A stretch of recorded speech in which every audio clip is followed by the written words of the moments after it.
The angel descended to the mortal world, and everyone was overwhelmed by her beauty. But this man stepped through the crowd, coldly delivering her a sharp slap. Then he even broke the angel's wings with his bare hands, because only he knew that the angel before him was nothing but a sick killer. In truth, the man has endured 98 cycles of reincarnation. In his 99th reincarnation, he became the strongest with just a single scythe and the last one to survive. But just as Ryu-min was about to face the final challenge that would end it all, the system announced again. The leader's room requires at least 5 players to open. Lacking the numbers, he can only watch his body slowly fade away, but in his eyes, there was no trace of regret. For Ryu-min knew that after his death, that familiar sound would ring out once more. Congratulations on successfully activating the comeback badge. But I never saw this coming. This system announcement is different from all the others. I have reached my limit on regressions. If this 100th attempt fails, I will truly die. Will Ryu-min complete his mission and escape this world? Or will he perish here? Let us follow the journey of the man together. The scene opens with a temple glowing softly. Countless people gathering along the street. Finally, the moment has come. Everyone. When there are 5 seconds left, count down with us. Amidst the bustling crowd, the young man with a hood covering his face radiated a powerful, mysterious aura as the people around counted aloud. 5. Ryu-min looked up, eyes filled with dread for what was coming next. Beside him, the others kept counting tirelessly, 4 replacing him, unable to hide their anxious curse. Damn it. He looked at his hand and realized one thing. He had come back. They are spiraling because of your fear. I came back just before I got sucked into this damn game. He clenched his fist tightly. Though we reached the final round, the countdown never ceased. Only Ryu-min was not joyful among those welcome in the new year.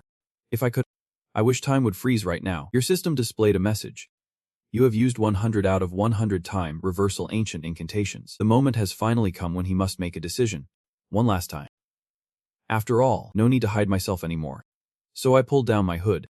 This game will end now. Ryu-min scans the crowd, knowing he needs 4 more allies to reach the final round. Who will be the best to team up with? A few minutes ago, young Min secretly overheard his friends shouting. Finally, we have become adults. The 2 guys in front are enjoying their chat. No need to fake it anymore. Right. Of course, they are still as noisy as a bunch of kids. While the young man just sighs, wondering what to do after graduation. Should I give food delivery a try? Hey. That girl looks just like Celerine. The actress Celerine. Where is she? The 2 in front kept arguing loudly. Then Irene snapped. Are you blind? The guy with the spiky hair turned to his friend, young Min, and asked, what are you planning to do? He said firmly. He replied to that question very calmly. Haven't I told you? I am going to become a gangster. Your friends looked worried, saying, are you crazy? If you do that, just one mistake could cost you your life. You are not joking. Young Min shrugs. I told you to just let it go. You only live once. Right. I just want to live my way. On the surface, they just smiled quietly, but deep down, they shared the same plan. Crazy. That damn lunatic. Honestly, once I graduate, I will cut all ties with him. Then young Min's friend asked again. So after graduation, what are you planning to do with that Iran boy? He spaced out for a moment before remembering. Are you talking about that miserable bastard, who is always gloomy? Then he laughed and said, I can't forgive him just because I graduated. And the guys pointed at him and sneered. Damn. Those guys are ruthless. Probably think graduation means it is all over. This bastard is truly evil. Young Min gleefully added. He has no say in when this ends. I have to toy with him as much as I can. While they were talking, his friend suddenly spotted someone. Wait. Is not that your Iran boy? Ryu-min's silhouette weaves through the crowd. The voice from the speaker calls out, it is finally time. Everyone.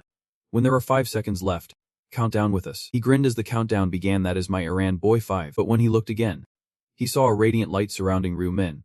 4. His eyes widened in disbelief. The stranger's gaze growing more bizarre by the second. And at that very moment, Ryu-min slowly pulled off his hood, turning to lock eyes with Yu-min. That made him start to feel uneasy. Today, it just keeps craving, does not it? Yu-min's hot temper flares up again. Happy New Year. Is he crazy? Why does he keep staring at me like that? The gang had to step in. Yu-min's just messing around. Let go. You still have plenty of time to bully him later. In the crowd, he dared not cause a scene, muttering, you bastard. I will let it slide today. Chubby and holding his face in frustration. Finally I have become an adult. Those around me whisper, Happy New Year. May all things go smoothly. But suddenly, a strange voice echoed, mocking them for celebrating the new year. Oblivious to the danger they were in, Yu-min was stirred by those words. What did you just say? The young man quickly denied it. I did not say anything. The guy in the middle looked up to the sky and said, What? I think I just heard something. High above, an angel flaps its wings slowly, watching them clueless and utterly shocked. Though her face is beautiful, her words cut deep, like watching monkeys trapped in a cage. The people looked up at that radiant glow. Confused. Damn. Is that an angel? Is the TV station hosting a New Year's event? If they say it is true, I will believe it. She is just too beautiful. Remin looked up, not surprised she had appeared again, and even after 99 times. It still felt unsettling. The woman gently hides her subtle smile. Then she spat out words full of contempt. You worthless humans. It seems you have all fallen before my beauty, but do not get any strange ideas. I have no intention of associating with pests like you. The angel watched them with delight, seeing your reactions, so you must have heard my voice too. Suddenly, an uncle pointed up and shouted, "Hey, what is wrong with you? Are you dressing up as an angel or something? And what do you mean by calling us bugs? What do you mean by that? You bastard." He just thought to himself. Truly disgraceful. The angel's smile instantly faded away. Instead, her eyes blazed red with anger. Truly frustrating. The man with the bold heart exploded right before countless eyes. The young man nearby looked at the blood splattered all over the body and felt a chill. He screamed in terror, causing the crowd to panic as well. Even Ma Min was taken aback. Damn it. What the hell was that? That angelic woman pointed at them and sneered.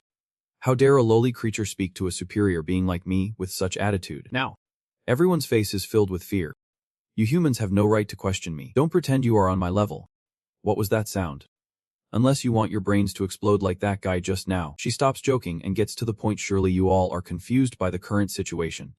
After those lowly humans, you finally understand what is really happening. The game has begun with the first rule.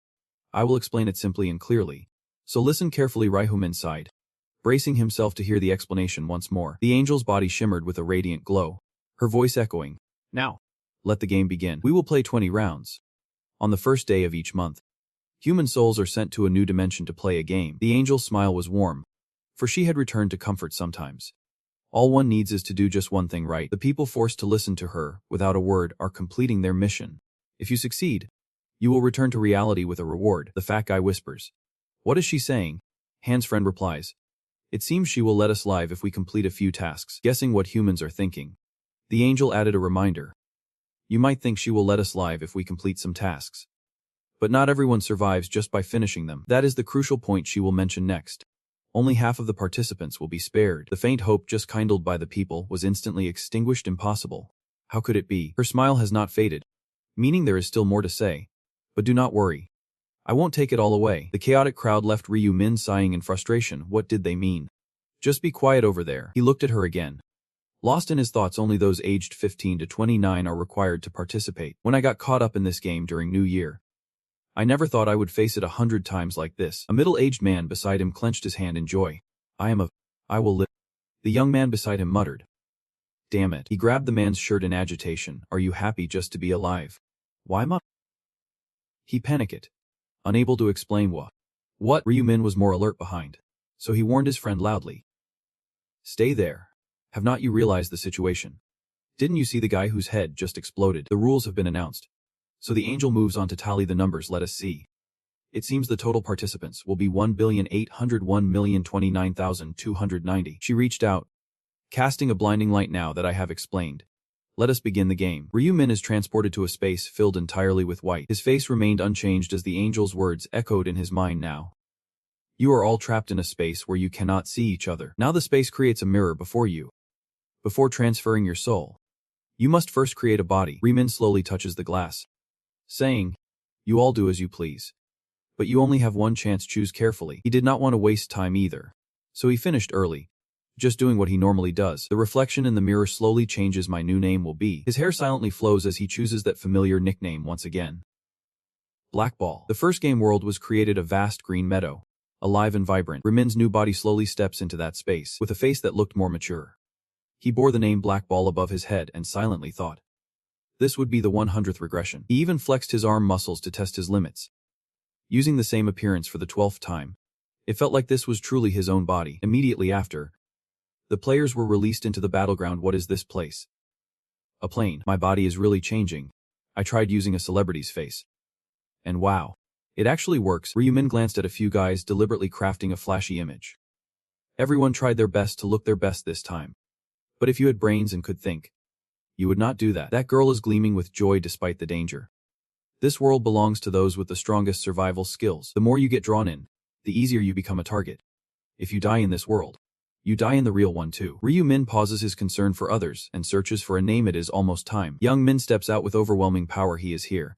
King Youngmin. I am not surprised by his choice this time. He chose a muscular body again. That angel did not take long to return. Seeing you all like this, you must really like your new looks. I love seeing the look of fear on your faces. Let us. A total of 1,802,910 people, that is the entire population of Seal. Those people looked around, wondering if 1.8 million really seemed that much. The woman clutched her head in mockery. Truly a bunch of lowly humans. She suddenly flew into a rage and shouted, "Do you think this is the only space? Humans will be divided into different planes with other angels. As the rounds proceed, focus on yourself first. Before we truly begin, let me explain simply." While she was still explaining, Ryuman quickly figured out how it worked. First thinking of the word from the thigh sausage. In his mind from the thigh sausage, it instantly appeared with a line of information. Status window. Name Ryuman. Nickname. Song verse. Rank. Apprentice. Level 1. Profession none. Title none.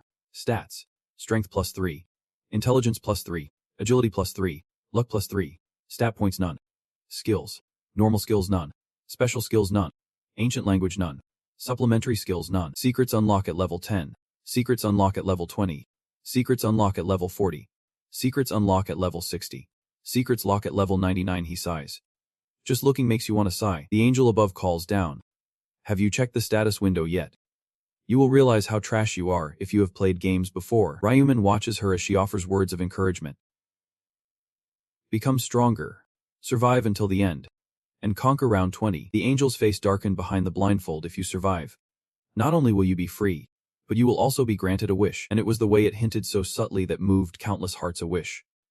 Really? Impossible. The angel continued. Yet you must be the first to claim it. She curled the corner of her lips into a smile. Then said, finally, speak up, open the warehouse, and look inside. I have prepared a little something. Ryuman tried to think of the keyword she pointed at. Startled as the system board changed to warehouse collapse, and touches the screen and reads the line of information on it. An ancient stone inscription. The red ruby stone was stored in the warehouse as a starter item. You see, any ancient language shard can only be used once. You can only use it at level 1. And it is the only item you are given when you start. Just hold it and think to activate it. Ryuman extended his palm and followed through. Using it, true power reveals itself, making Han's eyes widen in astonishment. Having finished their task, the angel quickly concluded, sensing from those expressions that you are not pleased. No matter the outcome, you must accept it, for it is your fate. She raised her hand, sealed the ancient mark. Now let us begin. The sound of clapping hands echoed, unleashing that nightmare. The first mission is assigned to the players immediately. Round 1. Mission. Each person must defeat 100 goblins in the safe zone. Participant 1,801,029,290. Eliminated 0 out of 9,514,645. In the region with a 45.5 production rate. Out of 10,286 participants, 0 were eliminated from 5,143. The goblins were also created and equipped with some crude weapons. Only one has appeared. So the others remain complacent and ask each other, is that a goblin? Feels just like playing a game. Are we really trapped in a virtual world game? Cornered with no clue. Just to be experimented on. The angel gently conjures countless more lights. It is still too soon to get excited. I have not finished dealing with the goblins yet. At this moment, the new players reveal themselves. Wait, all of them. Why are there so many? Because of an unfair number, she announced. 10,000 people fought 50,000 goblins, battling to the death. No sooner had I spoken than those low-level goblins opened their mouths to wipe it away. The newcomers are utterly confused and only know to flee. It is running towards us. Stay back. Amidst the chaos, the measured footsteps of a lone figure ascend. Ryu Min pushes past the fearful to face the monster head-on. They warned him desperately. What is wrong with that guy? He is walking straight towards the monster. Wait a moment. It is very dangerous near there. Ignoring the meaningless words, his eyes blaze red as he spins with his body. Ryu Min swept his leg, delivering a swift kick straight to the goblin's head. Ordinary players gape in amazement, whether in a group or an organization. The first impression is unforgettable. What you are doing actually has its own purpose. Always crucial. I need to have a deep impression of myself in their minds. The goblin was kicked hard in the face and thrown backward. It fell with a thud to the ground, the small knife weapon slipping from its grasp. Ryu Min picked up the knife and stuck to his plan, letting the pesky flies think twice before bothering him. He had to show restraint, pausing just long enough to look up And that was the key. The angelic woman let out a delighted sigh. I need to capture her attention. Right after the goblin collapsed to the ground, 2 more rushed in like moths to a flame. Looks like I will have to step up my game for this show. Min swept past them, delivering 2 strikes to each of their backs. Those guys were watching and murmuring. So cool. Dead cool. Did you all see that? Is he a special forces soldier or something? Sing a line. His nickname sounds cool too. And thanks to your performance, they slowly regained their confidence, those goblins. Usually the weakest monsters in the game. Right, those guys were still hesitating, saying we could probably kill it. Though it might not be as easy as singing a song. If we fight seriously, it should not be too hard. Yet the speed of those goblins was no joke as they leapt straight at the player. A sly smile spreads across his lips as his hand plunges the knife into the young man. The person beside Genji turned pale. Pale as death. They just spoke fiercely. But now they have lost all their gas guns and are rushing elsewhere. Help. Help me. Behind Ryuman. Chaos is breaking loose. They are coming again. The fierce battle rages on. But the upper side is goblins. With this scene, no one will mistake this for just a game anymore. The terrified woman watches the goblin plunge its sword into the restrained man. Their minds consumed by a single thought. Just as you predicted. She gasped for breath, losing all reason over 2 words. Survival. Ryuman was so familiar that he could predict the player's moves. Their survival instincts surged fiercely, dominating their minds. And then they all fled for their lives. He swung his arm, slicing through one. I had chosen the same method the first time, his eyes still fixed on that girl as if recalling himself. Only after the second time did I realize that running away in this desolate place was impossible. She suddenly crashed into a yellow boundary line. As she steadied herself, she realized she could not pass through what was this. Nearby, someone was brandishing a blade. It's a sight unimaginable to those who have never harmed a living creature in modern times. He still hesitates, unable to finish it off though the monster lies sprawled on the ground. Perhaps they find it incredibly hard to kill a goblin, as if survival in this game depends on it. The goblin gazes at him with its glowing red eyes. It suddenly sat up and brandished a weapon. Scaring him, he had to overcome that fear. That angel stands watching the bloody scene like a twisted pleasure. Save me. Save me, the war between humans and demons. How fascinating. She fully knows the player's abilities. Though they are child-sized, if you show no resistance, they will defeat you barehanded, let alone with daggers. That smile grew even clearer as her golden eyes glanced over. Yet Ryuman fought demons with ease, making her curious what exactly was that human. She tried opening your system and checking sing a line. Mission progress. Defeat goblins. 70% to 100%. Sing a line. Though she is the manager here, her authority is limited, which frustrates her. This damn system hides all player info except mission progress. But the angel's mood was quite good, so she continued her pleasure well. Whatever. Guiding these pitiful humans does wound my dignity. Yet some of them are rather intriguing, so I will stay a while longer to enjoy it. Even the goblin was struck by Ryuman's blade right across the face. The system continuously reports your progress. Goblin defeated. Experience plus 4%. Gold plus. You leveled up. Quest progress. Goblins defeated 75 of 100. Action required to complete quest. Defeat 25 more goblins. He leans back, dodging a thrown dagger from the low-level goblin. Suddenly, 3 or 4 goblins rushed towards him from the side. With intense focus and grace, his swift moves allowed Ryuman to defeat all 5 opponents with a single technique. He twisted the blade with hands stained in blue blood. That goblin sensed the danger approaching and tried to retreat. But how could he avoid Ryuman's deadly strike, when this time he plunged both hands down onto its head? Your voice will soon be etched into the fears of those goblins. Anyone else? The entire goblin horde let out a weak cry, too afraid to strike again. He sat up and wiped the blue blood from his face. Looks like I get a little break now. Thanks to his hard work, his stats have leveled up many times. Status window. Name? Nickname, singing line. Rank, apprentice. Level 4. No profession. No title. No stats. Plus 3 strength. Plus 3 intelligence. Plus 3 agility. Plus 3 luck. Stats. Skills. Common skills none. Special skills none. Ancient language none. Bonus skills. Mystery unlocks at levels 10, 20, 40, 60, and 99. Just blinked, and already leveled up 4 times. His hand holding the small knife touches the screen to level up skills. Each level grants 2 attribute points, put them all into agility. With his extensive experience, Ryuman carefully upgrades himself, boosting not only evasion and agility but also attack and movement speed, because in the early game, agility is the most crucial stat. I am satisfied with the blade to drain the blue blood. At this pace, I have probably caught the angel's attention now. It is time to end this. Suddenly, The knife spun wildly through the air before plunging straight into the demon's head, in the back row. Its piercing scream echoed alongside Ryumin's tense face. Come here. The more you provoke, the further those monsters retreat. At that moment, he let out a heavy sigh. Too afraid to act, then the strongest player suddenly burst out from the bushes. His quick reflexes surged, letting him move through them without leaving a trace. So now, let me come to you. If love still burns, why turn your back and walk away? Before they could even attack, they were hit by Ryumun's spinning strike and turned into dust. System alert. Experience 4%. Gold 10. Level up achieved. Love quest 100 per 100. Round 1 mission complete. A glowing aura surrounds Ryumun's body, marking the player. You waited so openly inside. Round 1 is done. After defeating these love demons, I am sure I have caught the angel's attention. System notifications praise your name, congratulating you on completing the first round of missions in this area. Congratulations on completing the first round of missions across all regions. Ryumun smiled quietly, having secured first place. The higher the rank, the better the reward, and the top 3 ranks receive the best prizes. Just as you predicted, the system gave him a choice. Congratulations.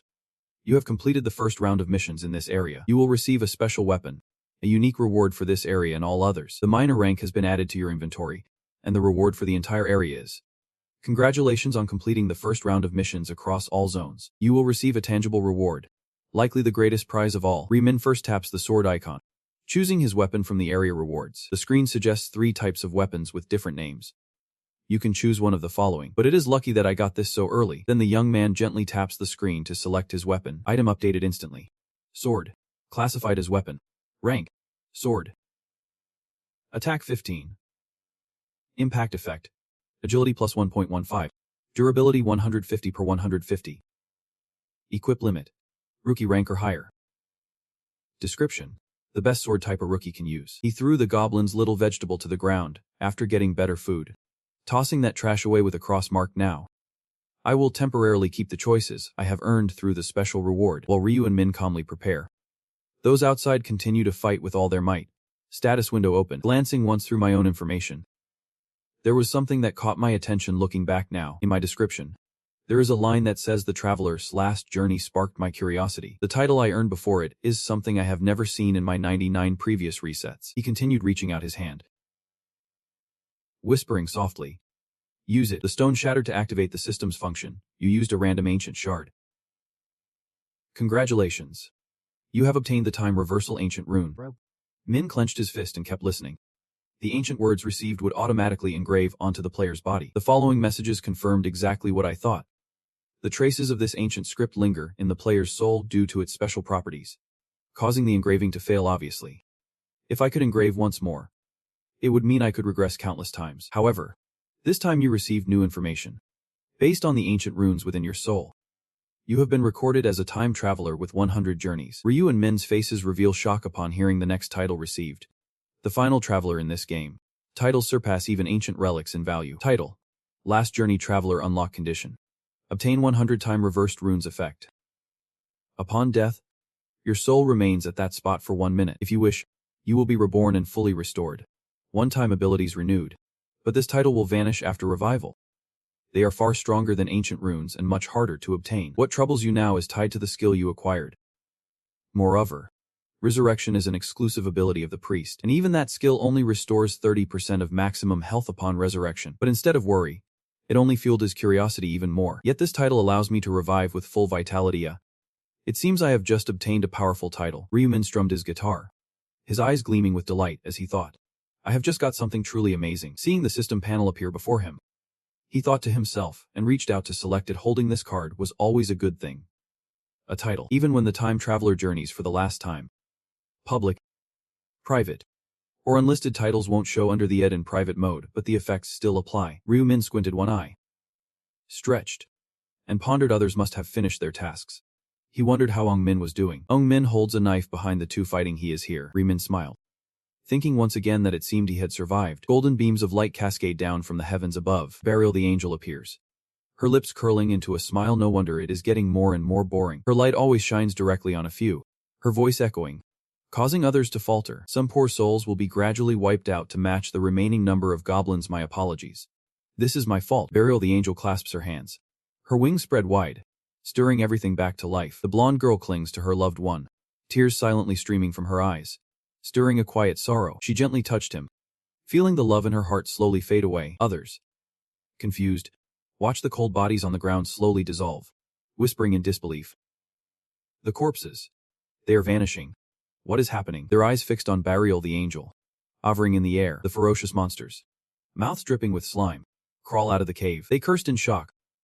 Damn it. Her eyes gleamed as she looked down, a sinister smile spreading across her lips, and she said with a casual tone, I have given you 50,000 more lives. Surely you have enough strength to slaughter now. Monsters armed with weapons are coming. Kill them. A man stabbed him in the stomach, blood splattering everywhere. The monster wielding a fence chases after the man. They gradually drew closer to each other. The system board has completed the requirements of mission 1021 5143. Min stared at the monster before him, then pulled the other's shirt down behind his back. He clutches the monster's neck with a fierce grip. The system voice announces, Task 21 25143 has been completed. Ryuman sat down on the grass. A person trapped within a beam of light reaches out to help, but cannot move. He could only helplessly watch his teammates being attacked by the monsters. The system has reappeared.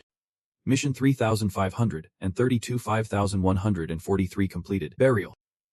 The angel laughed with delight at the blood-soaked scene. Ryuman cast a sidelong glance at her. Beams of light shone down on each person as the system's machinery roared, completing the requirements of mission 5143. The monsters vanished instantly, leaving the villagers confused. Where have they gone? She glanced at the system board and spoke. Only half the mission is complete, but the requirements for mission 5143 have been met. The job is done. Burial the angel glanced down at those below, coldly saying, the others must die. After all, that is the rule of the game. Everyone stood frozen, faces full of despair. Wait, angel. I only have to kill one more. Please. Sudden beams of light from the sky startled many. Burial the angel gently clapped once. The aged wine spoke. Why the long faces? Shouldn't you be happy to be alive? It is. You have survived and can return now. She raised her hand to cover a sly smile, her voice dripping with contempt. Congratulations on passing the first test. Hopefully, you will try harder next time. Now, let us announce the rankings before we leave. The scoreboard appears. Round 1 results. Whole region first. Hakka. Level 5 no Taita. 10 minutes 21 seconds. Second. Lugo. Level 5 no Taita. 16 minutes 15 seconds. Third. Thianma. Level 5 no Taita. 17 minutes 7 seconds. Current region. Sax 45.5 first. Hakka. Level 5 no Taita. 10 minutes 21 seconds. Second. Doila Thua. Level 5 no Taita. 23 minutes 55 seconds. Third. Hatlong Trongte. Level 5 no Taita. 24 minutes 43 seconds. Another leaderboard appears. Ryuman studies each one intently. Top rank in the entire region and current area. Rewards. Ranking prizes. Rare low-level weapon tickets already granted. Optional special rewards granted. Mission completion reward.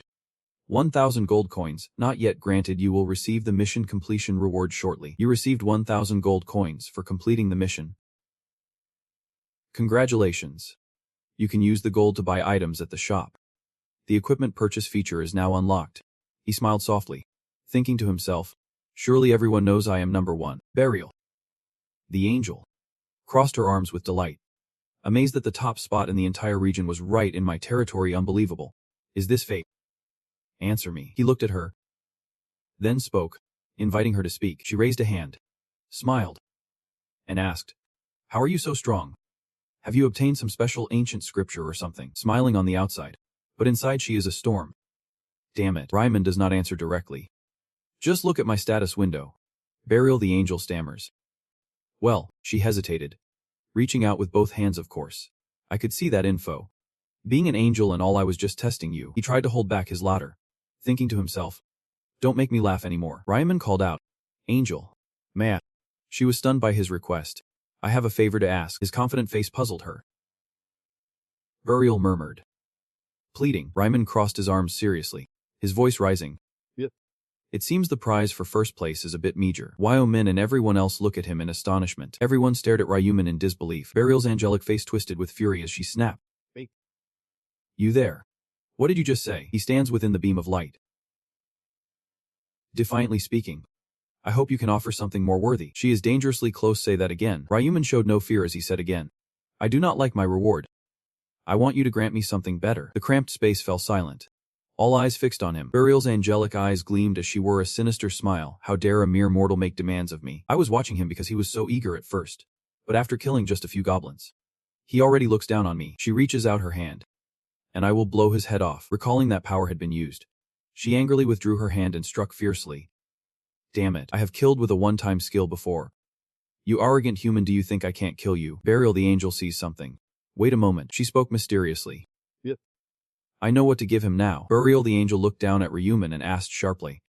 You want a better reward? She landed, feet touching the grass.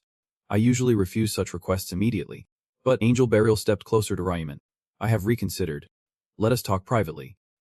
Everyone else wait a moment. Everyone heard her say that, and the crowd erupted. She actually intends to comply with him. I never thought she could bargain with an angel. Should I give it a shot? I want a different prize too, probably because he came in first. With every stern voice raised, An Min glanced at Ryuman. What kind of reward must be so precious to send him away like this? Truly enviable. He cast a cold, hard gaze at him. He was puzzled by her gaze. Ryuman walks on without explanation, leaving An Min stunned. I followed Burial the angel from behind. She turned her head to look at him. Annoyed. Why do not you come closer? Are you planning to keep staring at me? Walk beside me. He replied.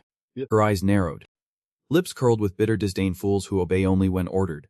A species neither obedient nor satisfied, but endlessly greedy. Burial the angel turned and walked away. And why should I change the system given to him? I mean, even if it is possible, he is not the only exception. She cast a sinister glance at Ryuman, a smile curling on her lips. Mo thought. He should accept what he is given.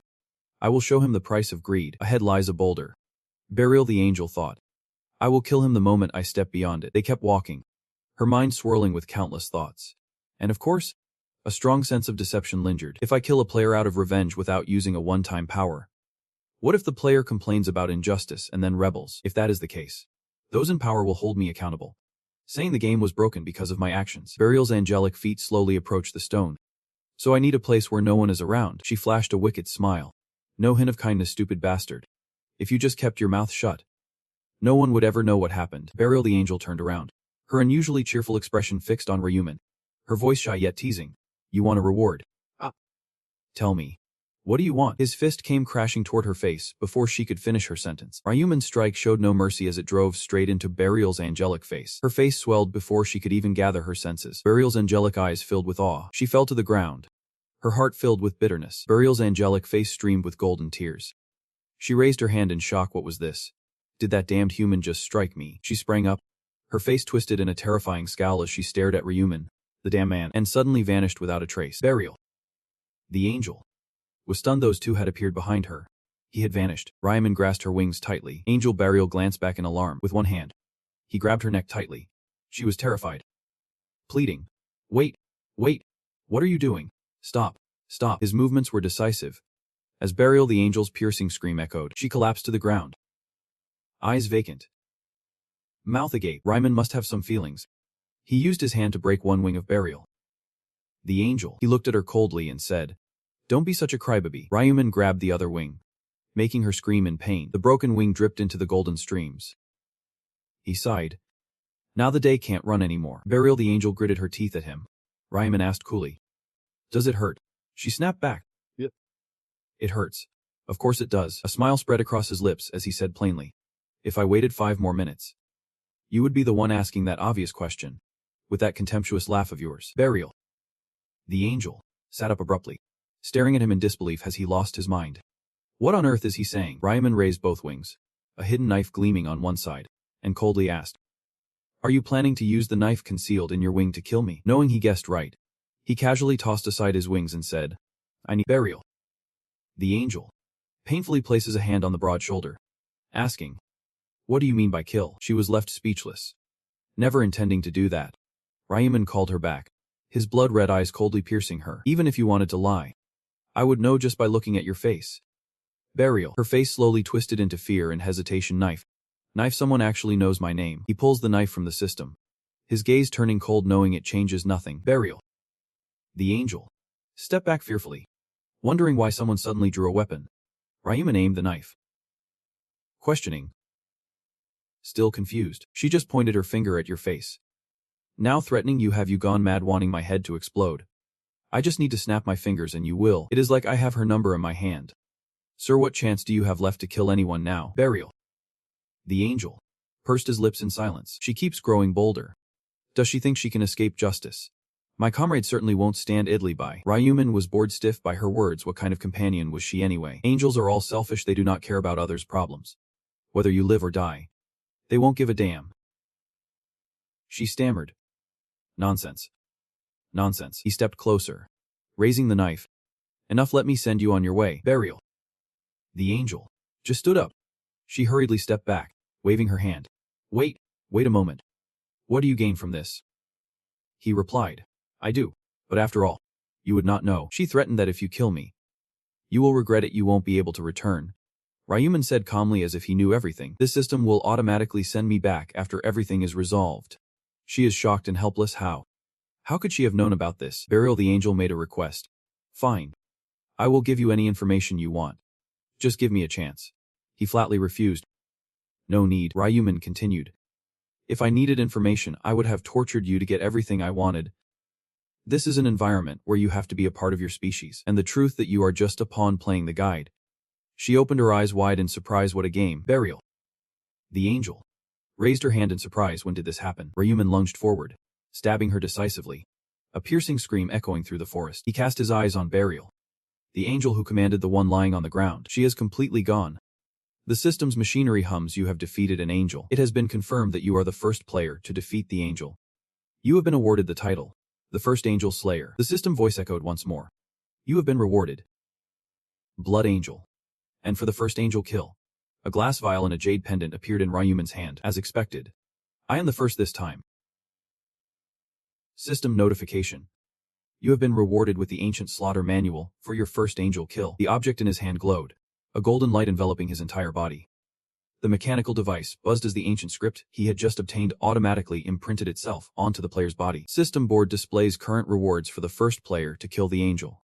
Title: First Angel Slayer. The condition to achieve it: become the first to kill an angel. Its effect when fighting divine beings. All stats double. The first time I encountered this reward was when avenging an angel on the 13th attempt. It must be because this reward is exclusive to a single player. An ancient massacre artifact with powerful effects. Each time a target is killed, all stats increase by 1%, up to a maximum of 100%, lasting until the current round ends. Each bonus can be compared to a unique item. Ryuman smiled at the system screen before him, thinking, if the angels found out I had obtained an ancient language, they would be amazed. His eyes glowed red as he lifted the glass vial, his mind racing why he killed the angel. The system's display revealing its use. Angel Blood, a rare type, consumable item. Unique grade. Grants the ability to change your class to Reaper, usable from level 10 and above.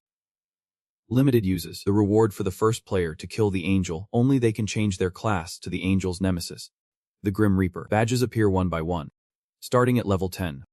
All players can choose from 30 different classes, and switching classes is easy. Beneath the glowing blue shield lies a source of spiritual power. You must obtain an item to change your class, usually found through trading or completing simple tasks. The glass bottle glows alongside the radiant red profession above. But there are exceptions when switching to a special profession, one granted only to players under unique circumstances. The red profession stands above all others. And of course, these special professions exist on a completely different level from the ordinary ones. Bonus stats. Ancient upgrade. Skill system. And more. Everything is so good. It is almost perfect. Ryuman opened the bag in the system, thinking to himself, I have not even finished the first round, and I am already back. He keeps thinking. So he will use the rewards earned from ranking first in every area. The system displays the selected rewards. You can choose one of the rewards below. Tap the reward you want. Please provide the Vietnamese text you want translated into English subtitles.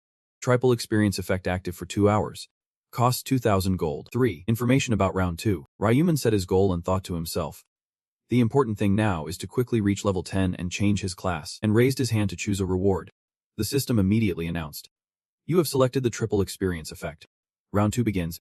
Effect applied automatically. Ryuman glanced over at Burial the angel lying there, then pondered deeply. This is the last time. I have no other choice but to become stronger, no matter the cost. He approached the quota. The scoreboard appears. Round 1 ends. All zones. Survivors 900,514,645. Current zone X 45.5. Survivors 5,143. The soul will be transferred to a body in the current dimension. February 1st, 2023. Round 2 begins. We will see you in the next round. Congratulations on surviving, Ryuman shouted in anger. He gazed at the towering buildings ahead. Then suddenly paused. This was the sound of New Year's celebration. Ryuman frowned deeply. Puzzled what could be happening here, he wondered. Is everyone else collapsing like me? People began to wake up. Whispers rising just now. I was barely conscious. I just had an incredibly vivid dream. My head felt like it was about to burst. His mind was full of confusion. That dream was truly strange. Ryuman opened his phone. A flicker of doubt in his heart. 5:20. Has time here passed just like in his dream? One by one, the city wakes up. Groaning. My head. My limbs all ache. He looked at Tentono and asked, "Are you guys awake yet?" Tentono shot back. "Ryuman. Did I just stop fainting?" Ryuman replied, "Yeah, not just you. Everyone here is the same." Tentono. Surprised. "We fell asleep for a while." Ten's head puzzled. "What is going on?" "I was just about to say I had a really strange dream," that guy said. "Yeah. Me too." Ryuman. "Did you dream about it?" He replied, "I did." But Ryuman glanced at everyone and said, "I did not expect this." As each person clutched their head. Bewildered. "Are we going back yet?" "Coming back from that hell. I am still alive. I am still alive." "What?" "But surely it was a goblin." My head. He was looming. "It was just a dream." One by one, they spoke up in confusion. So all those stories were true. The goblins. The first circle. Everything. Tentono is crowded. So will we be moved back there again early next month? Ten is pissed off. Damn it. Seeing the guy opposite still unconscious. Ryuman wondered. Why is not he waking up? The annoying guy scratched his head. I am wondering too. Then Tentono called out. Itisik? Wake up. That name reaches out to touch the one lying still. Hey. Wake up. As Tessik was turned over, his face had already gone pale. Tentono frantically clutches his nose. Disbelief overwhelming him. That man's hands trembled more and more. Tentono. A panic. Damn it. It is not breathing anymore. I can't even feel its pulse. Ryuman stunned. Tessik is dead. Tentono turned pale. No way. Did he die because he could not survive the game? Even the sharpest mind turned just as pale. Impossible. He cast his eyes over the motionless figures. So all those here never woke up. Ryuman glanced at the chaos before him, wondering if they were all just corpses now. Tendochok struggled to stand. Disbelief in his voice. Only half survived. And the next round will be the same. Ryuman's face was dark and troubled. His hands trembling. He must be losing his mind. Ryuman, witnessing this chain of events unfold, began to spiral into madness. Doesn't that mean that even if they are born at the starting line, everyone must live equally? His eyes wild. A joyous smile spreading now. There is no need to cry over life's unfairness. Then he turned to his men, trying to reassure them. Calm down. You bastards. All we need now is to survive. Why bother freaking out? His two brothers were so scared their whole world shattered. They could not even focus on what he was saying. A man sits on the ground, clutching his head, writhing endlessly. It is so unfair. To die without even a chance to fight. He spoke calmly as if nothing had happened, saying it is not just us. Everyone else is caught up in this situation too. What is there left to complain about injustice? Those two were shocked and silently cursed him. That bastard is here. The guy who teased me sighed at what you said. Damn it. You have just lived your whole life like a lackey. So of course, you won't feel any loss even if you die here. But Min did not care about his words and looked around. For me, I am different. I still have many things to do. Seeing that, he asked, what are you looking for? He casually replied, I did not see that bastard anywhere. Hearing this, the punk asked again, who? The guy running errands for you. Min silently wondered why he could not see his figure anywhere. Where was that damn kid? I am pretty sure I saw it in that direction before I passed out. There is no way it could not get past the first round and just died somewhere nearby. Thinking that, he smiled firmly. Sure, that is it. How could a weak little guy like him possibly survive? Suddenly, his attention was captured by something. He glanced at a man clad in armor, seemingly from nowhere. He wondered, what is wrong with that guy? And where on earth did he find armor and gear like that? Then he considered a possibility. No way. He tensed his legs for a moment, then called out in his mind. Status window. Immediately, a transparent system window displaying status information appeared before him. He died suddenly. A status window appeared, real and clear. His brothers spoke up. The one in the black fur-collared coat said, no way something like that could happen. Only to be stunned by the sudden appearance of the status window. It is real. Unable to see their status window, he suspiciously asked, what the hell? Why are you staring into empty space like that? The other replied, aren't you doing the same thing? It probably only appears individually. Everyone present suddenly sees their own status window, sparking continuous surprise. Isn't this something that can be applied in real life? Damn. So we can use both points and items now. At that moment, he picked up a stone from the ground and crushed it with sheer force. Saying nothing, he silently stared at the fine dust in his palm. Then he smiled with delight, saying, "This is absolutely perfect." The news reports on events that have happened today. Early this morning, something truly unbelievable occurred. The serious news anchor with short hair narrates everything in the square right before the new Trung Nam area. Just before the new year, over 10,000 people suddenly lost consciousness. Now, let me take you to the scene of the incident. The scene shifts to the moment burial. The angel appears. A woman of unknown identity clad in celestial attire stands before the new Trung Nam, then addresses the people below. The screen's frame descended into chaos. Shortly after, a mysterious explosion erupted when a bystander pointed at the woman and spoke. The speaker was instantly killed. The female editor continued speaking. Then the woman spread her arms wide toward the people. The figures on the screen kept collapsing, causing over 10,000 people to suddenly lose consciousness. Switching to another news report. According to police reports, most of the casualties were between 15 and 29 years old. The reporter in the video solemnly states, "We have confirmed that this phenomenon has occurred not only in this country, but on a global scale." Netizens instantly erupted in chaos, nonstop commenting, "What the hell? Have the reporters all lost their minds or what? Why would you suddenly spread such nonsense early in the morning?" Many people refuse to believe this is true and argue, "Is today April Fool's Day? Over 1.8 billion souls have been cornered. Have not they?" It is truly unbelievable how much the scale of fake news has grown. Some even went as far as to criticize the reporters. The reporters are cooperating so well. Yet some still agree in the comments below. The reporter must have had nothing to do for the new year to create such a fake news report. The video screams, and the comments are fighting. Some do not believe it, and while typing, they suddenly drop dead. Stay calm and scroll through social media. It has already started, he thought to himself. And this was only the beginning. The news continued to report on the incident. At around 5:20 am today, half of the unconscious regained consciousness, while the other half remained in a vegetative state at the scene. They were all declared clinically dead. The famous person was found lifeless in the square. This is the first time over 11% of the population has died in a crisis, with deaths continuously being discovered as the news of fatalities keeps rising. He remains completely calm. But the real issue lies elsewhere. He looked at the screen showing the news broadcast. The survivors are now named players, and the reasons behind this incident are still under investigation. His thoughts mixed with the editor's voice. The abilities players gain have all been brought into the real world. He keeps thinking, no player has truly high stats yet, so it has not had a big impact so far. His expression was icy cold. But as players leveled up, they would gradually ascend to become powerful entities. A figure like the Dark Knight emerges, clad in powerful armor and a fading surge of energy.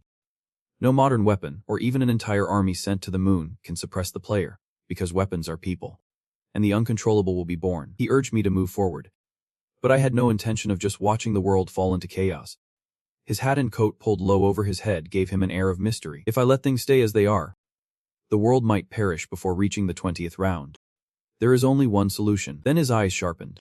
I must control all the players, and think with absolute certainty, wielding a power beyond all. As I think, memories of past regressions flood back, of course. This time I will have to use different methods than before. A system notification appears before you. To unlock the door and enter the boss room, you need at least 5 players. His face, shrouded in darkness, grew increasingly grim. I already have a few potential candidates in mind, and I have devised ways to recruit them. Then he quickly ended his train of thought on the matter and kept walking. But now was not the time to act hastily.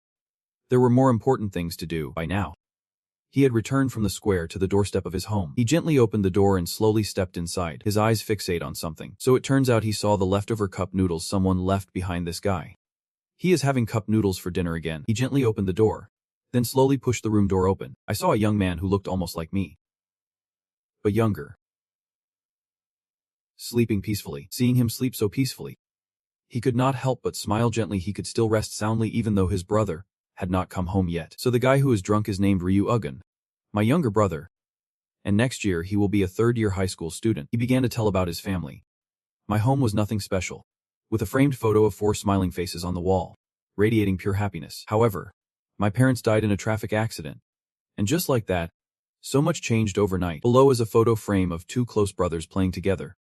One of the most notable changes is that I have become Ugun's sole guardian. While my younger brother bears severe wounds all over his body, he slowly reached out to reapply the personal tape for his younger brother. His eyes are incredibly complex, holding you captive the longer you gaze. Suddenly, the whole room lit up, waking Ugun from a deep sleep, forcing him to blink a few times. After turning on the light, He sat by the mattress and said to his younger brother, "It is time to wake up." Seeing his older brother, immediately spoke up. "Brother," he reminded me, "it is morning." Hearing that, Agun checked his phone and replied, "It is only 6. Not letting his little brother keep dozing off, he flipped his foot over. Startling him awake, he packed up his legs as he spoke. "We do not have time to keep sleeping." His younger brother, hearing this, asked with doubt, "What is wrong? Is something the matter?" He simply agreed for convenience, saying he would explain later. "Change your clothes first. Then we will hit the road." Agun is still sleepy from being woken up too early, yawning repeatedly. "Where are we going?" "Brother, if you are planning to say we are going to watch the sunrise, I would rather just sleep in now." "I am serious. Listen to your big brother. Calm down and listen. Now's not the time to relax or sleep," he said firmly to his brother. Holding clothes in hand, the world has fallen into chaos. Bit surprised, asked again, "Didn't you say you were going to watch the New Year's celebration? What happened?" "You did not answer my question. You just left. Come with me first.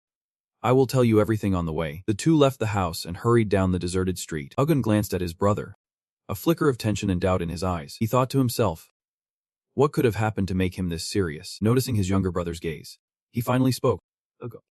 "You have no idea about the state of the world right now, do you?" Hearing my brother say that, I panicked and quickly asked, "Why would you say that?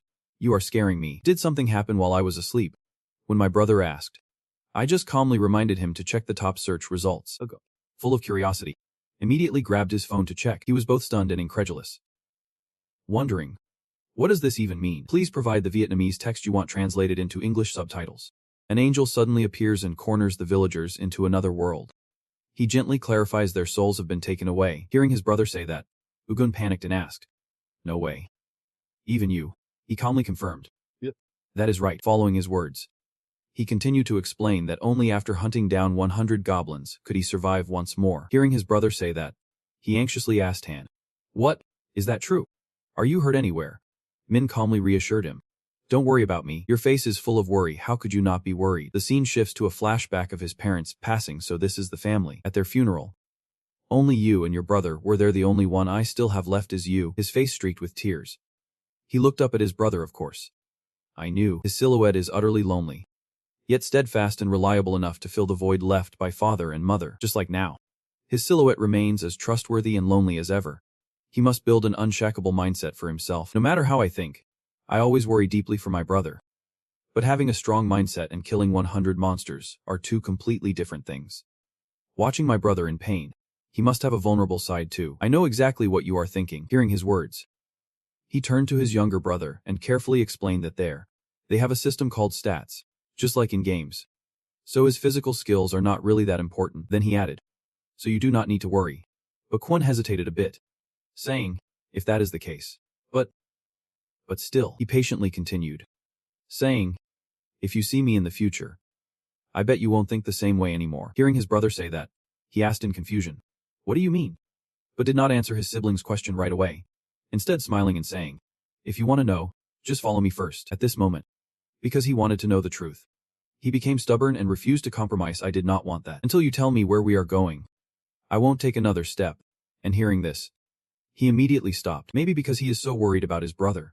His eyes are filled with determination as he says, "So please, tell me." Look at the wound on Kwan's palm. He immediately fell into deep contemplation. Finally, he spoke up, and the troops were taken by surprise. Calmly and slowly, he said to his younger brother, "We will go to the stronghold of the Taegu gang, the place of the bully who always picks on you." He said that, then acted like he did not know and asked, "Is the Taegu lizard threatening you?" Startled by his brother's question, Kwan stammered, "Bro, how is that possible?" He hesitated, then asked, "You already know everything." Calmly, he replied, "Why would you think I do not?" Unexpectedly, my brother already knew everything. So I pressed my lips tight, thinking, but I did not want him to see. His face was full of inner turmoil. He had been through tough times. Seeing my brother struggling, I feel even heavier. Kwan, he carries much sorrow within. Truly, he did not know. I only learned the truth a few hours after returning from round 1. As the sunlight streams through the window of their small room, the younger brother, already awake, turns to his sleeping elder brother and says, "Bro, I am stepping out for a bit." He seems utterly haunted by that day, by my sister, and where she went that day. Suddenly, a call jolted him awake too loud. "Min, half asleep. Answers. Hello. Just as he picks up, a voice on the other end asks, hello. Is this the guardian of student Ryu Gon? The voice on the other end was urgent. He needed to be at the hospital in 20 days. And with that, he hurriedly threw on his coat and rushed out, blaming myself while holding my own hand tight. I could not protect my sister. I am filled with regret and keep apologizing silently. I am sorry. I am sorry. After the painful memories end, he now stands before his younger brother, vowing that no one will ever bully him again. No one. The scene shifts to a different place. Looking rundown, a foot appeared out of nowhere, kicking the man in the stomach, making him cry out in pain. The blonde guy, seemingly the boss here, shouted, "You want to die? I told you. Each of you bring 200,000 bucks here." As he pointed at the three guys writhing in pain across from him, not getting the answer he wanted, he shouted again. No answer. You dare ignore me? Without hesitation, his face cold and merciless, he repeatedly kicked his subordinate with fierce force. That side has been standing aside watching all along, then enjoying the banter typical Tiju gang. Ruthless even to their own, the little mushroom-headed guy spoke with a hint of fear and reluctance. Even seniors from other schools did not want to get involved with him. Hearing that, the first guy chimed in, no matter what happens, I do not want to go against it. After dealing with his subordinates, he finally lost his temper, cursing nonstop. Damn it. I plan to buy a car today, but these useless fools are ruining everything. He glared up and asked those three, "Hey, do you guys know where to make some money?" That mushroom-headed guy was caught off guard, hesitating a bit. Where exactly do you make money? TG replied. Yeah. Think fast. His men grew tense, their minds racing under his relentless pressure. Finally, this troublemaker comes up with an idea. He is tense but tries to stay calm, smiling as he says, there is a guy. Your errand runner. TG. Be careful describing him. Tall. Short hair. Why do not you call him? Hearing that, TG broke into a sinister smile. Ragu Golf Course. I was planning to call it today. His eyes darkened as he continued. I intend to smash it to celebrate the new year. The two henchmen here exchange glances, one ready to strike, the other to catch, joining Tiju's plan. Maybe we can get money from him. Yeah. Sounds good. Suddenly, he spoke up. Hey. That guy actually does not have a home. Tiju's cryptic words left his men puzzled. Man. He continued with contempt, saying it could not bring a dime even if he killed it. What family did it even have left? Those words made the three men freeze in disbelief. Really? Tiju continued. And that guy has no family left. As he spoke, he glanced at his comrades. He lived with his older brother. Suddenly, Hander went silent, leaving the punk confused. What is wrong? TG, another man asked, following his gaze with suspicion. At this moment, two familiar figures appeared from outside. TG saw who was coming clearly. Quickly stuffed the envelope in his pocket. Was not that Ryugu gone? Damn. You scared me for no reason. His wicked face slowly closed, mentioning Kaka with bitter words to wipe the floor. No. You are not Kaka. You are just a dog. Then he suddenly shouted his name loud. Ryugu Gon. Then wiped. You bastard. Gon was terrified of him, so he could only stammer in response, his hand unconsciously clutching his own shirt. Now he finally realizes your unwelcoming presence. Who is that guy? His face really annoys me. He was blunt as Lao Toot asked. Hey. Who is that dog beside you? Did you bring some errand boy because you are lonely? Gon hesitated when he heard the question. Without waiting for my brother to introduce me, he directly taunted. I am Gon's brother. He asked suspiciously. Brother, and yet, you are not afraid to threaten Gon. Look at this guy. Did not I tell you to keep your mouth shut, and now you defy me? He cracked his knuckles and said confidently. Today you are both dead. You and your brother. Then he brushed past his henchman and signaled. Hey. The guy bowing his head inside, rolling up his sleeves and bragging. The sun is rising in that direction. Now a mere errand boy dares to defy Tiju. The underling leading the charge smirks arrogantly and asks. Hey. Is your brother any good at fighting? Raised his hand, mocking his height with a twisted smile. Damn it. You want to run now? No need for words.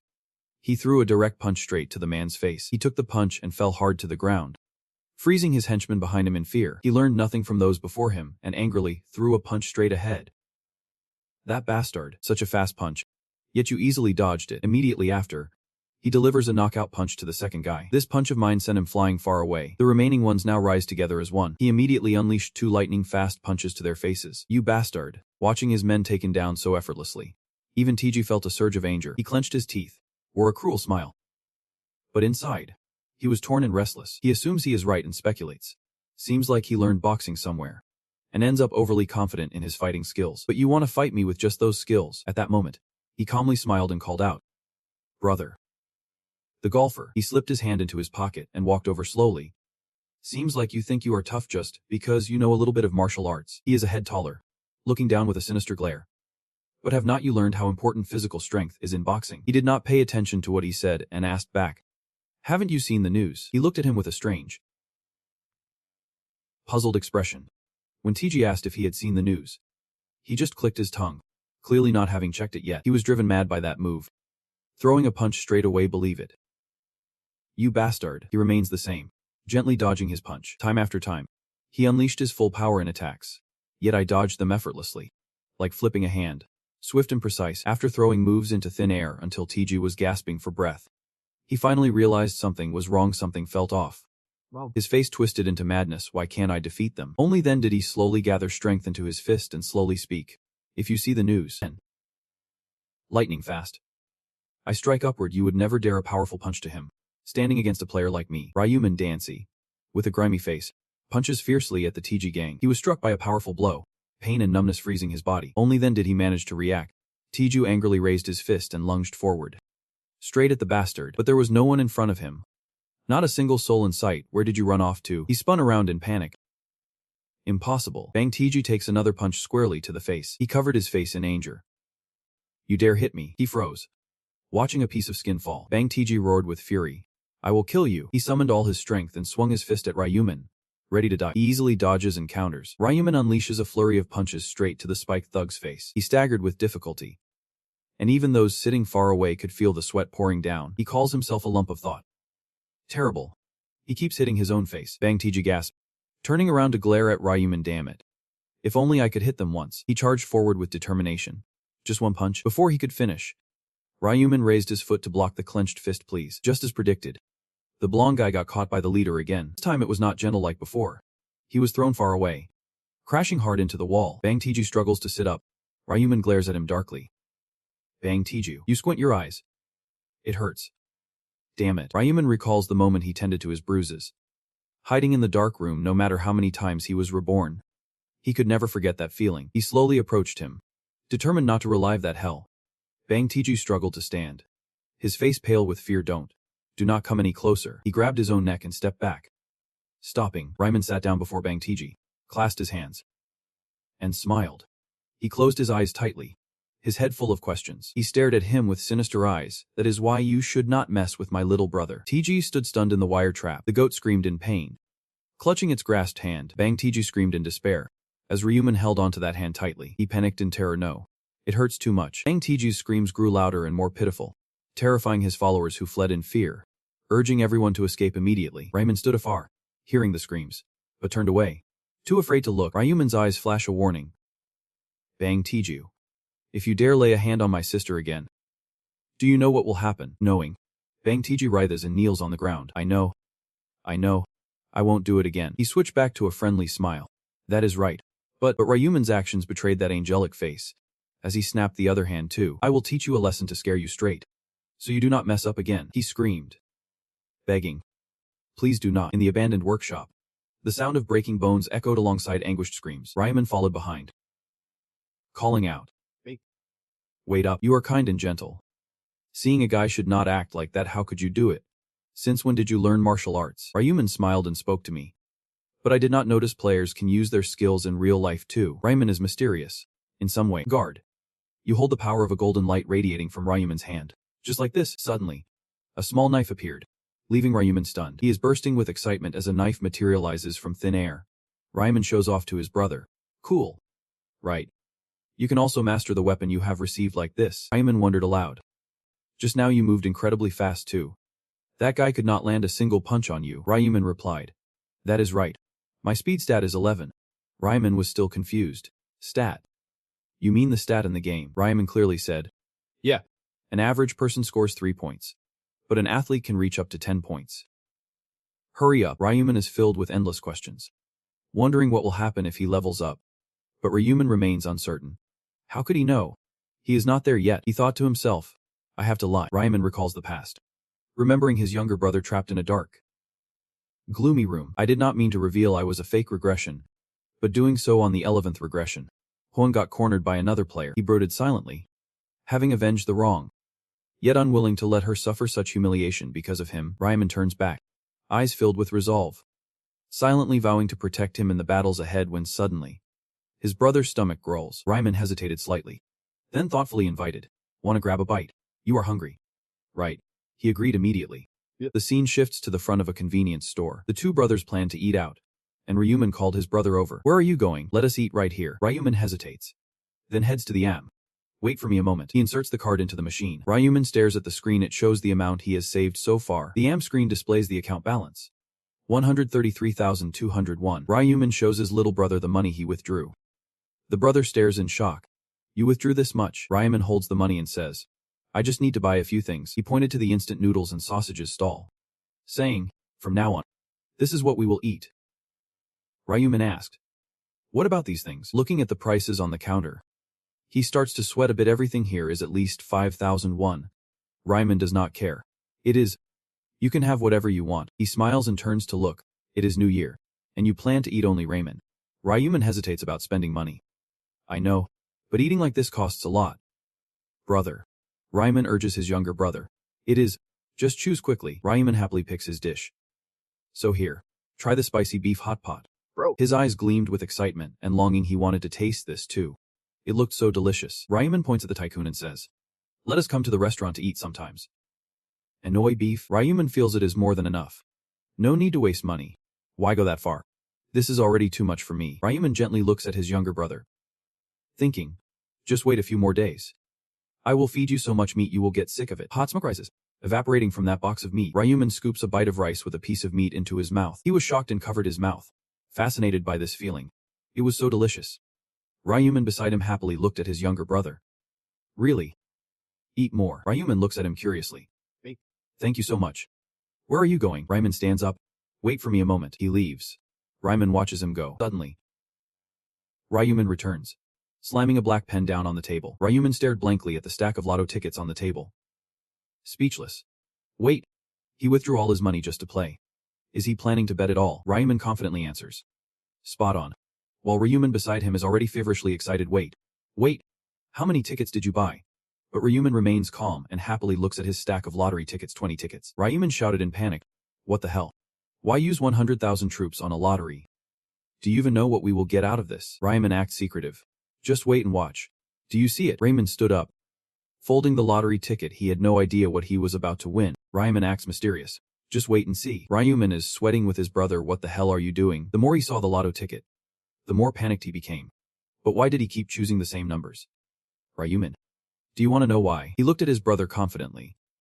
"These are the winning numbers." Both return home, turn on their phones to listen as the lottery draw for number 1049 begins. Ryuman's face turned pale and sweat poured down. "We are doomed. We have wasted 100,000 pairs of pants." The show begins to spin. The numbers roll. The command sounds and he grows more and more despondent, lamenting a fortune lost. "We could buy better food with that money."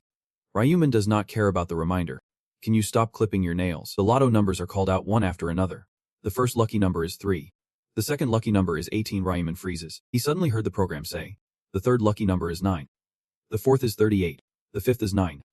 The fourth is 38. The fifth is..." Until finally, the winning numbers appeared on the phone screen, matching the lottery numbers below.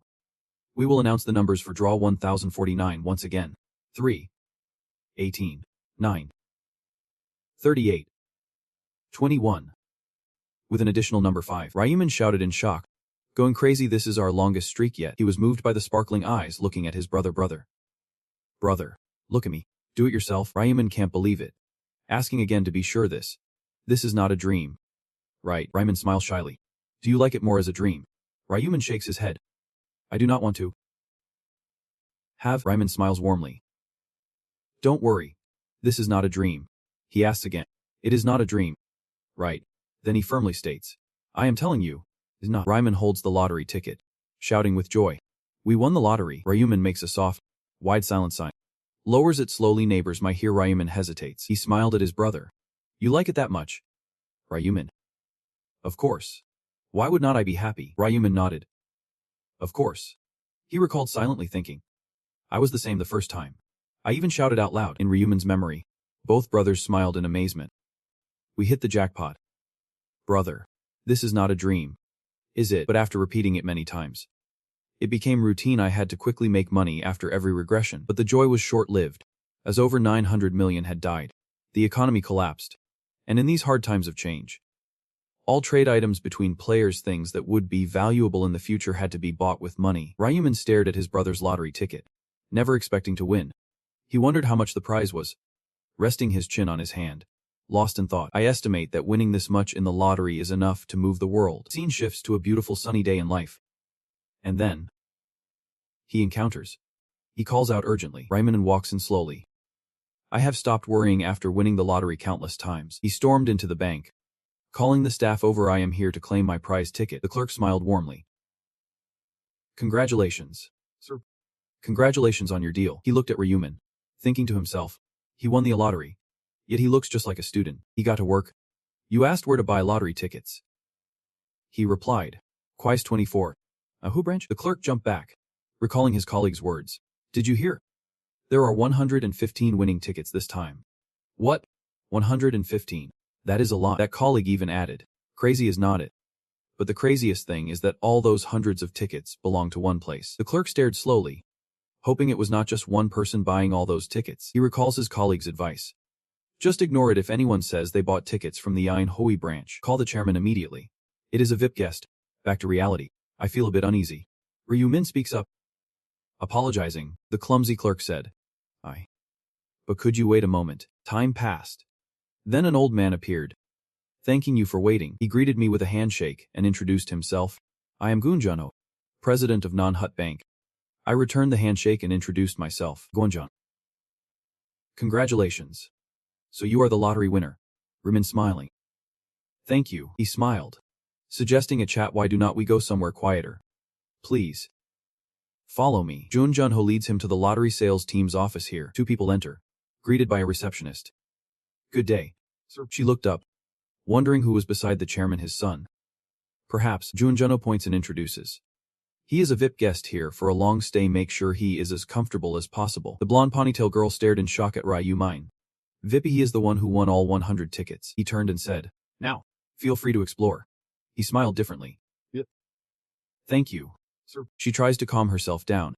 Must stay composed. She smiled warmly, welcoming the guest, inviting him to sit down here. With her blonde ponytail, she leaned in with concern. Would you like something to drink? We have coffee. Juice. Ryumin just wanted to get the reward quickly and leave. But more importantly, I want to claim my reward. She sat down and asked, is that? First, I want to verify the winning tickets. Ryumin handed over a stack of tickets. The blonde ponytail girl widened her eyes in shock, thinking, I can't believe he bought them all with the same number. Does he see the future or something? She finished the inspection, looked up and said, I have completed the verification. All of these are first prize winning tickets. Ryumin gets straight to the point. How much will I get? Yet. She breaks out in a cold sweat. He sat emotionless. Hearing the amount he pitied, his reward was about 22.5 billion coins. Ryumin sits deep in thought, calculating after taxes. I have about 1.5 billion left. Everything happened so fast after I received the prize. Once I get the money, I start my plan first. I find a new place to stay. After buying a house, I will invest some money in stocks. And at that age, I will open a stock trading account. Bitcoin is set to surge about 500% next month. If I plan to invest in stocks after multiplying my money with Bitcoin. And today, both brothers moved into a new house. Ryumin asked, Woo-won, how do you like the new place? Ryu-won is delighted. Of course. It is beautiful. I have never seen such a big and beautiful house. I must take a photo. Ryumin still feels it is not enough. He wanted to be more spacious and comfortable. But this is the best place we can move into right now. Security is good too. Ryu-won turned around and asked him curiously. But why are you paying rent? With that money, we should just buy it. Ryumin dropped a bombshell. He is running out of money, leaving Ryu-won frozen in shock. Ryumin proudly says, he has invested over $1 billion in military funds and Bitcoin. Still dazed. Has not caught up to look at him. What is going on? Two people. Two moods. Ryu-won pale and stiff, while Ryumin casually goes to eat with his younger sibling. I know what you are about to say, but I am not going to do anything reckless. All right. Ryumin slung an arm around his brother confidently, saying, I can always make more money from the lottery. I already saw 4 more numbers in my dream. Ryu-won's eyes lit up, thinking, I have only heard rumors about the one who dreamed of the ancient scrolls before. He grabbed his brother, shaking him back and forth, reminding him, hey, you remember everything, right? Don't forget it. Remember, I am serious. Ryumin's face spun from the shaking. I am a bit confused. There is no way I could forget after doing it countless times. Ryu-1 is a bit agitated. Sorry. Ryu-min turned to the door and said, "Come on. Let us go out for dinner." "Get ready," Ryu-1 asked. "Go out. Where are we going to eat?" Ryu-min smiles brightly at him. "You have not said anything yet.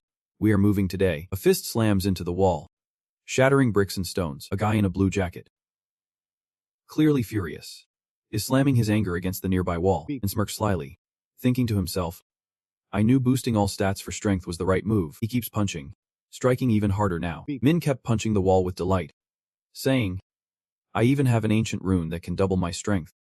I have been lucky with these random runes." He laughed loudly, looking at the dents, thinking even Tyson would envy this punch. Min clenched his fists so tight the veins bulge, saying, "Checking is enough. Why not try it out in real combat?" Min pounded on the door, screaming wildly. He grew furious when no response came. That bastard must still be alive. Yet he would not even answer the call. His expression grew increasingly arrogant, eyes swirling with veins of red. Just the thought of his face and those eyes makes him burn with rage. Like an ancient grudge, that arrogant bastard.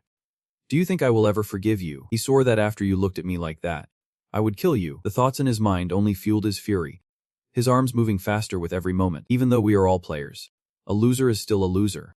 I try to teach him, but all I get is a terrifying silence. Clearly, that bastard is hiding inside. So why won't he come out? Realizing this is not the right way, Yang Min immediately changes course. Then, her face twisted into a strange smile as she pressed her hand against the doorframe. Listening intently inside, looks like that bastard is not home. No choice now. Time to go back. He seems to be on edge inside, reacting instantly to even the slightest sound. Try breathing once. I will smash this door down. And just then, suddenly someone calls out, "Hey, student." When I turned around, I saw some uncle standing there all along. Look at his expression. He is clearly annoyed someone showed up to bother him first thing in the morning. What are you doing in front of someone else's house? Yang Min was still extremely rude to those older than him, saying, "Why do you care? Are you the host or something?" He is right. I am the landlord here. A direct answer that made Yang Min startle and speak out. Back to the main issue. There is a loser here, I am the host. And my direct answer made Yang Min startle and speak bluntly. Back to the main point. What are you doing here? Meeting a friend.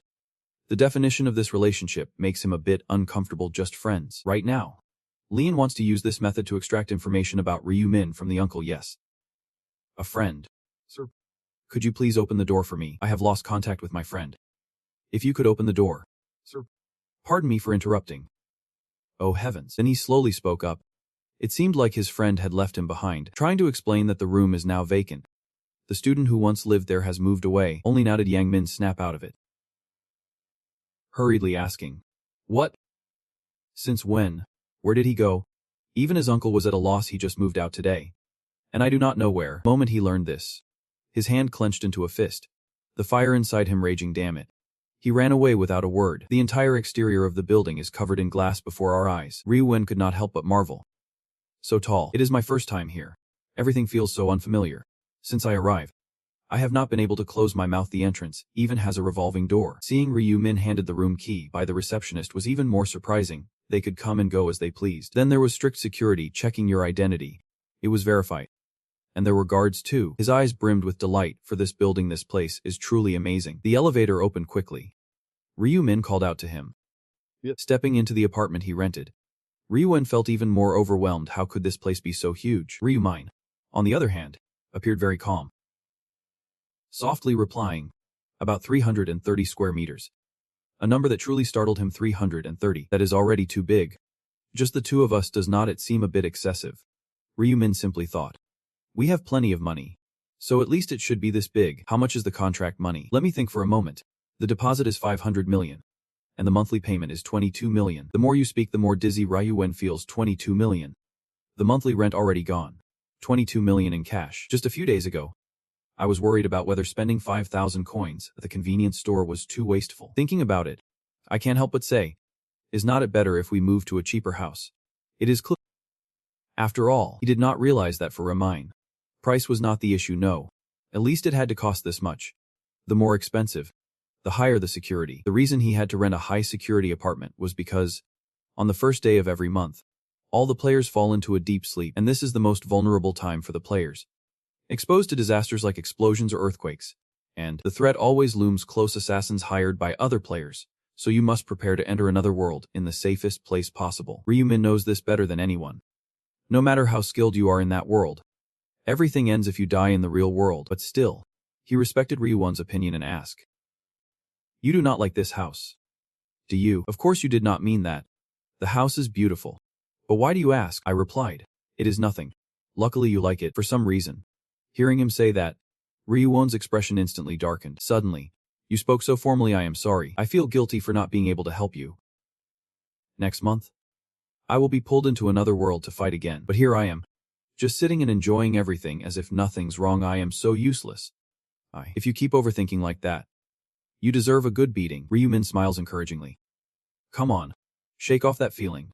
Why are you so down? Don't you think you will win the next round?"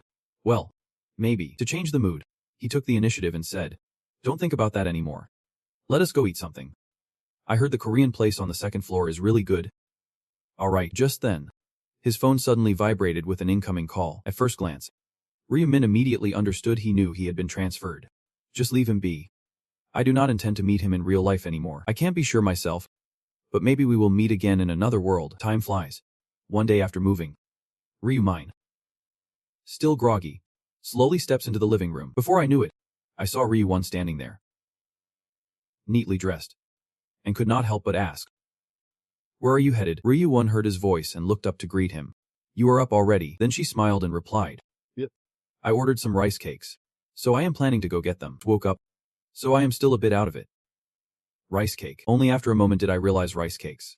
I do not think this has ever happened before. Of course, looking back does not guarantee things will stay the same. But this seems like the first time she has gone out to buy rice cakes. Right. This thought made him curious, wondering why she bought rice cakes. And Ryuwon cheerfully explained, "We just moved in. You have to bring gifts to the neighbors. Isn't that the polite thing to do?" This idea of yours made Ryumin nod in approval. Being a good neighbor is not so bad. A clever thought indeed. Just like a true brother. Right, you go ahead and greet Ryumin first. I will check on the neighbors. So you just rest. But you suddenly suggested we should go greet them together. Let me change my gear first. Wait up. The doorbell is gently pressed, alerting the homeowner that someone has arrived. Hearing the doorbell, the homeowner immediately called out from inside, "Is someone there?" Ryumin's brother. Ryu smiled warmly and said, "Hello. We just moved into the next room. Are you here to say hi?" The landlady politely greeted back, "Hello." At first glance, I felt that you two look so much alike. Are you two brothers? Yep. He carefully handed the engagement gift to the lady of the house, thoughtfully saying, "We have brought some rice cakes for you, best enjoyed while they are still warm." Their gentle attitude made her feel at ease, happily replying, "Oh dear. Thank you both. I will enjoy the meal." "Thank you, madam. See you again soon." Then the two of them moved on to other rooms. We just moved into room 4302 today. A smile always lingers on the lips. This is a little rice cake. Humbly speaking, I am asking for your help. The atmosphere among strangers was not distant at all. Instead, it was incredibly warm. Enjoy your meal. Say thank you, dear. Thank you. They are almost at the top floor now. Just one more house to go. Come on. Let us finish this without getting tired. Greet them quickly. Then head back to the inn. As Ryumin walked, he introduced to you. Did you know this floor is a penthouse? Listen up. Ryuwon felt even more overwhelmed. They bought both the 44th and 45th floors. So they must be insanely rich. Right. Ryumin simply guessed. He was not sure. But probably someone wealthy or famous. I rang the bell, but no one answered. Maybe they are not home. Ryumin tried pressing again, but nothing changed. It seems they are not home. The moment he turned to the right, his gaze froze in astonishment. Seeing that expression on him, Ryuwon turned around, curious to see who that person was. Ryuwon quickly realized the beautiful girl before him was none other than actress sssrank. Meeting you here is truly an unexpected honor. While Ryumin still did not know who she was, Ryuwon beside her kept saying, "She was born like an angel." Suddenly, a massive arm blocked their path. Sssrank steward stepped forward, his face grave, and asked, "Who are you? Are you Tomb Raiders?" His unfriendly attitude caught me off guard, but I quickly explained, "We live on the floor below." Seeing him so fierce, Ryuwon handed the plate of rice cakes back to the man living downstairs. Now Sssrank's market master finally gets their point. I thought it was someone else. Ryuwon smiled warmly and asked, "Do you want to try some rice cake?" He responded with a cold refusal, saying, "No need. And she does not eat those things anyway." After speaking, he immediately stepped forward and opened the door. "Call Erin inside. She is coming in now." Alright, but she still seems attached to the rice cake in his hand. her eyes unable to look away. Back when the two of them went inside, Ryu-min finally spoke up, annoyed. Who did that guy think he was? Acting so polite. Anyway, do not mind that bastard. Of course. Because you are busy caring about someone else. It is. What is more important is, a moment later, with a tender gaze, she turned to him and said, "Did you see? She is truly beautiful." Ryu-min's face remained expressionless, puzzled by his words. "Oh. Is really killing Ryu-won's mood. What do you mean? You just saw her too." But still patiently explaining again. "It is Seal Aaron." Seal Aaron. Yet he asked, "Who is Seal Aaron?" The headlines are flooded with negative news about the entertainment world. Actress Jae-suk's fans are in tears over this shocking revelation involving Seo Jin. Simwaeon. The tragic deaths of great actors have been a huge shock to the film industry. Korean actor Choi Lee has passed away forever. Surveys show only 58% of the stars remain alive. And due to actor Wang Min-ho suffering from panic disorder and anxiety disorder, the filming of Urban Crime has been halted. Seal Aaron read these lines and could not help but let out a sigh. His expression grew increasingly anxious. Wondering how the world was really running, suddenly, a message came from Hong Shine. "Aaron, have you heard the news?" He messaged her to say Seo Jin was gone. "They kept talking about it. Are you going to the funeral tomorrow?" "Of course. He took such good care of us." "Then let us go together." The more she scrolled through her phone, the heavier her heart grew, unable to believe someone more successful than herself had died in the first round. Thinking about it, Aaron felt incredibly lucky. If he had not secured a good ancient script, his name would already be all over the news. Everything has happened too fast and too unexpectedly for her so far. I have grown so much. I even thought there would be an article written about me. It is truly unbelievable. I have to admit, without the company's sponsorship, could I have grown this big? Even this penthouse was bought by the company. Aaron was so caught up in those thoughts. She did not notice her assistant had arrived. "What are you thinking, Aaron?" he suddenly asked, startling her. "It is nothing." Seeing that look on her face, he knew what she was thinking. She encouraged Aaron. "It is, I told you. You can say anything to me." Aaron sighed and said, "I am just wondering why the world turned out like this, and how I will survive the next round." "That is what I am thinking. But you still have him. Do not worry about the next round. I am right here. What do you have to fear?" Aaron's assistant feels she is worrying too much. "Just trust me and get some rest." At last, that beautiful smile returned to her face. "Of course. Who else could I trust now?" The assistant sat lost in thought, realizing that when the company assigned him as both assistant and bodyguard, he felt uneasy, as if they only wanted someone to watch over him. Her perspective changed completely after they fought together in the game. Without him, she would have died in the first round. Aaron's assistant kept repeating, "I will protect you at all costs. So do not give up." "That really puts me at ease.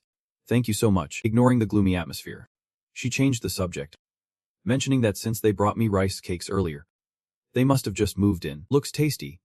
But he is always so cold. If you eat that, you will gain weight again." When Aaron feels friendly, she thinks they must have struggled to come ask us. They must be really sad.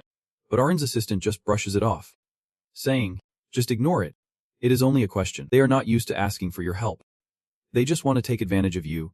Once you agree, they will keep bothering you forever." Even so, she still feels they do not seem like bad people. Recalling their expressions back then, she guessed our neighbors looked over 15 years old, probably having slain 100 goblins to survive. Right. Probably so, and it is truly fascinating how those who have faced such danger can act as if nothing happened. Aaron's assistant, unlike her, was pragmatic and bluntly added, "You think killing 100 goblins with them is hard? Only fools would lose." Aaron understood why he spoke so calmly. It was because his skills in the other world were exceptional.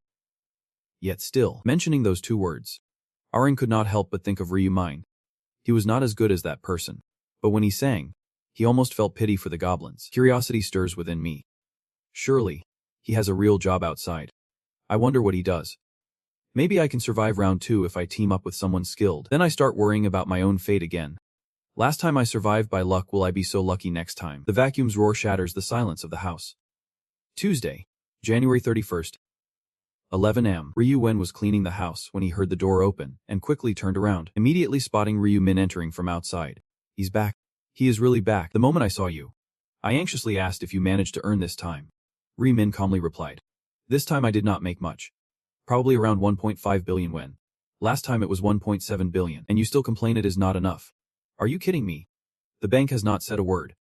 This is the 4th time you have won." After all, recalling the moment at the bank, he made Junho exclaim in amazement, "You are back again." "Lucky customer." "Curious?" I asked. What is your secret?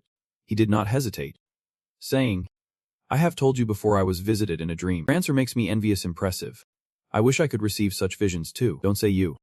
Even Ryugun himself does not understand how he became like this. Anyway, I want to ask so this time. You are planning to pour all your money into Bitcoin again. Right. It has already reached 15 billion when. Such a huge amount makes me worry. Is not it time we pull out? I am afraid we will lose everything. But Ryuman felt this was not the right time. Not yet. This was all part of my plan. Ryuguan. So do not worry, I can handle everything. Let us grab something to eat. The two quickly arrived at a nearby restaurant.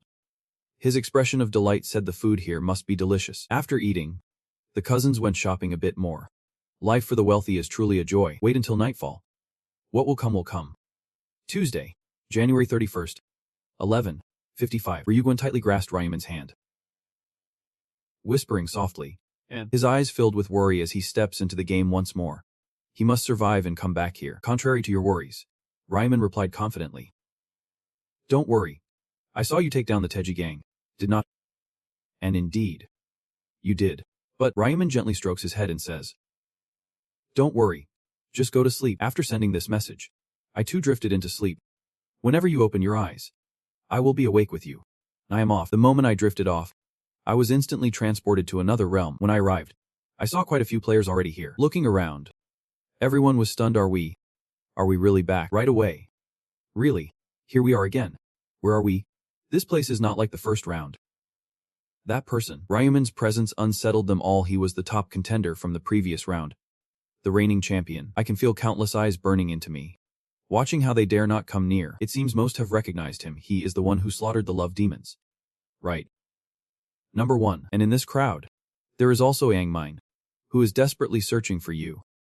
Seems everyone has gathered. When will he finally show up? Stepping into the game, Ryuman's gaze shifted automatically, from jade green to a piercing cold red. At the same moment, an angel descended from above, spreading wings wide. Has everyone arrived here yet? The player's face instantly twisted in confusion as they realized another angel.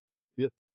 What could be happening? The new angel gently explains that the angel in charge of the first round met with an accident and will no longer appear. They smiled back, saying, don't panic, human. The next moment, that gentle smile vanished. But for this series of strange expressions, I will guide you all thoroughly from now on. Enough with the greetings. From now on, the real game begins.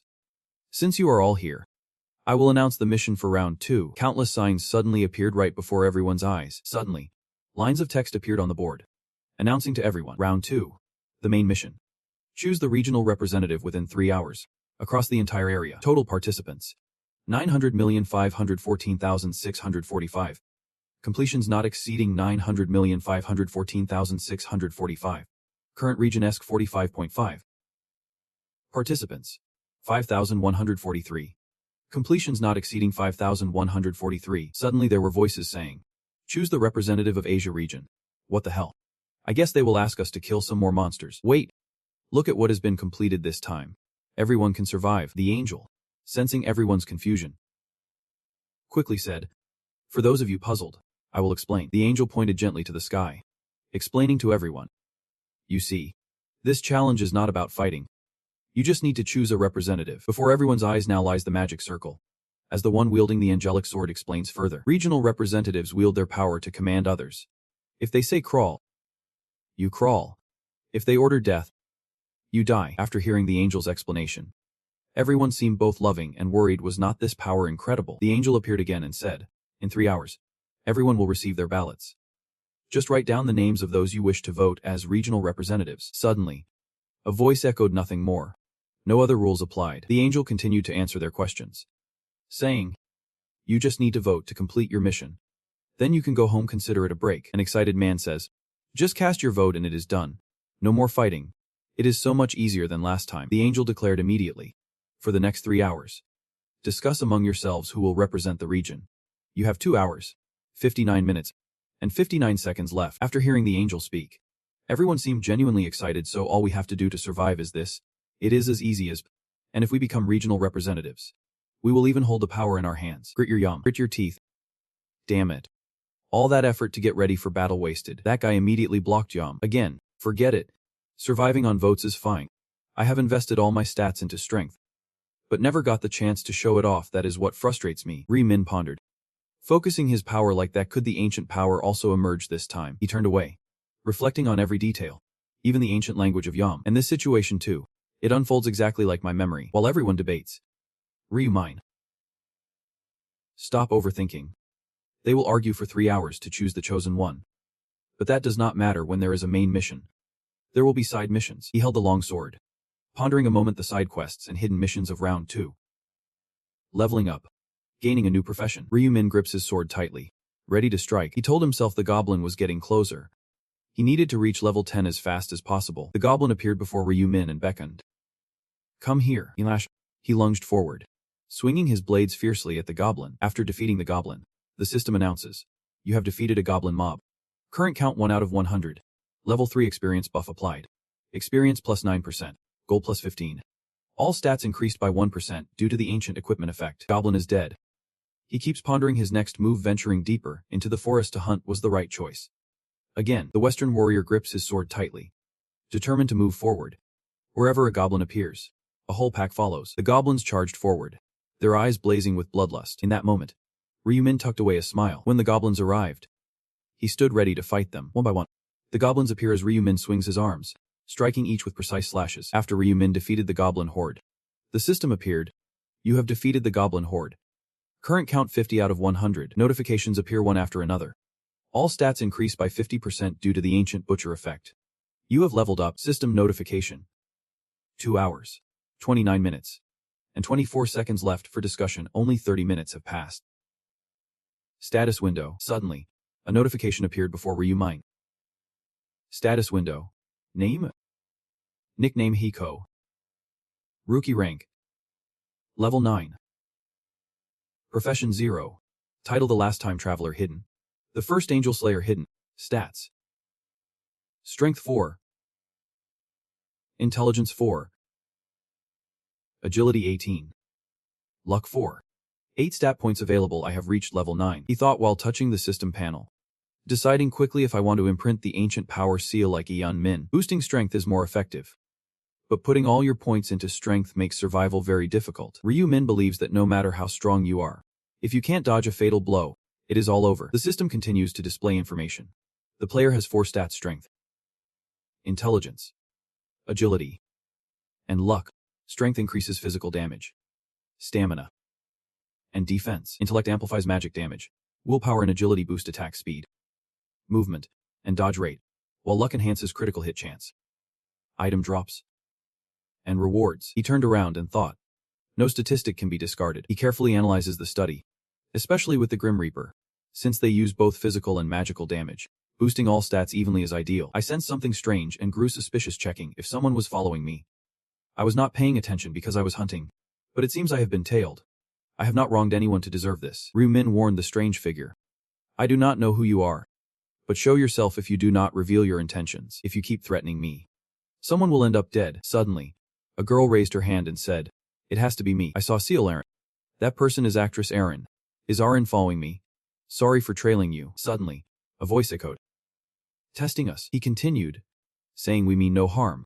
Please do not be angry. Ryumin is deep in thought. Sangchun. He keeps thinking, if that isn't Sangchun, is not he the right-hand man of Jaiwang Lok? The system displays information.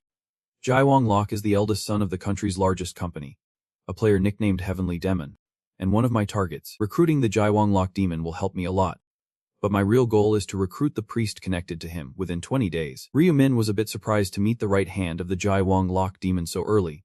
But why is Sangchun with a Rin? Wait, could he be? I still have some doubts about the bodyguard for a Rin. A Rin's face showed a hint of confusion. Then she recalled the rumor that the ghost Jaiwang Lok was assisting a star for an important work-related purpose. Ryumin asked them, since when have you two been following me? The future is changing in unexpected ways. Arin immediately replied, from the start. When you set off, I saw you enter the forest and followed you. Sorry if I bothered you. Arin was a bit confused by Ryumin's question, why follow me? No ill intent. We just want to propose something. Arin continued. That is right. You ranked first in the first round. Did not you? She spoke with urgency, wondering if we could work together. Ryumin sneered. Cooperation. Isn't that only when both sides need each other? He immediately waved them off. Yep. But what do I need from you? I can fight alone. Don't waste my time anymore. Go back. Ryumin turned sharply and said bluntly. I have no intention of teaming up with you too. Sangchun is a bit angry. What is wrong with that bastard? How big is his ego anyway? Sangchun asked Arin. Miss Arin was a bit worried as she explained to Sangchun he was not stubborn for no reason. The pressure from him was intense. What pressure? When he pointed his gaze like a sword at her, fear was only natural. Arin is a bit scared. I wanted to team up with the top player. But things did not go as planned. Sangchun replied to Arin. What did I say? Someone like him is too arrogant to need allies. Yeah. It is a bit of a pity. Before Arin and Sangchun, the goblin slain by Ryumin's sword, he said to Arin. Forget it. It is a waste of time following someone like that. But I did not know there were monsters like these in the forest. With the time left, let us just go clear it out. Arin smiled and replied to Sangchun. Not bad. Bodyguard. A wisp of white smoke suddenly rises from the forest. The goblin scans the surroundings, alert for any danger. From the moment Ryumin appeared, he charged straight at the goblin without hesitation, too busy to even think about teaming up. He pondered for a moment. The top priority now is to level up quickly to gain experience faster. The system continues to display. You have defeated the hobgoblin. Current kills 60 out of 100. All stats increased by 60% due to the ancient butcher's effect. I stuffed my mouth. 5 in at once. I will eat tomorrow. The gnolls charged straight at Ryumin. Howling fiercely, the gnolls grabbed their weapons. Leaping forward right at Ryumin, he swiftly swung his blade, slicing through the gnolls who fell to the ground. System update. You have defeated the gnoll. Current kills. 65 out of 100. All stats increased by 60% due to the ancient butcher's effect. He looked decisively at the bulletin board. You have qualified for a promotion. Notifications keep appearing on the feed. You have leveled up, reached level 10, and qualified for promotion. You can now use the shop feature, with hidden tasks. And finally, level up. He checks the rules on the bulletin board again. Round 2. Side quest: level up before voting time. Obtain the upgrade item. And receive the profession. If successful, receive a 50% discount coupon for daily items. Who is seeing this side quest for the first time? Some people cry out in confusion. Upgrade items. Is not upgrading enough. Where it won't even tell me my profession. The notification keeps popping up quickly. Everyone knows having a profession is a good thing, but the problem is, no one knows how to obtain the upgrade item, which is usually only acquired by fulfilling special conditions. The rules appear. Warriors must raise their power level to at least 10 and kill 30 monsters within the time limit. A notification appears. You have just received an upgrade item. The rules of the game remind us. Even humans must hunt and spill blood within the set time. Additional game rules appear. Assassins must successfully eliminate monsters multiple times, meaning each player must complete tasks related to their role to receive upgrade items. Min focused on the tree corner, recalling how he constantly hunted monsters and hid in the forest, which led him to become a hunter. He held the strange glowing object firmly. But after learning about the role of the Grim Reaper, he made his choice. The strange, mysterious thing glowing on your hand. System display. You have used an upgrade item. The notification remains. Your profession cannot be changed. So choose wisely. Do you wish to advance to the Grim Reaper class? Yes. After hesitating for a moment, he decided to press the S button. I did not even need to think. The strange glowing object in his hand flared even brighter. Notification displayed again. You have been promoted to the Reaper class. Round notifications have appeared. Your upgrade reward is the Death's Ancient Relic, Ancient Death Curse. When used during the day, doubles the weapon's attack power. At night, attack speed increases by 50%. Resting then sharply reduces enemy detection. As the ancient script automatically imprints itself onto the player's body, the diamond in his hand transformed into a red beam of light, piercing through the vast space. The system displays on the notice board. Ryumin thinks. My level up reward is the Reaper's Scythe. Now I have both an ancient relic and a weapon. Notifications keep popping up. You have earned a 50% discount on daily items for completing the side quest. Your rank has leveled up from novice to apprentice. Rank increased accordingly. Status window. Name Ryumin. Nickname XX. Apprentice rank. Level 10. Reaper class. Title. Last time traveler. Hidden. First to slay an angel. Hidden. Stats. Strength 4. Intelligence 4. Agility 31. Luck 4. 6 stat point. Skills. Ancient language. Bonus granted. Players are divided into 6 ranks. Grandmaster at level 99. Master at level 60. Expert at level 40. Normal at level 20. Apprentice at level 10. And novice at level 1. Like other games, as you level up, rewards increase and new skills unlock. You have learned the Reaper's skill. The Death Emblem. Professional skill. Death Mark. The effect creating the mark is visible only to the target and the caster. revealing the target's remaining stamina. The target takes an additional 100% damage each time the caster attacks simultaneously. But the effect applies to only one target. You can even equip higher tier items. The Death Scythe, a rare weapon with 25 attack, gaining +1 attack per swing up to +5, durability 225 per 225. Apprentice level required. A giant scythe is said to be wielded by the Grim Reaper. Too heavy for novices to handle. Ryumin pondered the rules. Without leveling up, he would remain a novice forever, so he had to level up fast. You have been recognized as the first player to level up. Your reward is a random golden age. And as the first to level up, you have learned the neutral skill. Surveillance. If he deduces further, he will learn this. They gain a neutral skill. A tracking ability that reveals the target's location, but only if the face and codename match to be considered a valid target. Price: 20,000 V. Ryumin smiles at the system board, making his decision with 20,000 skill points. Gotta try it. Right. Keep watching. Suddenly, an image appeared on the system board. Iong Min. Name and face match tracking the target's location. Navigation alert. Player Iong Min located 190 meters from target. Follow the arrow ahead to track. Glowing lights flicker around Ryumin as he scans ahead 190 meters. So he has already ventured into the forest too. Leaning on my hands, I have been guessing everything. He was 2 kilometers away. Now only 190. Should I secretly follow him? As Arin and Sangchon flee the forest, Arin suddenly collapses, unable to stand. Arin gasped. I can't run anymore. My legs won't hold. We have to keep going.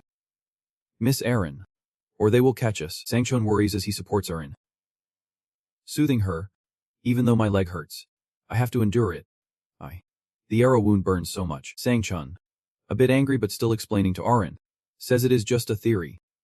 But they say that even if she gets hurt in this world, her body in the real world will be fine.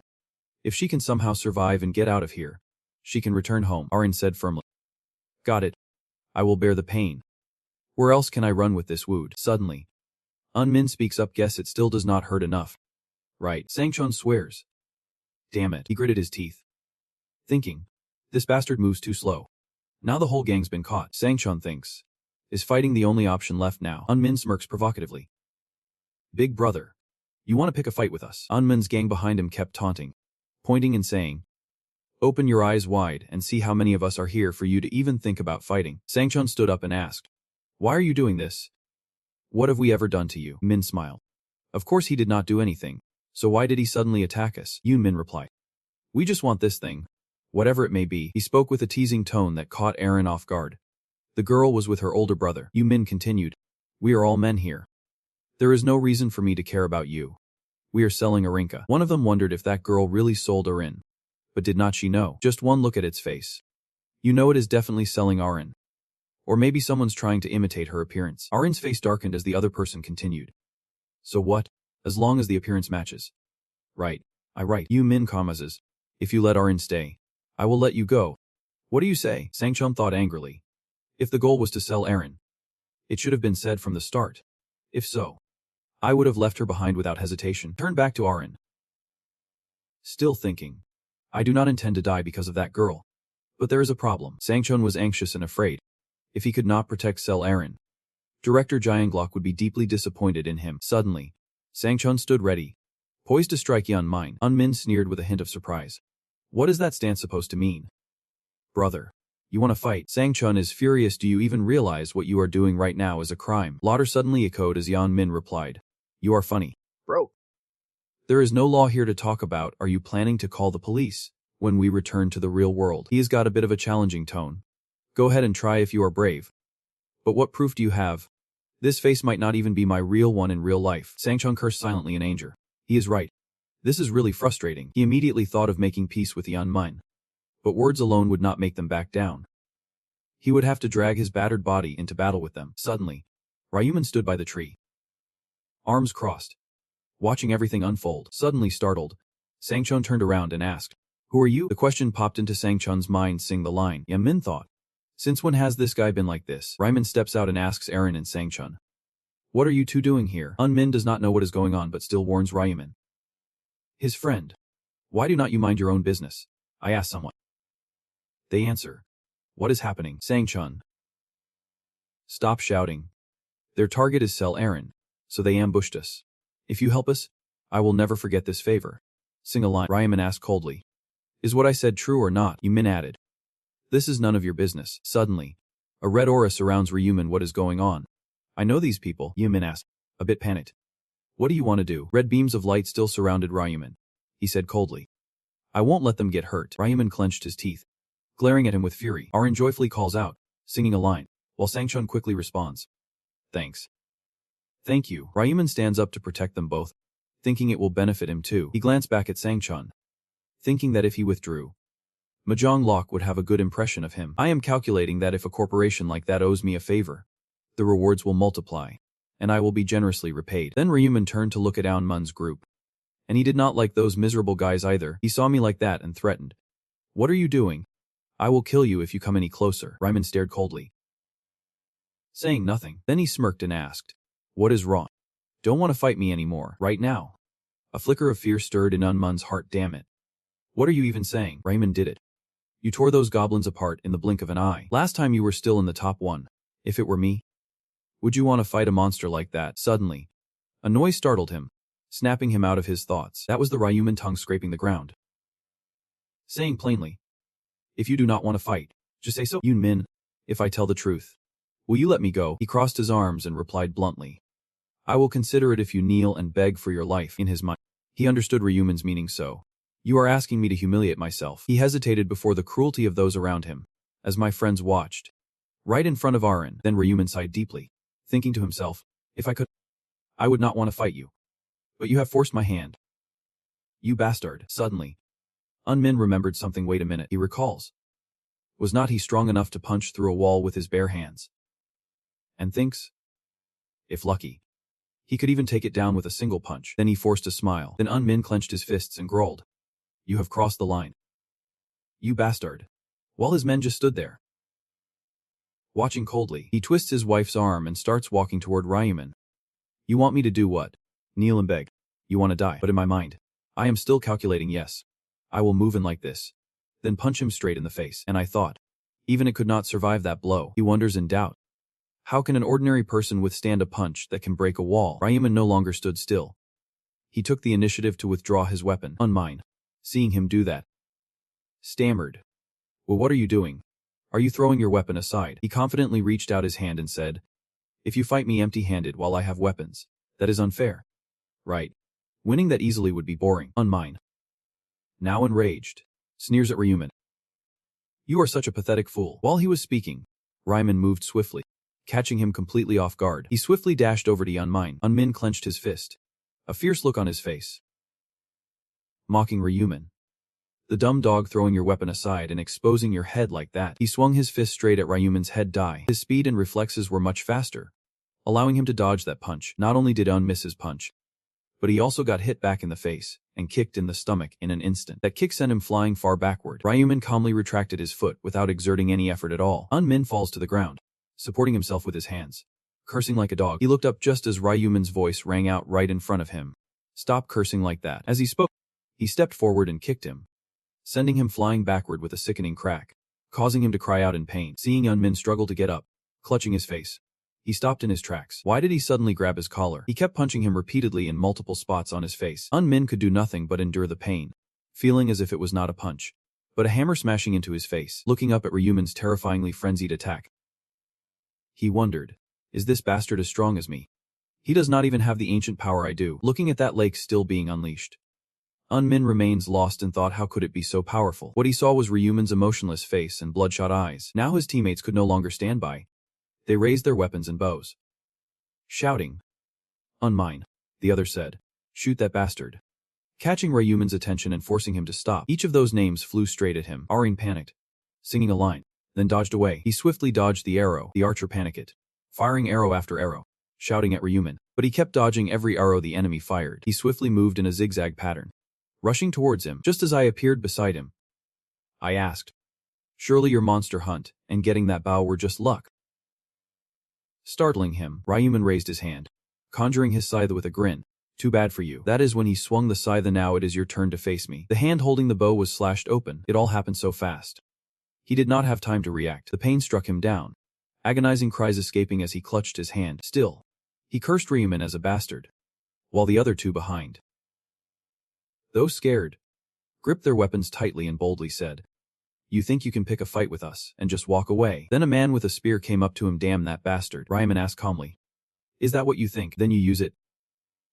Deadly poison. A black skull symbol emitting a red glow appears on the spear tip held by the man. Ryuman swung his sickle behind him, then slashed forward with a straight arm. The scythe slash just swept past his leg. It snapped instantly, making him scream and fall down. The other guy panicked, trembling all over, his legs shaking. While he was still watching the guy, Ryuman quickly rushed in. Before I could react, he appeared right beside him and said, "Daring to attack me with a weapon.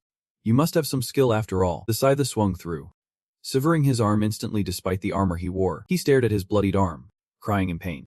As the skull symbol appeared on his head, Ryuman turned to look. "That is the death poison for you. It doubles damage.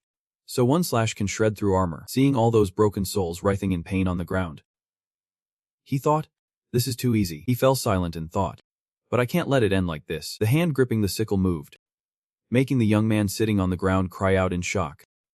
Ryuman decided to deepen this fear, so they would never dare come near him again. His hands and thighs were deeply scratched, trembling and unable to stand. The man with the dagger attacks the weak Vang Sin. "Please stop." The other man, pale and desperate, begged, "I am about to die.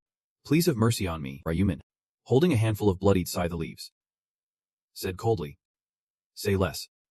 Spitting a little blood does not mean you are dead yet." Then glanced away, looking toward the tree where Ein Min hides.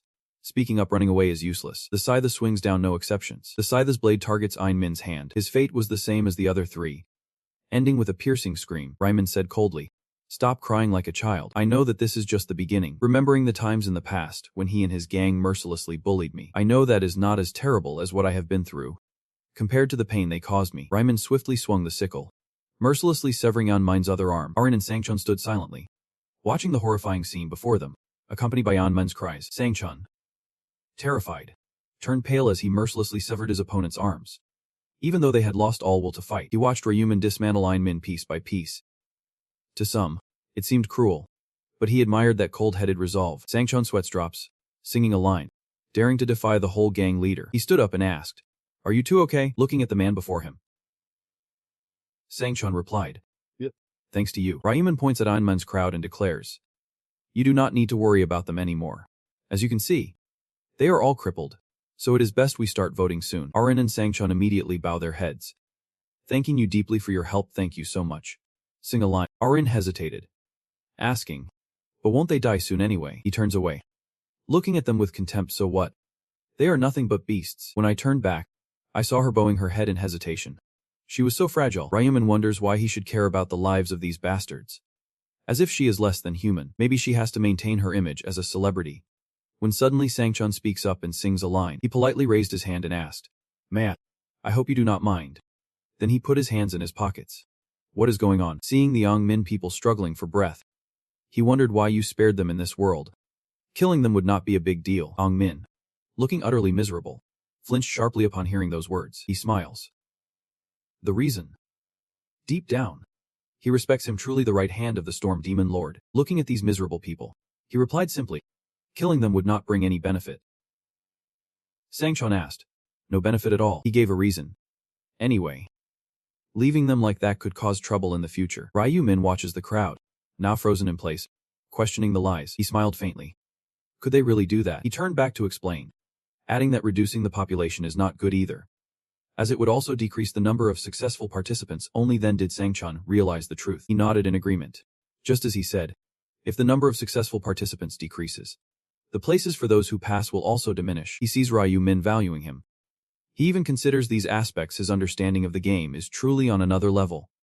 He is genuinely impressive. Sangchun sighed in relief. I get it now. We will stop paying attention to these liars. Ryuman immediately turned and left. So I am going now. But Sangchun called him. Wait, you sing a line. He wants to repay the life debt. If you give me your account number, I will send you a reward in the real world later. He did not stop, just replied briefly. No need. Watching his back as he walks away, Sangchun wonders, does he help others without expecting anything in return? He thought to himself. He would report this to the guild leader immediately. The January sounds of Ryuman caught his attention. Though he wanted to kill them, he held back, for as the song said, killing them would bring no gain. He spat on Ryuman's head, humiliating him. Those bastards. Then called out, Arin. She replied, Got it. In the crowded place where everyone is voting. The noise of arguments fills the air. Please. Hand me all the ballots. Please vote for me. If everyone votes for me as the regional representative, I will do a great job. No. Better than him. I am confident I can do it better. Two men just argued and shoved each other. You fap. One said. The other, furious, replied. What did you say? How dare you call me that? Everyone saw their conflict and quickly stepped in to calm them down, saying, both of you, do not fight. Even if we join forces, we are still too weak. What good does fighting do? That is right. Taking the chance to stop him from raising his hand. Those easily provoked are not fit to represent. Let me handle this. One hand raised. Wait, he confidently pointed to himself, saying, my father is a member of parliament. Is not that why I am more suitable to be the representative? After that statement, he was immediately questioned by others. Your father a member of the Asian parliament? No way. I can't believe that. When suddenly a voice rang out. Everyone fell silent and turned to look. He is the one nicknamed Mint Chocolate Boy, saying, only 2 hours left to vote. We can't waste time like this. We need to vote quickly. Those around him asked. So how will you decide who to vote for? He replied. Yep. I have a very good suggestion. Hearing that, everyone began to stir. Really? Is he? He smiled. Everyone. Be quiet. His mouth shut tight. These people hang on every word I say, then turning away with a sinister smile, meeting the gaze of others. But as expected, they fell for my old, convincing words once again. When I got a convincing ancient script from a random fragment, I was quite disappointed. Back when he picked up the stone, he wondered, what the hell is this? The system interface appears. Ancient language persuades, enhancing the ability to convince the person you are speaking to. The effect does not apply to beings higher than the caster. He is still disappointed. How could ancient spells possibly work on monsters that can't even communicate? It was not long before I quickly figured out how to use it wisely. As the men slaughter the goblins, one of them pins one down to stop it from moving. He shouted, just as the ancient persuasion activated. Everyone. That woman over there is in danger. Leave those dwarves and help her. Everyone seems to have lost their will and rushed forward. Okay. Right now. Help her first. He pondered that by repeating this method, he could rob the nearly dead goblins and easily kill 100 of them. Back to reality, he smiled slyly, thinking if luck is on his side, he will easily become the regional representative. Young Chocolate uses ancient rhetoric to speak up. Everyone. We should first choose the candidates. Narrowing down to about 5 for easier voting. Everyone seems hypnotized, responding without resistance. Not a bad idea. Quite reasonable. We won't get anywhere if we keep urging everyone to vote for ourselves. He raised his hand, continuing to control the crowd. Let us narrow down the choices first. If you want to nominate someone, raise your hand and point to that person. A chubby kid heard that and quickly raised his hand to nominate himself. But Little Mint Chocolate stopped him, of course. You can't nominate yourself, or everything will just go back to the way it was. That fat guy lost interest and snorted at that. Everyone caught in the persuasion spell is debating. He is right. There is no other way. He smiles quietly. So easy to convince these lowly fools. Everyone's deep in thought. But who to nominate now? I do not really know anyone. And I do not want to see anyone else but me represent us. He smiled quietly, just as expected. At this time, only the outstanding ones can be nominated. Suddenly, a man spoke up. I nominate the boy Mint Chocolate as our representative. Seeing himself nominated, he beamed with pride. Right on the mark. The man from earlier spoke up again. But in the end, the representative should be someone determined and capable of leadership. He feigned surprise and asked. The man kept speaking, drawing those around him in. Yes. He is still in control of the situation, right? You agree too, do not you? The Mint Chocolate Boy chuckled silently, adding another fool to the list. He kept smiling, using archaic words to persuade, thanking me for the praise, wondering if anyone before he could finish. Someone else interrupted. I want to nominate a song. He saw others getting nominated and exclaimed. Makes sense. How could someone who ranked first in the previous round not be nominated since someone else has been nominated? Everyone is speaking up. So I want to nominate the runner-up from the previous round. Life is a documentary film. And I want to nominate third place. Singing Dragon in the right hand. Mint Chocolate Boy keeps leading the crowd, so we have 4 candidates now. Is there one more? Anyone else? No one said a word. So he clapped to grab everyone's attention and said, all right, let us finalize the 4 of us. Before voting, can each person give a speech? He continued using ancient rhetoric to speak up. Me first. The Mint Chocolate Boy seemed quite pleased with his power. Convincing these pathetic fools was a breeze. He continues to use ancient language to control everyone. If I become the regional representative, I will. Suddenly, a voice rang out. Stop babbling already. The boy Chocolate Mint returns unexpectedly. He is the second ranked in the documentary The Region of Life. John Sick scratched his hand and spoke up. I do not want to hear your bullshit anymore. The boy chocolate mint tries, using ancient language, to persuade John Sick, what are you doing?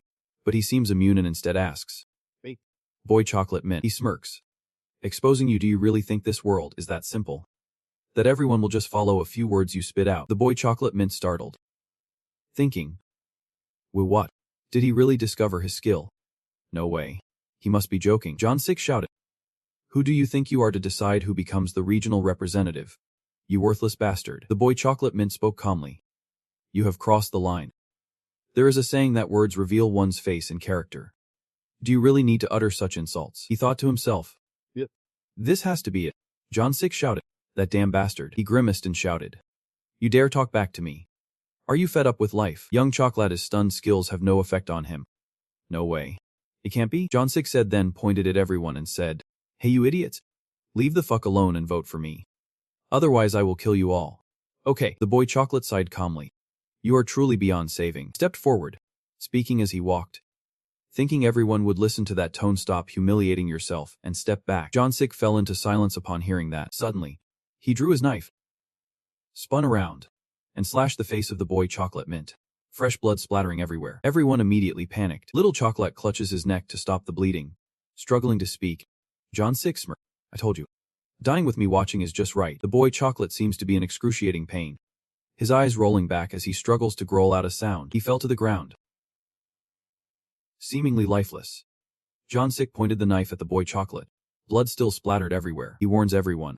If you do not vote for me, just prepare to be buried. Everyone was like headless snakes, screaming madly. He did. That man killed the mint chocolate boy. He has gone mad. The murderer. John Sick raised his knife, pointed at the crowd with a cold glare, and said, So what? If you have opinions, come swim over here. The guy just now nominated Little Chocolate to speak up crazy. You must be out of your mind. He saw that and sneered. If you do not swim over here, I will come get you myself. He charged forward, killing all who opposed him. Everyone screamed. Help! Help! He is like a madman ranting. No cops. No detectives. No cameras at all. He was like a butcher, slaughtering everyone there, believing he could kill without consequence. John Sick only threatens with a knife if you do not vote for me. Next time it will be your turn. Got it. Everyone steps back in fear, his face smeared with blood. He thought, they fear death, so they will vote for me. If possible, I will become the regional representative just like that. He thought of Ryuman, singing, I will kill that damn bastard first. If I kill him, I will become number one. The system sound echoes. Defeated none. Score 265 out of 100. System display. All stats increased by 100% thanks to the ancient butcher's relic. Triple experience buff applied. You have leveled up to 16. I just reached 16 too. Ryuman intently studies the power chart. You look at the slain beasts and think to yourself, the higher the level, the slower the leveling speed. Even after killing over 200 monsters in 2 hours, you have only leveled up 6 times. You close the system menu and keep thinking. On the bright side, hunting monsters has become easier. Ryuman silently thought of the 2 blazing red stones. Clearly because he possessed both the ancient language of death and the ancient language of the butcher. Sheathed your sword. Silently plotting perhaps the time has come. Saying that, he sheathed his weapon into the void. It is time to leave. The system keeps displaying. A moving circle appears. Voting time is up. No more chances. It is time to vote. Players in the area returned to the starting point. The wounded players were also forced to call out to the resistance ground. Some hunters are surprised to be put through training again. Sang-chun and the newcomers were all startled by the scene before them. What is this? Around that killer are bodies still soaked in blood. The dying of players. What on earth happened here? Arin quickly covers her mouth in shock. Do not tell me that person killed them all. Ryuman silently gazes that way. It seems Chu Dong-sik is leading again this time. The desperate Den turned to him, his brow bloodied. Seeing Dong-sik as the leader, equal to Dong-sik, and the second strongest warrior in his district. Truly, his character is utterly despicable. Then he curled his lips into a twisted smile, making him think even harder it was best to defuse that bomb before it exploded. Ryuman glanced back coldly, as if to respond. But now was not the time. Dong-sik took the initiative to approach him and start a conversation. Hey, Sing-a-san. Where have you been? I have been waiting for you a long time. Ryuman calmly with his hands in his pockets asked. What do you want? He replied with a friendly tone. Nothing at all. I just want to ask one question. Dong-sik seems very confident, as if saying to me, I will get straight to the point, come work under me. His words made him raise an eyebrow and repeat, Under my command. He twisted his dagger with a smile. I will spare your life if you do this. But the sudden burst of laughter from the singer startled him. Ryuman did not hesitate and said straight out, "Do you want to start fighting right now?" He even combined it with his provocative smile to taunt him more. A kneeling down and begging me. Saying if so, I would spare him. Dung-sik grimaced. Grab the dagger, damn it. Look at this crazy bastard. Seems like he still has not grasped the situation. But he kept insisting that if I became the regional representative. But Ryuman did not care and cut me off. Do you think it is that hard to understand what I am saying? He loves the fierce sparks curling around his hand. Or the scythe appearing with Ryuman's powerful magic. He would rather die here. Dung-sik's heart trembles with panic. What is that? Where did he get that weapon? Damn it. I have messed with the wrong person. The man opposite him asked coldly. What is wrong? Did the cat steal your tongue? He clenched his teeth as the blow landed. A breath washing over the dried blood on his face. Even so, this guy remains stubborn. Listen. I am Dung-sik, leader of the Dung-sik gang. Do you think I would kneel before someone like you? Dung-sik throws down his opponent, flicks his small knife, and shouts, grab this weapon and come up here. You bastard. Ryman smiled quietly to himself, still stubborn as always. Joking was enough, facing a coward like him. I have to think carefully. If I reveal my strength and get noticed, things will get complicated. He barely curled the corner of his lips into a sly smile. We must make Dung-sik our representative to exploit him in round 3. And more. In Ryuman's red eyes glancing upward. The time has come for the angel to appear. No sooner had he spoken than a pair of white wings fluttered down where they stood humans. You have gathered in full, have not you? Everyone's eyes were on her. While Ryuman silently warned Dung-sik as he fumbled in confusion he was flying, the sickle was gently put away. Next time before challenging someone, remember to check who they are if you do not want to meet your ancestors early. Dung-sik's whole body was covered in blood, stunned and speechless. He clenched his teeth and thought, damn it. A heart attack from stress this time. I will let it slide. Just wait and see. If I become the representative, I will make him pay for this insult 100 times over. The angel smiled and asked, have you chosen your representative yet? Then she saw the bloodstains on the ground and realized something. I get it. Seems like it happened within the last 3 hours. You do not just talk nonsense. Do you? Of course. If you scum duck. I could not care less. With her excitement, she raised her finger to give the command. Let us begin the voting. Shall we? System screen appears before the players, confusing them as the voting for the representative officially begins. You each have 1 vote. And the player with the most votes will become the representative. Look at who you want to vote for, and cast your vote. Ryumin stared intently at the notification. Players who do not vote within 5 minutes will be eliminated and vanish. The clock has started. 4 minutes 59 seconds remaining. The weaker players all look to one side, eyeing the person they want to vote for. Then, Dung-sik revels as countless fearful eyes turn toward him. Just as he expected, they are all watching him. He scanned the area and was startled to notice something unusual. Den glared straight at a girl, scowling. The chubby steamed bun girl. She panicked. Emmy. They had a loud argument. Does she want to die? Why won't you look at me? I have already voted for you. Ryumin just lets out a wary sigh on this side. He glanced back at the crowd, warning them sharply. If you do not look at me, consider yourselves doomed. The rope slipped by with that guy's loud voice echoing. Someone just turned around. And finally, it stopped at 0. Time left. 0 minutes. That angel was so eager. But time's up luckily. You foolish humans managed to finish voting in time. She claps her hands to execute a system command. Time to tally the votes. Right. The information board in their area appeared large and clear, showing the regional representative election and the voting results. Please provide the Vietnamese text you want translated into English subtitles. Life is a documentary film. 2,412 votes cast. Dark 2 dark sentence. 2,077 votes cast. Dark 3. The black dragon is in my right hand. 249 votes cast. Dark 4. Steamed buns. Plump and inviting. 6 votes cast. Dark 5. The adorable little bird. 5 votes. Using all my strength to look up to it, I ranked number 1. But only got 2,412 votes.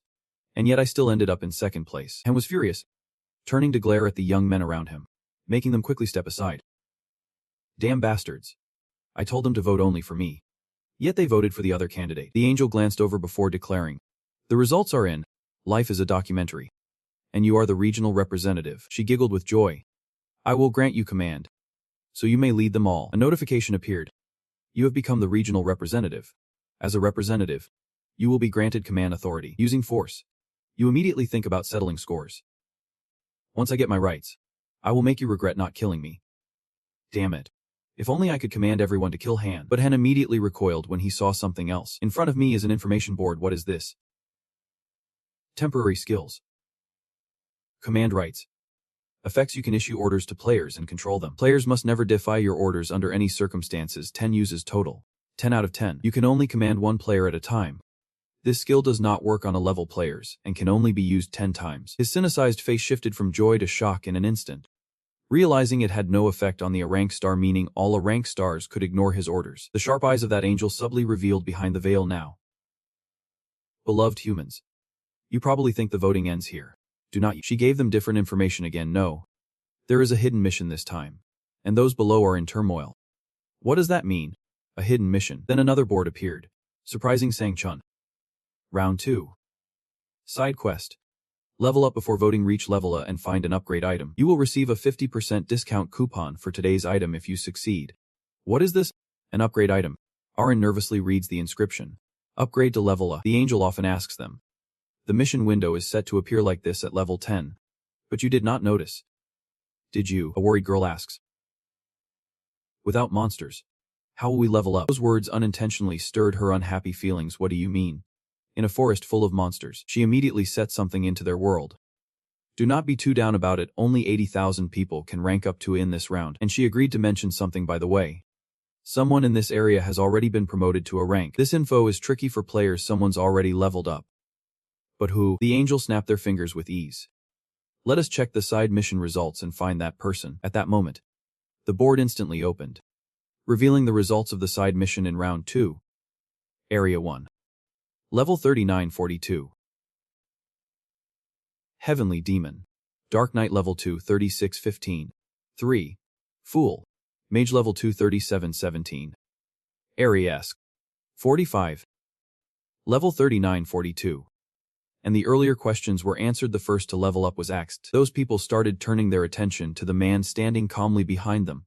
Was he the first to level up in this area? Surrounding Ryuman are countless gasps of astonishment from the players. Could he really be a Grim Reaper? Now everyone hesitates, borrowing around Ryuman to whisper Grim Reaper. What kind of profession is that? Looks like he is pretty badass. Is that why he carries that huge scythe everywhere? The Red Chain Temple was furious, thinking, damn it. I was about to use my family order to deal with Actlive. X.39.42, but who would have thought Actlive? X.39.2 would change careers right now. The angel approached the leaderboard to continue.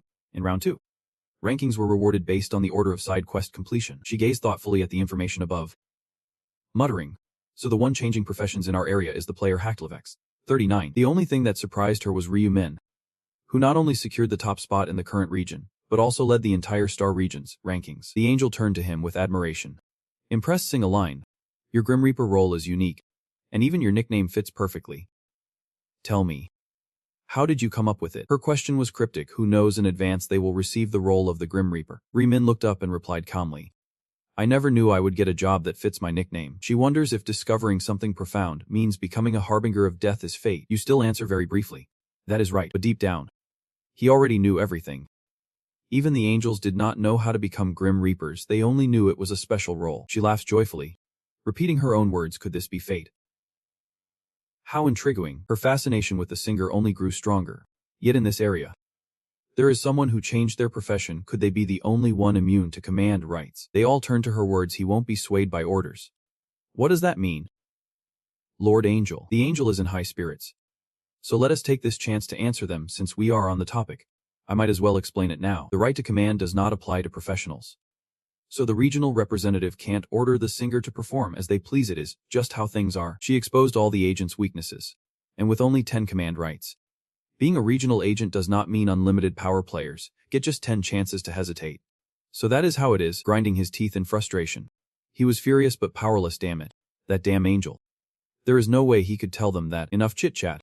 Let us get back to the mission. We should reward the first to complete their task with a song. The powerful snap echoes once more. Congratulations. You have completed the mission under the title First Class in the current area. Congratulations. You have completed the mission under the title First Class in all area. Ryu Min taps the screen to select, earning the top reward in the current area. Choosing low-level rare armor. You earn top rewards across all regions. Choose your special reward. Familiar things appear once again before your eyes. Choose one of these rare armors as your reward. Choose your desired reward. The metal helmet of a medieval warrior, the leather armor of a professional hunter, or the breathable robe of a mage. He quickly taps the middle gear. No need to think twice, the first choice is too heavy. The third offers almost no defense at all. The second golden position is now open. Please choose one of the following special rewards. Choose your desired reward. Triple experience effect for round 3. 3,000 gold. Or information about round 3, and pause to think. Knowing the third round was full of monsters, so he needed triple the experience. Then chose his path based on his own decision. Everything is complete, and a radiant aura surrounds Rimin's body. Alright. The rewards have now been distributed. Sangchun and Aaron both looked at the angel with worried eyes. Everyone could return now, to the next round. Round 3, on mine. His face bruised and battered. Is being forced to return. This will be very interesting, because that angel could not hold back her delighted smile. Yeah, sure. Summarizing the results of round 2. Across all regions. Survivors.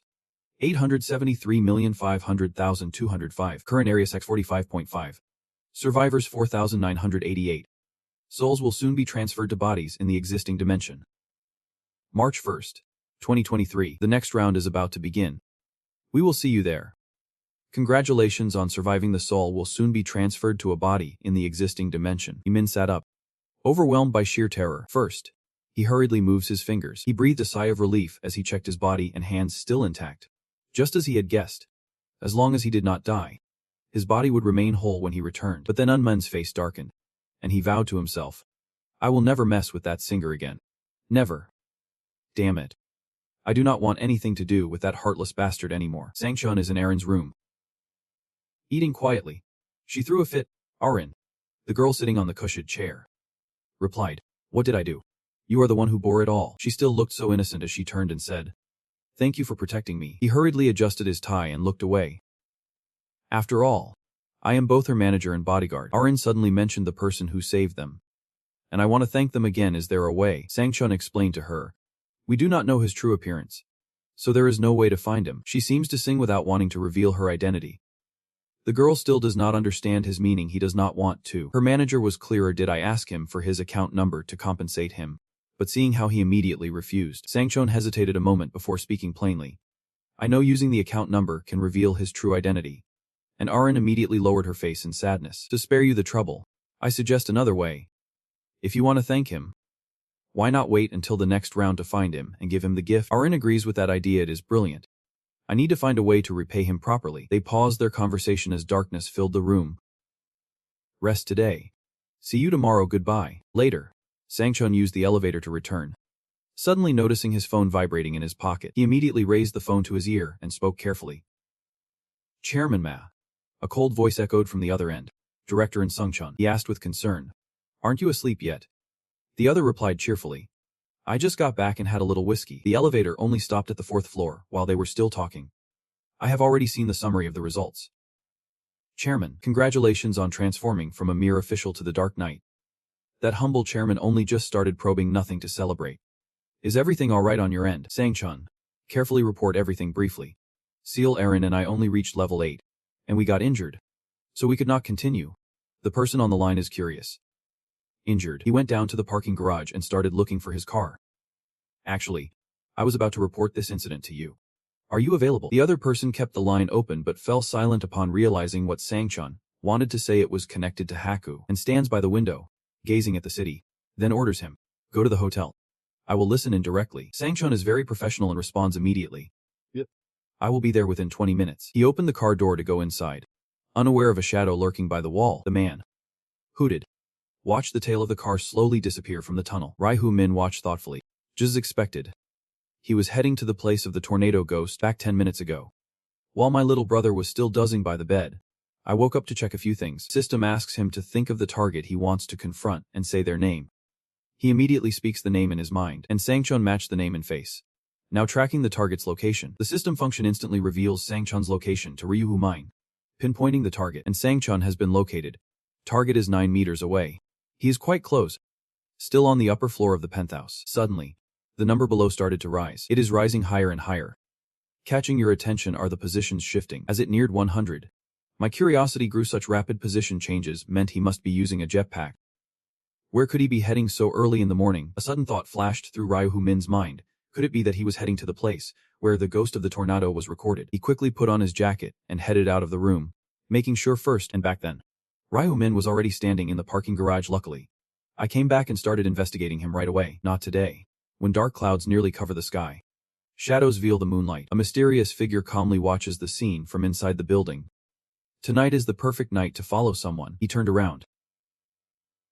Silently thinking. For now. He will endure and review the report first. Locke sat down in his expensive chair. Countless questions swirling. Who does not know him?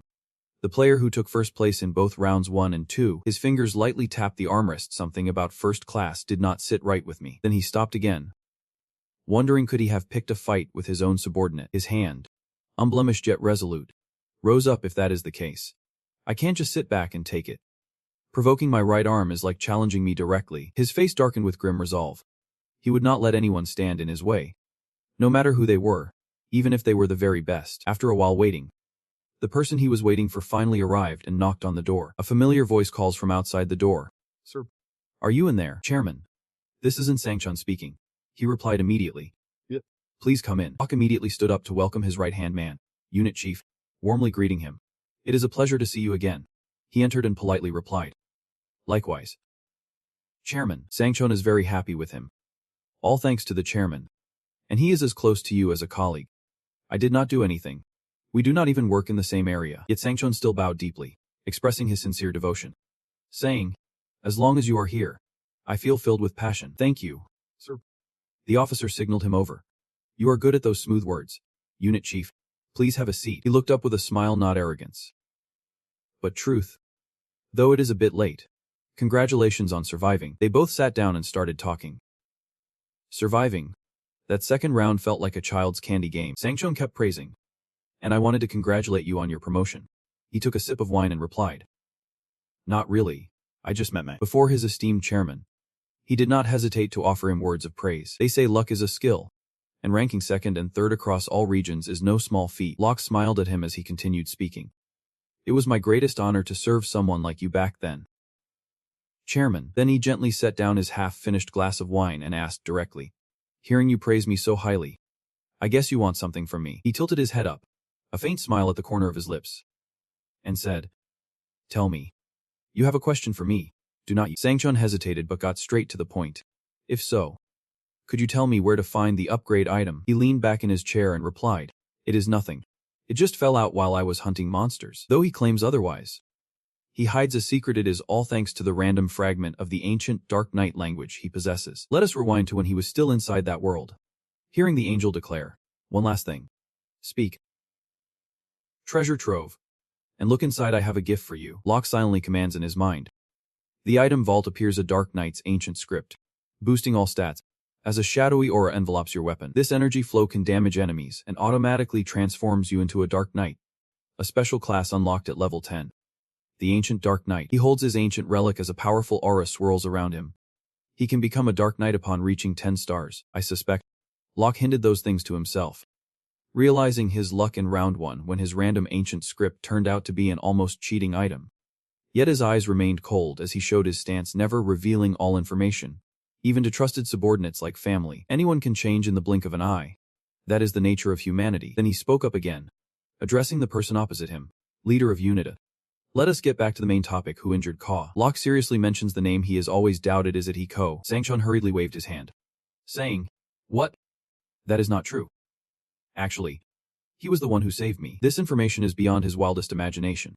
Leaving him curious, save him.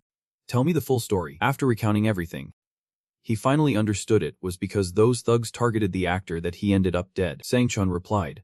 Yep. Then he repeated the story. If Eiko had not appeared, both of us might have died. He added thams. Erin might survive, but she will suffer psychological trauma and will no longer be able to continue working in the entertainment industry. Locke has fallen into deep thought. Not only might we lose a valuable subordinate, but also the entire business. He grabbed his half-full glass and swirled it. What about those guys? Are they dead? His subordinate reported back. Though Eiko makes them taste pain worse than death, he does not actually kill them. That action truly confused Locke. Why was that? Sangchun just explained. He said killing them won't help. If the total number drops, the survivors will drop too. He is still unsettled by Hkayo's behavior. He is not wrong. But who knows what tricks they will pull next. Still, Locke showed he is not a cold-blooded man, and thanks to Eiko, His subordinates and assets remain intact. Seems like he owes him this time. He suggested that I should compensate him. Sangchun responded immediately. I mentioned it too. But he said it was unnecessary and left right away. Someone as cunning as him immediately saw through the plan. He refused the compensation. Was he afraid of revealing his identity? He is cautious. Indeed. Then both stood up. And if you meet him in the next round, please send my thanks. I am truly grateful. He saved both of them. Sangchun nodded to him. I will definitely make him understand. Chairman, he carefully reminded me to keep an eye on him and see if we can help. You know I hate owing anyone. His right-hand man understood immediately. Of course. I will follow your orders. But before Nai Wang Lok finished speaking, I forgot to ask one more important question. At that moment, he seriously asked him, what are the nicknames of those thugs? Rai Hu Min stood beneath a withered tree, gazing up at the top floor apartment still lit. I have been outside for a long time, watching their moves. A loyal dog indeed. Running straight to Mayor Locke's place right after coming back to reality, even this late. But then he had to turn away and leave. We should go home after all. We have confirmed his destination. Lingering here will only raise suspicion. Rai Hu Min hailed a cab to go home. A celebrity sponsored by Mar. Look. Yet living in the same neighborhood as me, I should thank my brother. This reminds me of when we first moved here. If only we had not gone around giving rice cakes to meet the neighbors. Rai Hu Min remembers Arin's surprised face when she saw them. But they never met. And I would never have known the connection between Sangchun and Arin. He opened the car door while carefully calculating, using the excuse of being neighbors might earn Mir Locke's trust. But he still had to decide whether to bring Locke along in round 22-0. Even Rai Hu Min knew well the skills of that chairman. The ancient shadow singer's technique of Lord Locke was so perfect it seemed like cheating. However, there are drawbacks. Like no ancient language for upgrade rewards and being forced to become a shadow singer knight. But the biggest drawback is a venomous snake emerging from the magic realm to drain the life force of others, to use the Shadow Song Orb. A power of the Shadow Singer Knight that requires accumulating a special mana called Shadow Song Mana, which cannot be obtained by normal means. The silhouette of the Dark Knight glowed amid the mounting chaos. A skill strangely fitting for someone as twisted as Lord Locke. He forced a smile. Teaming up with a lunatic like that is really dangerous, and Trut feels at ease recalling a female player. Besides him, there are many talented people. The car engine rumbled past the empty road, carrying his plans. As soon as dawn breaks, it is time to get to work. The next day began with a sigh from inside the convenience store. The man clutches his head, groaning at the checkout. What should I do now? He was still troubled when a noise sounded nearby.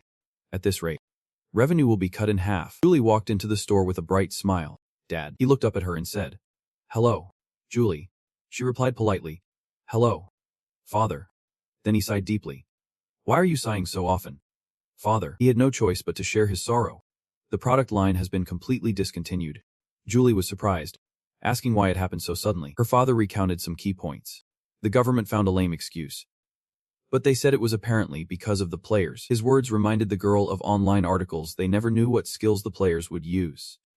Kitu's news. The man who won first prize 4 times in a row, pocketing $62.7 million, reveals the secret to his 4-time win. I dreamed it. Ticket sales stopped due to his consecutive wins. He sighed deeply, burdened by rent and labor costs in these tough times. What should I do, my dear daughter? She replied. Don't worry, Dad. She said cheerfully to him. I am about to graduate, so from now on, I will be the one helping you. Then she wondered. Wait, what if I find a part-time job to help support the family? Would that be better? Her father waved his hand. Julie, leave the exam fees to me. You just focus on your studies. He gently reminded her of her dream, praised her good grades, and asked if she did not plan to go to college after all. Her dream was to become a doctor. Julie replied calmly, Dad, I have given up on that dream. At this point, what is the point of school? Her father startled, then darkened his face. You are right. Money does not matter now. If something bad happens, you might lose your life in the next round. He clutched his face and exclaimed. Lately, I have been lost in endless thoughts. Julie. She looked on, worried by his unstable emotions. Dad. Then she quickly intertwined her slender hands with those rough ones, saying, There is nothing for you to apologize for. This is not your fault. Though he still felt shy. But, girl. Incredibly optimistic. Promised him, I promise. I survived the second round and even got a promotion. Her father did not understand those terms promotion. To distract him, she emitted a strange light from her palm. Wait, Dad. Just a moment. A gentle power swirled softly around his body. He hurriedly touched his head and exclaimed in shock. What just happened? Julie happily shares it with her father, saying this skill called blessing comes from her profession support. They say it slightly boosts all stats and enhances vitality for ordinary people. His mood became very troubled. This skill is amazing. Dad feels so energized. Which made her giggle. I will use this skill on you often, Dad. Julia never forgot to encourage him. So cheer up, Dad. He found his smile again and replied. All right. Father will be happy. At that moment, the sound of the door opening prompted him to speak out of habit. Turning around, Ryumin entered in simple clothes. The guest, Julia, whispered beside the old couple. Do you know him? The old man stammered. He is the winner. He stepped inside gently as they whispered among themselves. The winner having guessed the same number for 100 tickets, Ryumin walked over and said, Hello, uncle. Do you remember me? I bought 100,000 lottery tickets. He asked right back. I still remember. But why have you come here? Of course you bowed before him. First, I want to apologize. That action startled the person in front of you. Why did you suddenly apologize? He calmly explained his reason. Have you seen the news? Because you have consecutively won first prize. The store had to stop selling lottery tickets. Julia stood silently beside him, a bead of sweat forming as he admitted his fault. I am sorry for accidentally causing damage to the store. Shop owner hurriedly waved his hand. Don't worry. It is not your fault. Not selling not a lottery tickets won't starve me. Ryumin still does not let his guard down. Yet he feels guilty for affecting you. He pulled out a white envelope and held it before him. You want compensation. Though the amount is not much, he said. Surprised. Girl, what is this? Right in front of both of them. He boldly said the amount he just took out was 10 million. Damn it. The shop owner was flustered, trying to persuade him. You do not have to do this. Take it back. But he insisted firmly. Please keep it, sir. Because I really did cause trouble. Done with his work, he abruptly turned and walked away. Now, I am leaving. The shop owner tried to call him, but could not. Hey. You there? He held the envelope. Troubled, how could he accept such a large sum? His daughter beside him finally spoke up. She hurriedly grabbed the bag and quickly held the money. Telling the child to run after and return it, her father was ruthless, but handed it over immediately. Yeah. Give it back to them. Julia swiftly chased along the sidewalk beside the building. It did not take long for her to catch up to Ryumin and call out. Wait for me. He turned to look with a face completely void of emotion. Her face flushed from running. Ryu, mine. Is that you? He replied in a strange tone. And she smiled brightly and introduced herself. You do not know me. I am Minjuli. We are in the same class. But with his poor memory, he just stared blankly. Same class. She suddenly paused. Do not tell me you did not know we are middle class. On the surface, Ryumin just smiled and apologized. But inside, he thought differently. I am not good at remembering faces. Of course. That is a lie. I have always known a lot about her. Minjuli, she is in my class and the daughter of the convenience store owner. She also has a special role. A buffer. Specializing in boosting support effects for her teammates. In a past life, Ryumin once pulled the scythe away to save her during a monster hunt. Then she thanked him. Jit. Which I remember clearly. Back then, I just found out she was in the same class. And I was truly surprised that such fate existed. I used the excuse of meeting Minjuli by chance to bring her to my side. Back to reality. Julia boldly invites you somewhere to talk. He nodded warmly in agreement.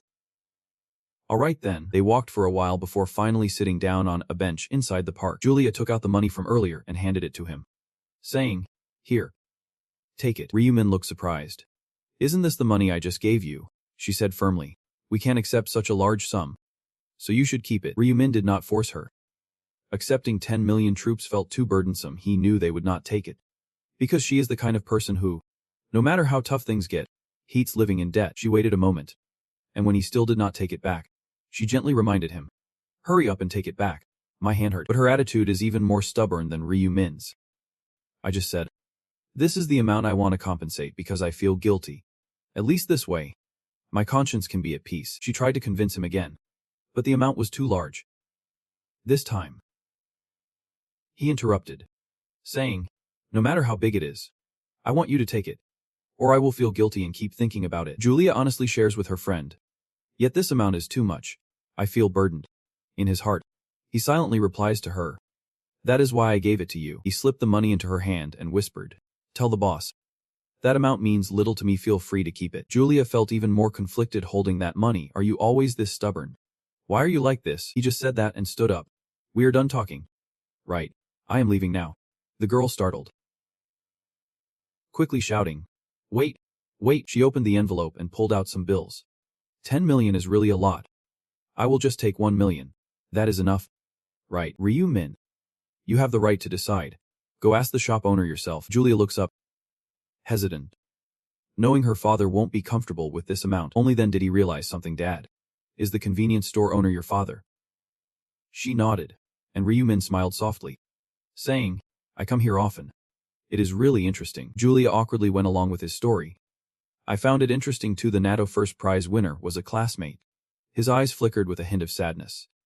Friend. Then she brought up again what she asked earlier. Do you really not know we are in the same class? The moment you stepped into the convenience store, I recognized you immediately.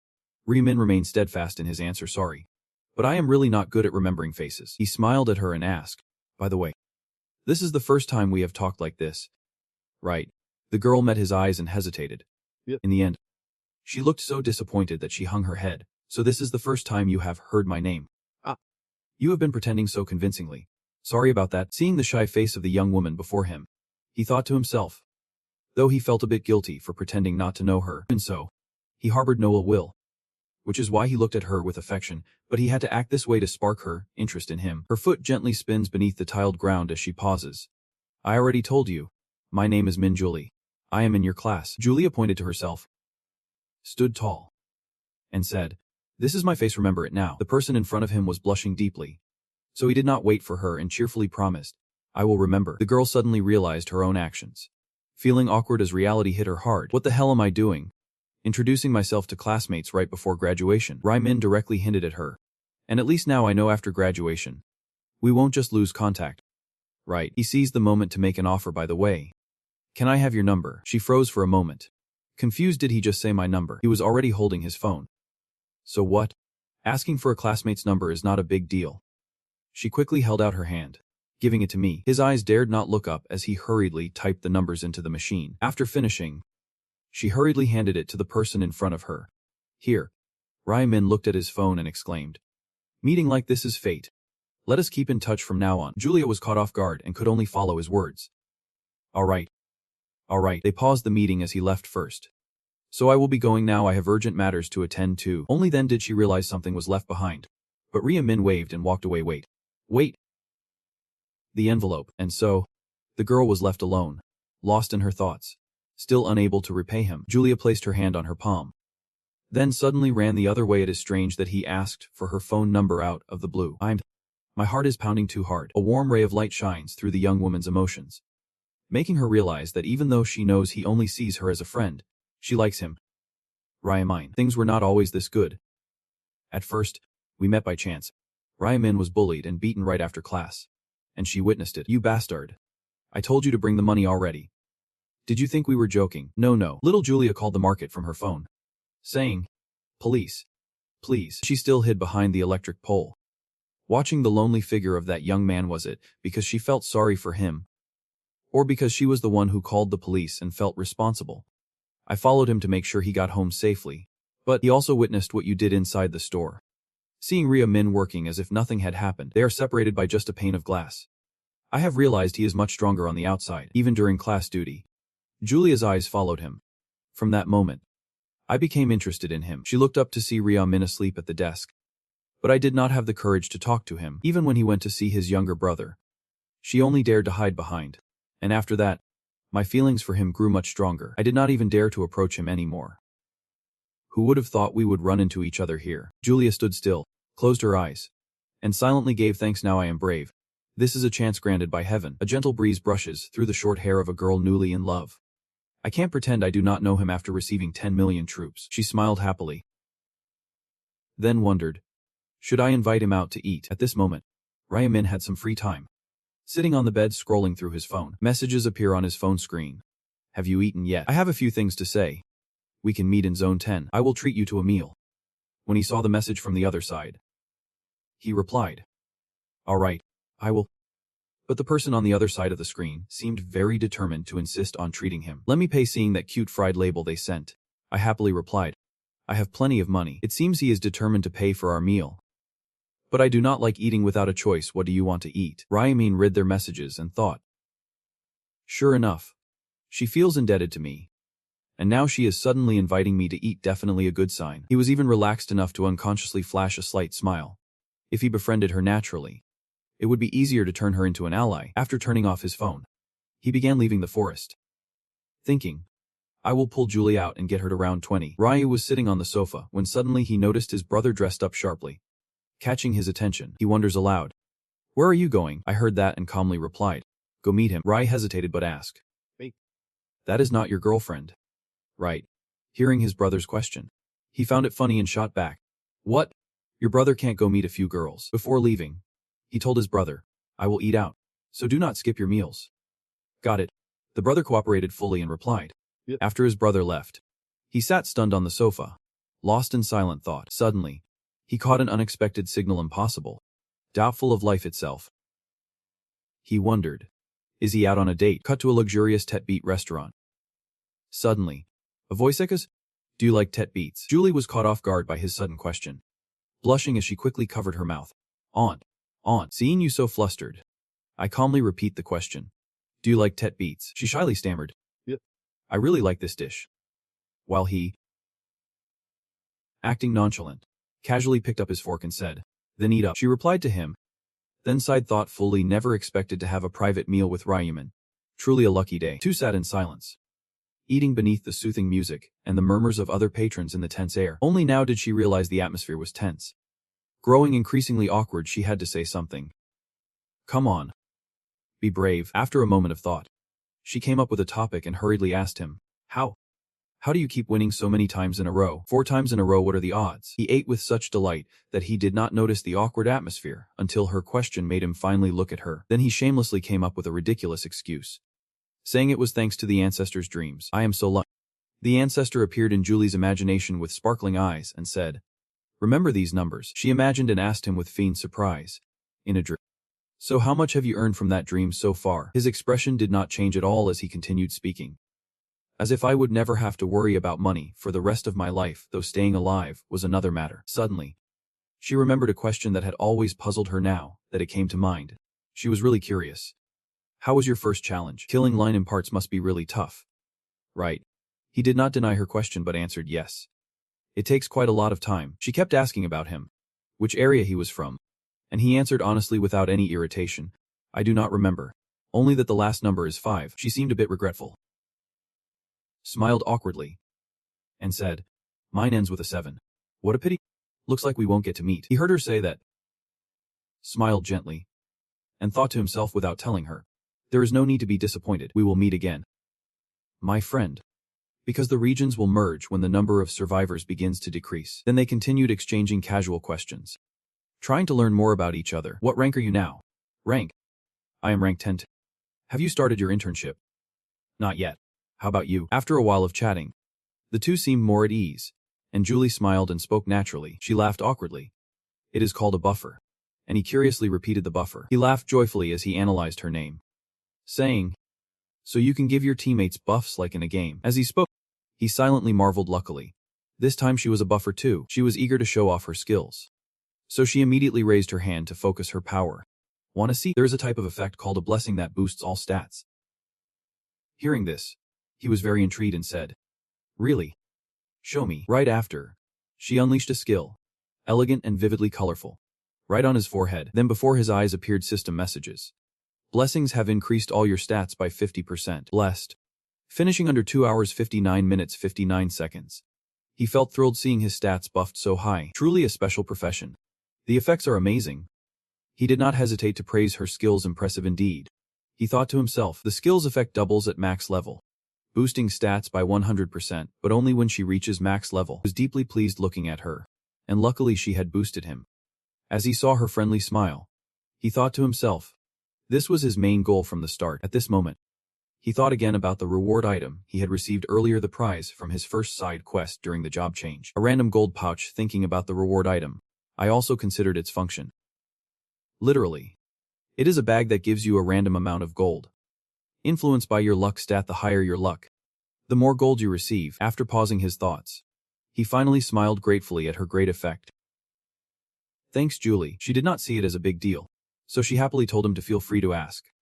And if blessings were needed, just say the word. Using the skill does not tire me at all. Hearing you say that, I can't help but respond sincerely. Got it. Suddenly, he spoke up about what she wanted to say earlier. Did not you say you had something to tell me? At that moment, Julie suddenly remembered what she wanted to say. Feeling a bit flustered. Oh right. I was supposed to bring that up first. Then she smiled gently. Deeply moved. And thanked you sincerely for the 10 million troops. Adding that even my father asked me to convey his gratitude. She seemed afraid he would misunderstand. So she quickly added, and I will try to pay you back soon. No matter what happens. He felt awkward hearing that, unsure what to say. So he forced a smile and said, is that all you wanted to talk about? I already told you. There is no need to worry. She was not upset when he rejected her kindness. Instead, she teasingly suggested, if it is not money you want, then what else could it be? I know. Before I could finish, she pulled out something to give me. Here. Take this. I looked at what was in her hand and asked, what is this? She held the strange purple object in her hand, then gave it to him, saying, I got this while I was over there. If you do not need the money, then at least I should give you this. Her expression was sincere, urging him to accept it. This is my heart, so please do not refuse. After they finished eating, they parted ways and said goodbye. What a wonderful meal. See you again soon. He said goodbye while reminding her. All right. Be careful at the next checkpoint. She smiled brightly and replied, we have to live to meet again. After saying goodbye to her, Min slowly walked alone along the cobblestone path. Then he immediately opened the system window. The inventory. Later, he began reading the data lines Julie had just given him, from low-level mana essence. Classification. Attributes. To description: a beautiful purple stone, imbued with subtle mana. Simply put, a gem used to socket into items to boost stats. He carefully reads every line of information, then marvels at the fate written in it. Who would have thought he would receive this from her? He reached into the storage to retrieve the magic crystal, then carefully analyzed it. Just a brief description is not enough to reveal its true power. Then he raised the demon crystal high, pondering silently, knowing that once it reaches level 20, its true rarity will be revealed. At level 20, players unlock a fixed skill, a combo feature that activates once they reach this milestone. Its effect sounds like a weapon enchantment, but on a higher level.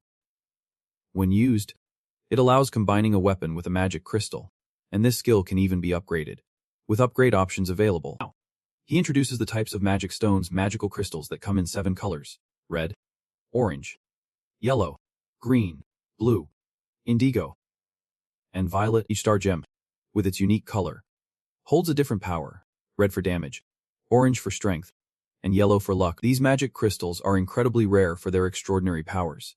Green sharpens agility, blue enhances intellect, brown reduces damage taken, and the rarest of all, the purple one, is the very crystal you hold now. And finally, the Death Demon Star is the rarest of all, with an extremely low chance of appearing, and it enhances all attributes. I am overwhelmed to have received this magic crystal so early. In a way no one could have imagined. I am truly lucky to have gotten one out of the blue. Only now did he realize that his luck was actually quite extraordinary. His fortune in this reality was truly high. Then he thought it over and stored the precious magic crystal in the inventory, planning to use the magic crystal when he reached level 20, and now he decides to make the most of Julie's skills to open common items. Blessings. Limited time: 30 minutes 58 seconds. Maybe I should open the gold bag first before the event ends. Suddenly, he remembers something. Wait a moment. Lost in thought, he reached into his pocket, rummaging for something. Time to boost my stats with the ancient butcher's relic. Then he took out a small white bag containing 100 mealworms. He gazed at the bag thoughtfully. The ancient butcher's relic boosts his stats by 1% for every target he kills, including insects. Any living creature counts. At that moment, he suddenly dropped the bag to the ground. In the underworld, there are no insects, so I have no choice but to hunt monsters. Luckily, I am currently in the real world. I am incredibly calm. Just one step forward, and say, sorry. Saying that, he slammed his foot down hard. Immediately, the system displayed a notification. 45 out of 100 lives have been taken, and all stats will increase by 45% due to the effect of the ancient butcher's relic. He kept stepping down, crushing those worms underfoot. 67 out of 100 already dead. All stats will increase by 67% due to the ancient butcher's effect, rising continuously with each stomp until reaching a full 100%. The kill count has reached 100 out of 100. All stats will increase by 67% due to the effect of the ancient slayer's relic. Then he opened the status window. Name: Ryu Min. Nickname: Singing Verse. Rank: Apprentice. Level 16. Profession: Death God. Title: Last Traveler. Hidden. First Assassin. Hidden. Stats: Strength +9, Intelligence +9, Agility +63, Luck +45. Stat points: 0. Seeing the numbers flashing on the test window, He realized his luck points had tripled from 15 to 45, hope for a promising outcome at last. Next, he called up his inventory, opened the storage, and took out the reward item, a random gold pouch, categorized by rarity and effect, granting you a random amount of gold from 1 to 9,999. It must be used before the next round begins and requires a rank above novice. A limited item is given to the first to pass the rank. It vanishes when the next stage begins. Influenced by luck. Now, he is confident to use the reward item. His luck has reached its peak. Now, thinking so, he wasted no time and read the command, then used it. Immediately, the bag of gold in his hand began to float up. He looked at it with a hint of hope, wondering how much gold he would earn, even with the same stats.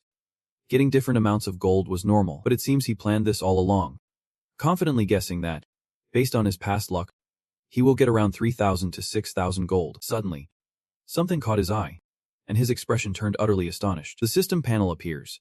You have used a random gold pouch. The system notification left Ryumin puzzled. We are pleased to inform you that you used a random gold bag and earned 9,999 gold. You must be a bit surprised. 9,999 gold indeed. Ryumin, thrilled by the unexpected bounty of gold, thinks to himself, I have hit the maximum gold. Receiving blessings is truly priceless. The system summary shows you have 16,249 gold, enough to buy an epic tier item now. I just realized the system crashed, and the item I want won't be available for another 2 weeks.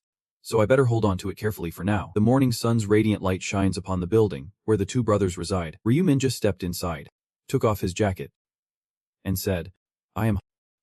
Ryu-won, still on his phone, called out joyfully, You are back. Ryu-won's hand holding the phone covers half his face, but his puppy-like joy is still clear. How was your date? Ryu-won's question leaves Ryumin wondering about dating. Ryu-won, seeing her brother confused, asked with a hint of disappointment, Weren't you going on a date with your girlfriend? Ryumin sits back, dodging his brother's question. Stop babbling. Have not you eaten yet? Seeing this, Ryu-won sat beside her brother with a happy expression and ordered jjamyeon. Ryumin, fighting a cold, watches his younger brother with a hint of judgment. You should order something a bit tastier. Ryu-won seems unimpressed, pouting, black bean noodles.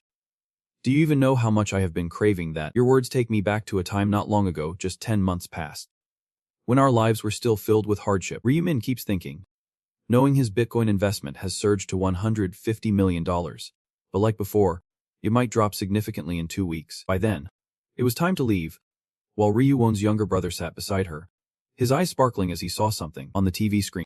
A car is shown, sparking an idea in Ryumin's mind. Before that, he should check the driver's license. In the exam room, everyone is focused on their work, including Ryumin, taking the driving theory test. The repetition seems to frustrate Ryumin, who sighs deeply and thinks to himself, How many times have I entered this contest? Just going through the motions before leaving. He abruptly grabbed his coat and stood up to leave, leaving the supervisor puzzled as Ryumin's silhouette slowly approached the door. A flood of thoughts overwhelmed him. What was wrong with him? Glancing at Ryumin's computer screen, the supervisor gasped, Your score is 95. You passed the commercial driver's license theory test. His mind filled with questions.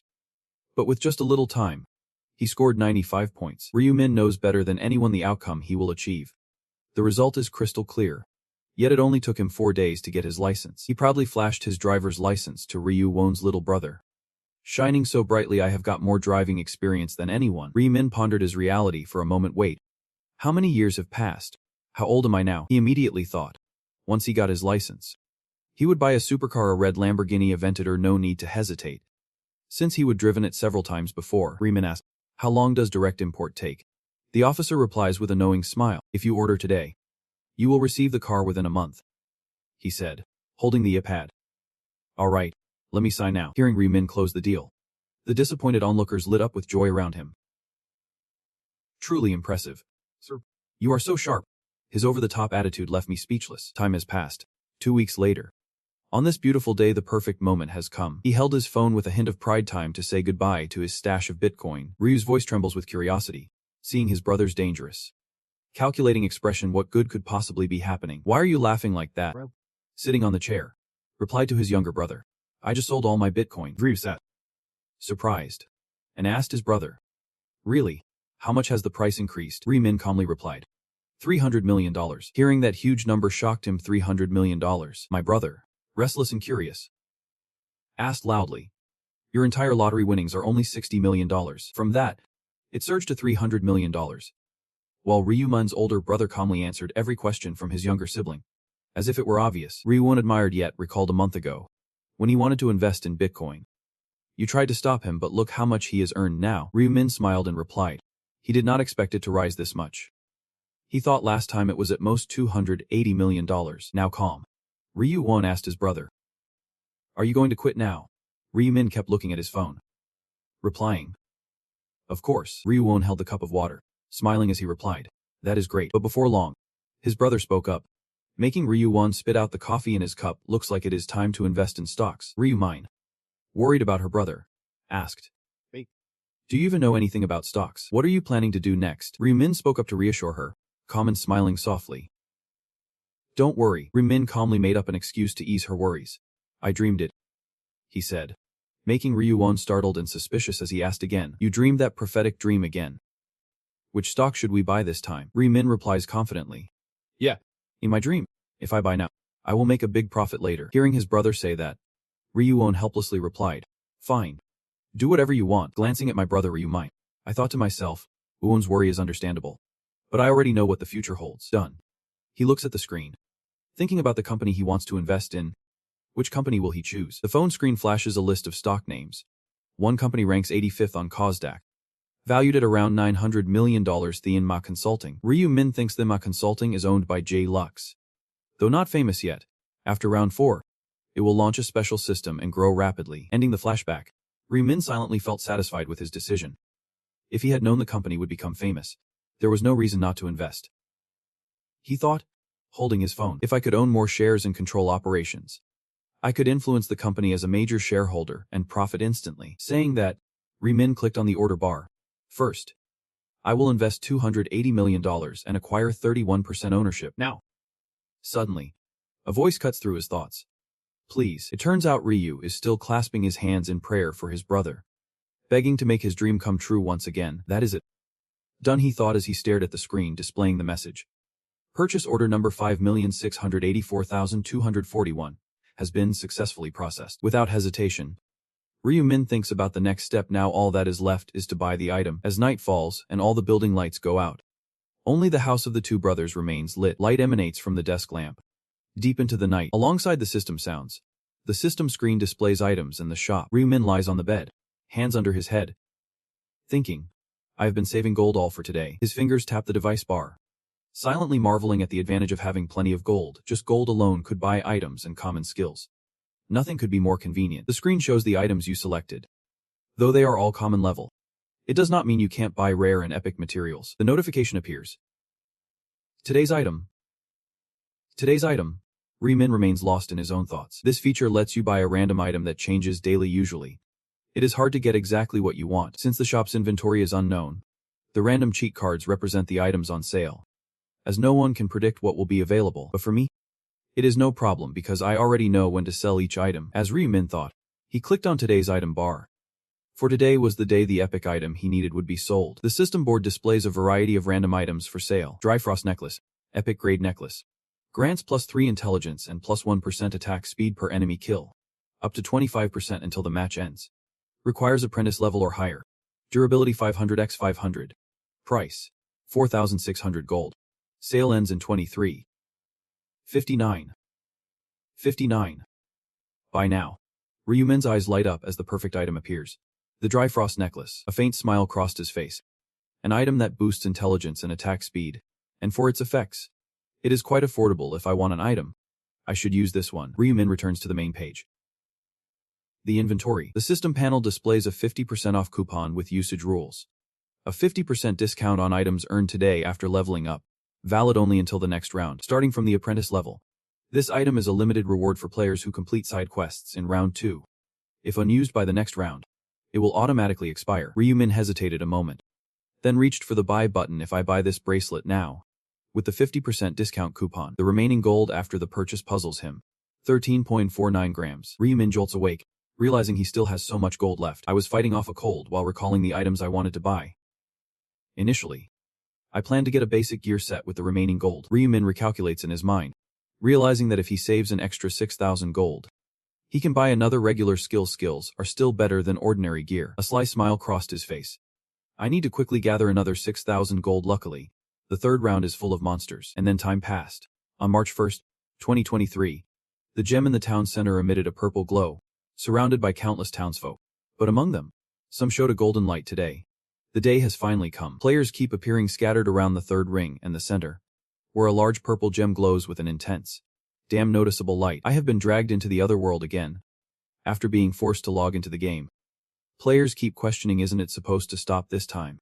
Some of them carefully looked around and remarked, the houses are all destroyed, but it still looks like a village. Hearing that comment, suddenly another voice interrupted, retorting, like a damn monkey, no different from a ruined mess. They even noticed the towering walls surrounding where they stood. Look, the village is truly encircled by walls. Now, the last players finally noticed the dazzling gem at the center. What is this crystal? And what will my third circle do here? At this moment, Remin appears in the distance, silently observing. This place feels desolate, and everyone looks quite worried. Then his thoughts focused on a seemingly calm person across from him. The only one with tears was Dung, such as he. Moving inside, Sitch was calm when he suddenly heard someone behind him question, isn't he my regional representative? Then more and more people quietly whispered behind his back, yes. Life is like a documentary film, and he is said to be the gang leader. He even threatened me with a sword to vote for him. In their whispers, your name was mentioned, you should have been the one to represent us. Not that corpse. Suddenly, a guy raises his hand and quietly snitches on his teammate, saying, "Wait, can you hear me? You have got the power in your hands now." But it seems Dung Sitch posed no real threat, so the opponent remained calm, as if unaffected by his teammate's taunts. He can only use that power 10 times. Nothing to be afraid of. The more Dung Sitch listened, the less he could tolerate, so he abruptly turned and threatened, you bastards. Take your bombs and get lost. Funny how those people were not scared at all by his threats. In fact, many even mocked him more. Like, what kind of cursing is that? As if others do not know how to swear. He refused to back down, pointing directly at the roll call. Muttering names, only then did they realize there was no turning back, and gathered to whisper among themselves. In his anger, he twisted ugly thoughts inside. Damn it. I knew this would happen. If only that angel had kept silent. Suddenly, a pair of shiny leather shoes appeared. Yom immediately stand before him, bow your head, and greet him with respect.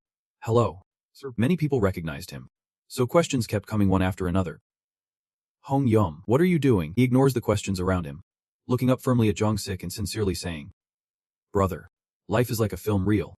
Big brother Jongsik, senior to Jongsik, I am here to greet you. He calmly looked at him and asked, senior, are you my junior? Right after that, he replied, not yet. I am just a 20-year-old guy with dreams of becoming a gangster. Jongsik heard that and his face was full of question marks. Thinking, do you want to become a gangster? Is this guy crazy? He put on a face full of admiration and said, are you my role model? I really want to join Jongsik's gang. He barely had time to ask before the next move from him scared Kuang back. Then him again. Year of the monkey. Kneeling on the ground. You spoke with unwavering resolve. I will spend my whole life following you. Please accept me. Jongsik was so amused by this scene that he laughed heartily. He would met many crazy people in his life, but never someone this wildly insane. He liked the spirit. Thinking so, he told him to stand up. Get up. Immediately respond urgently. Yes, sir. Then he asked curiously, are your eyes blind? Don't you know my reputation has fallen? Yet you still want to follow me. Shamelessly, Yom. Shamelessly. He retorted. Whatever. I respect. Clenching his fist and tapping it in defiance. He faced the chains, speaking words that deeply moved the heart. Just take me in. I do not care what others think. Praised and idolized like that, he could not help but smile. I like your answer. Fine. I will take responsibility and teach you. He was deeply grateful, bowing repeatedly. Thank you. Thank you, sir. It is my honor. Everyone around was stunned by his crazy move. He just joined the team. Is life some kind of movie? Or is he out of his mind? Some can't help but sigh, saying, birds of a feather flock together. From afar, Remin watched everything unfold with great satisfaction. This time, he formed a team with Cho Dungsich. Truly a good move. Suddenly, an angel appeared in the sky and asked, are you all gathered? I slowly watched the players below and smile. We are 90 short today. Some players did not get what Otta meant and started wondering. With fewer people, another could not hold back and spoke up to ask, what do you mean? Before I could take back my words, an information window appeared automatically before that person. One after another, the other players received the same notification. Main mission. Protect the artifact for 3 hours across the entire area. Total participants. 856,030,200. Completed with no more than 214,007,550 losses. Current area sex 45.5. Total participants 4,900. Completed with no more than 1,225 losses. After reading the announcement about round 3, the other players all panicked. Are we really short on people? How could this happen? The angel spoke slowly, as if nothing had happened. Unable to believe someone had just died out of the blue. It seems in the real world you have been killing each other. I was worried about how far your rivalry would go. Suddenly, a player notices something and anxiously warns the others. Wait, wait. Everyone, look at how many can pass this round. Other players were stunned that as many as 1,225 people could surpass the overly restrictive third round. What? So there is just a quarter left, and one guy shamelessly shouts, Angel.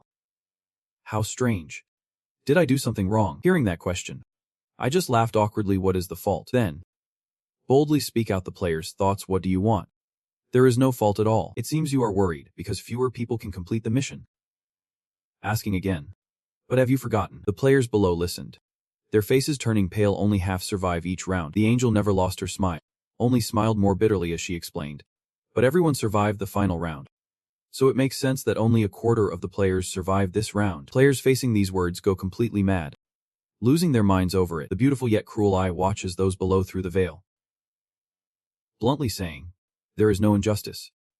You just need to work hard to make it into the top 25%. Now, let us move on to the rules of this round. Alright, I will explain the rules of round 3. The angel slowly explains the rules of this game. Every 30 minutes, the monsters in my army will appear at the castle gates, targeting the sacred relic at the heart of the village. Your silhouette still lingers in the sky, watching over the ground. 4 waves of attacks.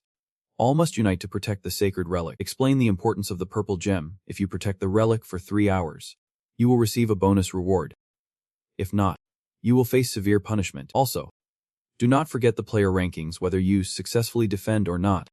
The final rank is based on how many monsters you defeat. The players, having just heard the rules, nervously glanced toward the city gate. This round would bring more monsters than usual, but only in strength. It must be much easier. Of course, meaning gold and experience will be cut accordingly. While terrifying sounds echo outside the city gates, Rongsich, hearing the rules for ranking, smiled confidently. So all I have to do is kill lots of monsters. Since I hold the power, this round will be a piece of cake. Suddenly, hands clasped, a fleeting thought slips away. Then came the cruel addition. The chosen representative from the previous round is a documentary film. Is not as if nothing happened. He eagerly continued. From this round on, he can exercise command authority. But we are all curious about what will happen next, he said, emphasizing, if the representative dies. A cruel smile appears when discussing this thrilling matter. When a representative dies from monsters or the environment, their position is left unguarded. But what if they get killed by other players?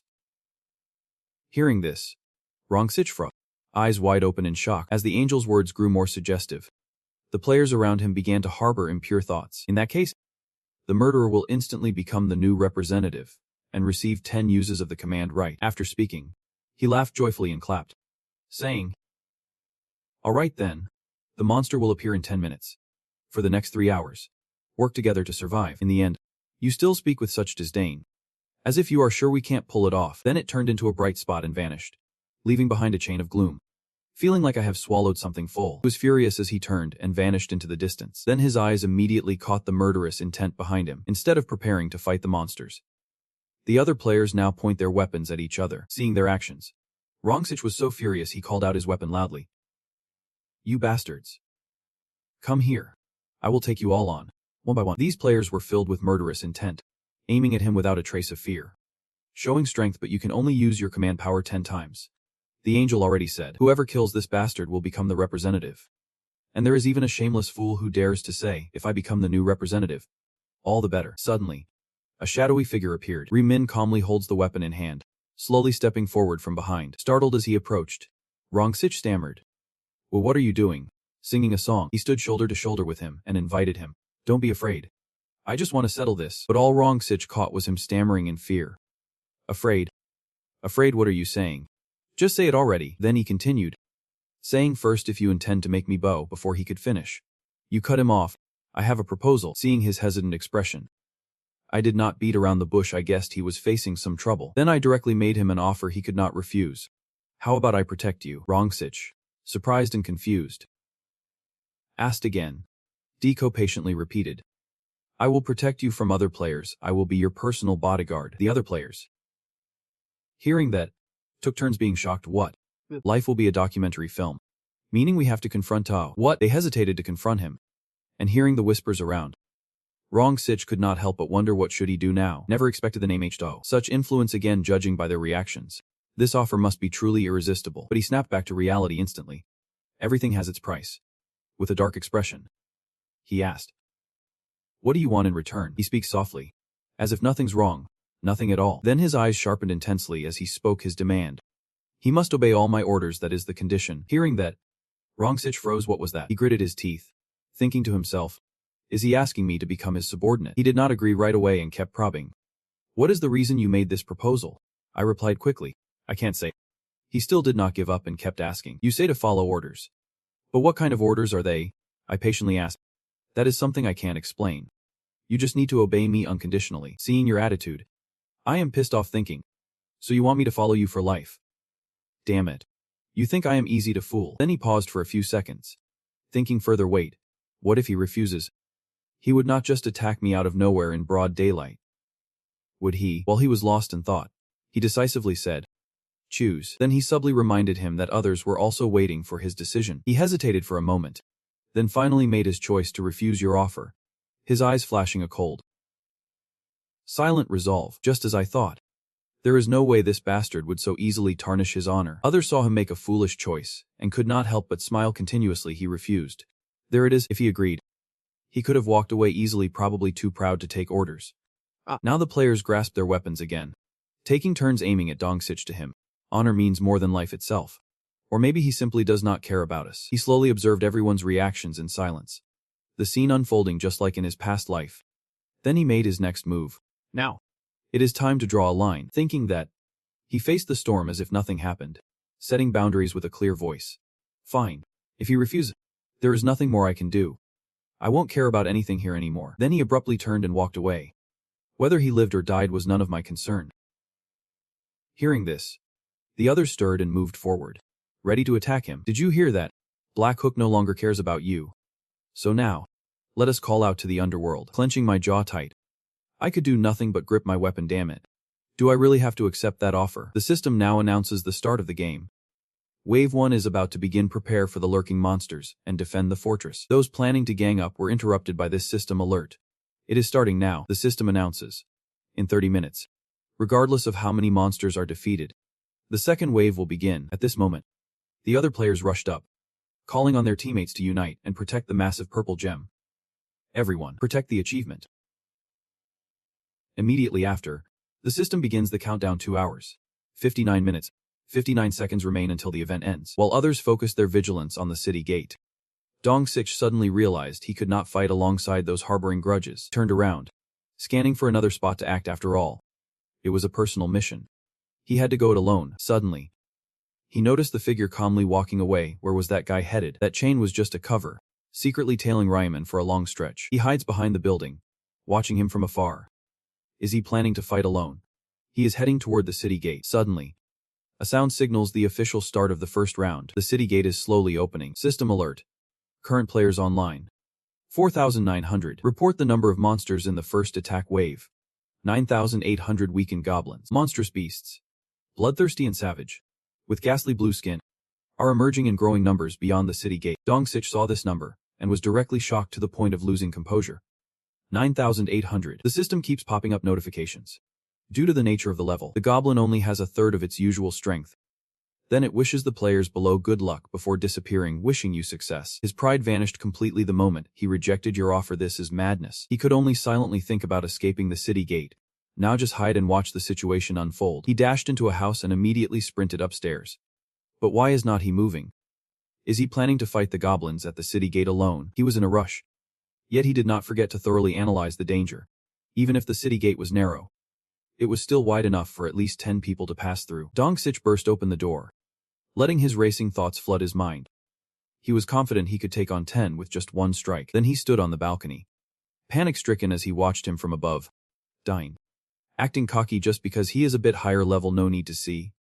He will fight briefly then tail out and run. On the Moss side, the goblins charged at him swiftly, gripping their weapons and baring their teeth. Without hesitation or panic, he immediately raised the crescent blade high and took a stance ready to strike. Then he gently swung the weapon in his hand once, instantly killing 3 or 4 goblins charging at him. Then he calmly looked up, goblin after goblin fall, starving and desperate.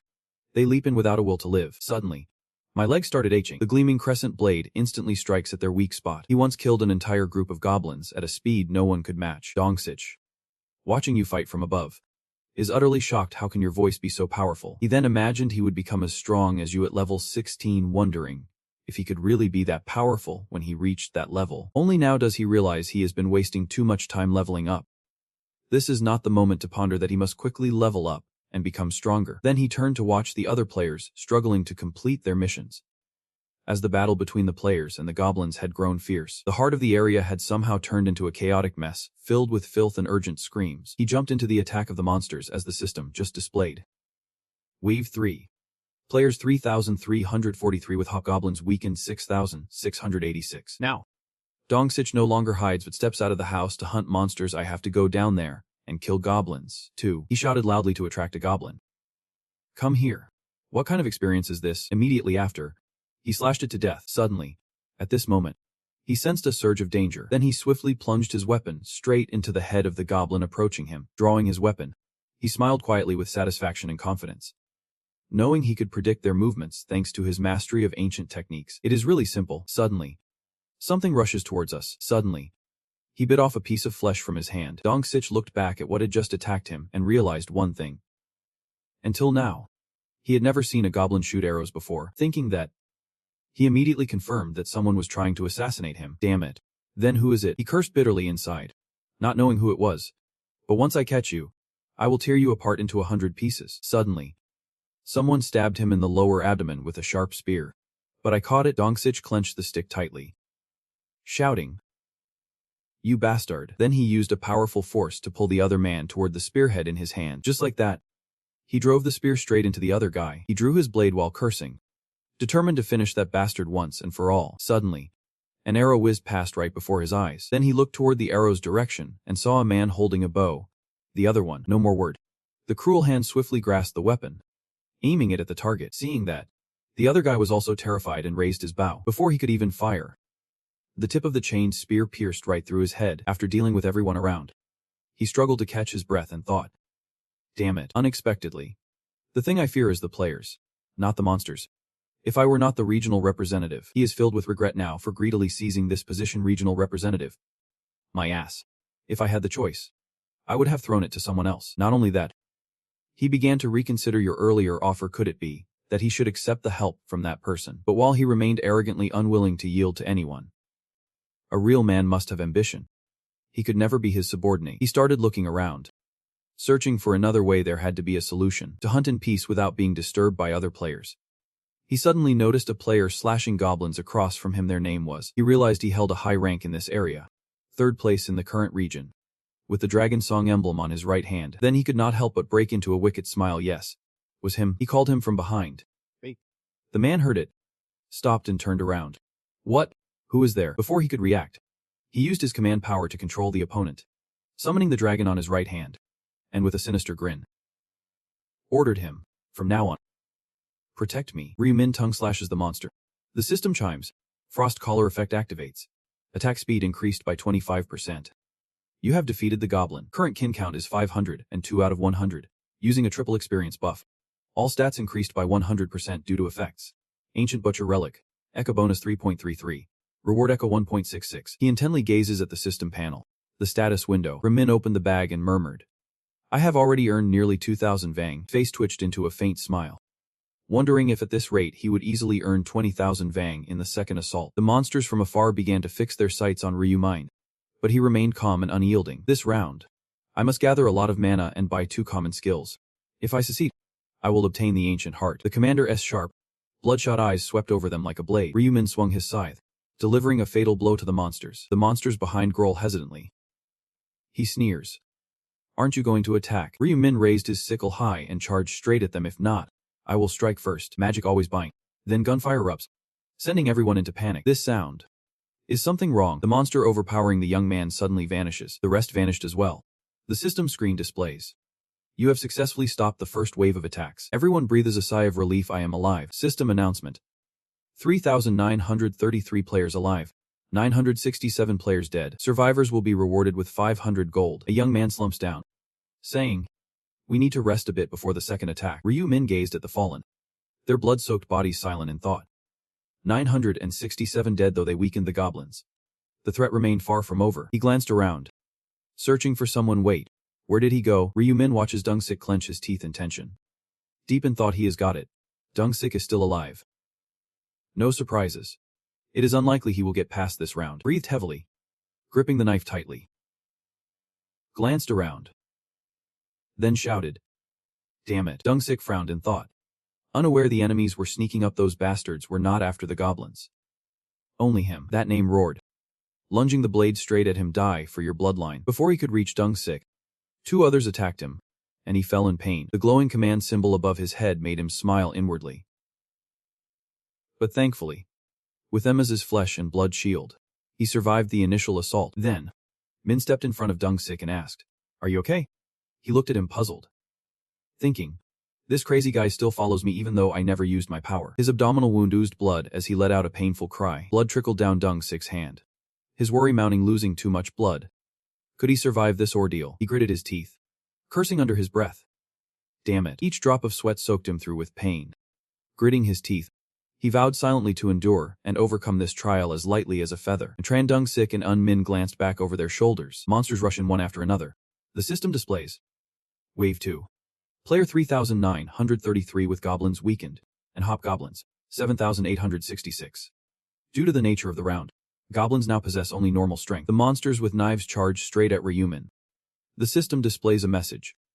"We hope you win this battle." He gently swings, each sharp scythe stroke slicing through the monsters' bodies. Ryu Min takes a running leap into the air. He rushes towards the attacking troops. The sharp crescent blade swings down, cutting them all down. The monsters lie piled up on the ground. Ryu Min swung his sickle, slicing through the air with a fierce slash. After a moment, he looked up at the system board.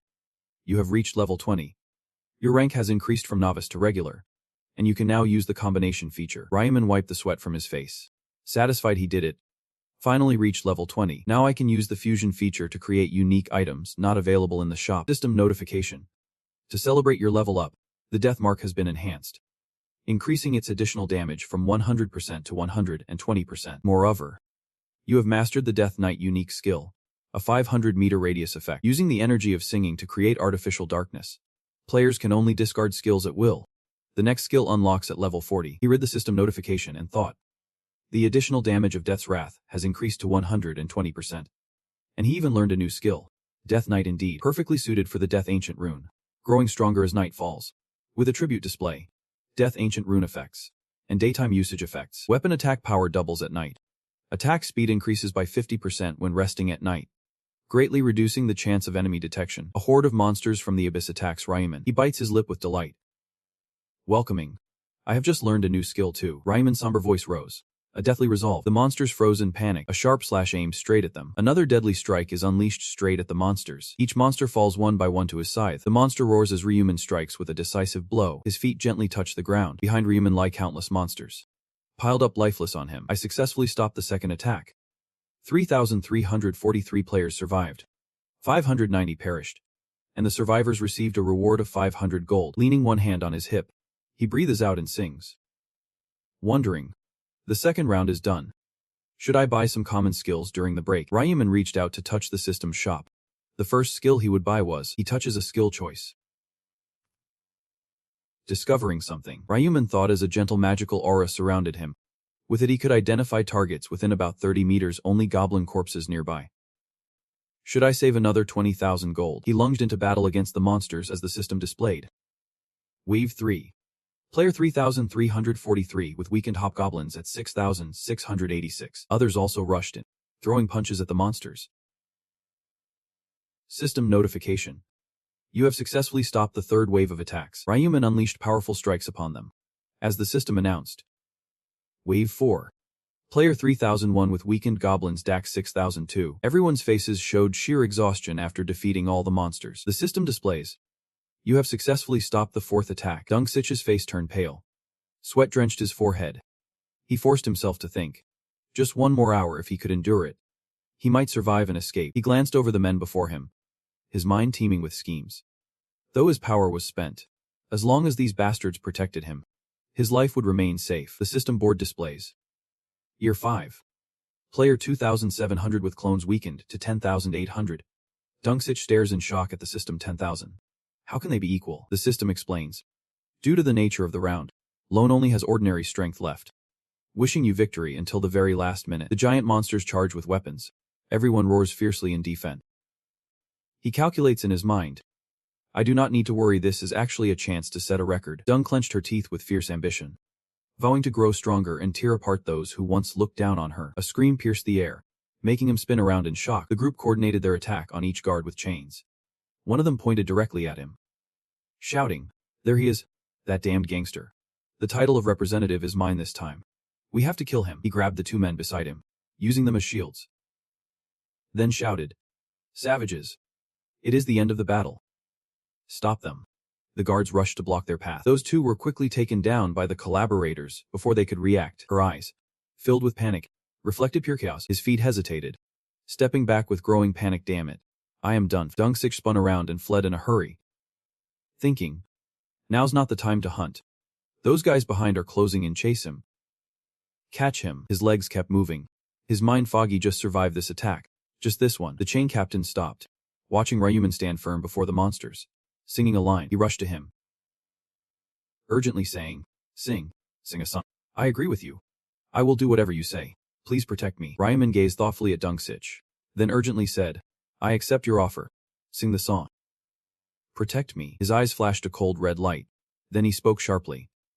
I refuse. When Ryuman spoke indifferently, I told him, I do not care at all. Whether you live or die is your own problem. He anxiously shouted, wait. But you were the one who asked me. I said I would become your subordinate. Did not refuse what? He turned away, calling back, I do not need a subordinate with no authority and command. Dungsich's face turned pale as he clenched his teeth in bitter resentment, thinking, that brat.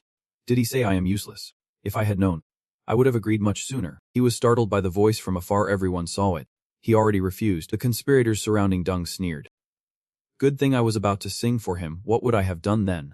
Life really is a documentary. The wound in his belly oozed blood painfully, and another said, now I can kill him as I please. Clenching the knife tightly, he roared hoarsely, even if I die, I will kill at least one of you. Shamelessly Yumb. He pushed one of the collaborators aside.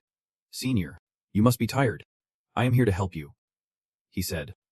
Confused, looking at him, chaos ensued. He looked at him with joy. Yep.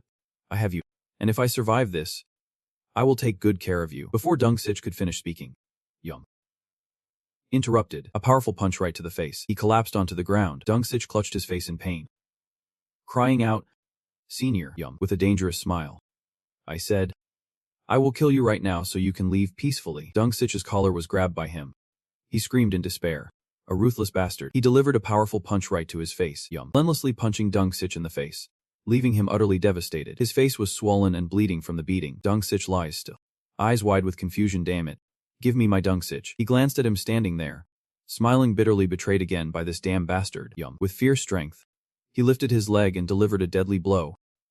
The power of the champion was passed on to the one who struck. Player Hong Yum, representing the new region of X45.5. He clenched his fists, overwhelmed with joy. Now I am the regional rep. I am the king here. The system displays. You have become the regional representative. Granted exclusive command authority. Yum. So many thoughts in my head. If I focus now, I can control Celerine at will. His eyes narrowed. Yum. His eyes fell on Dunksich, who had lost his life.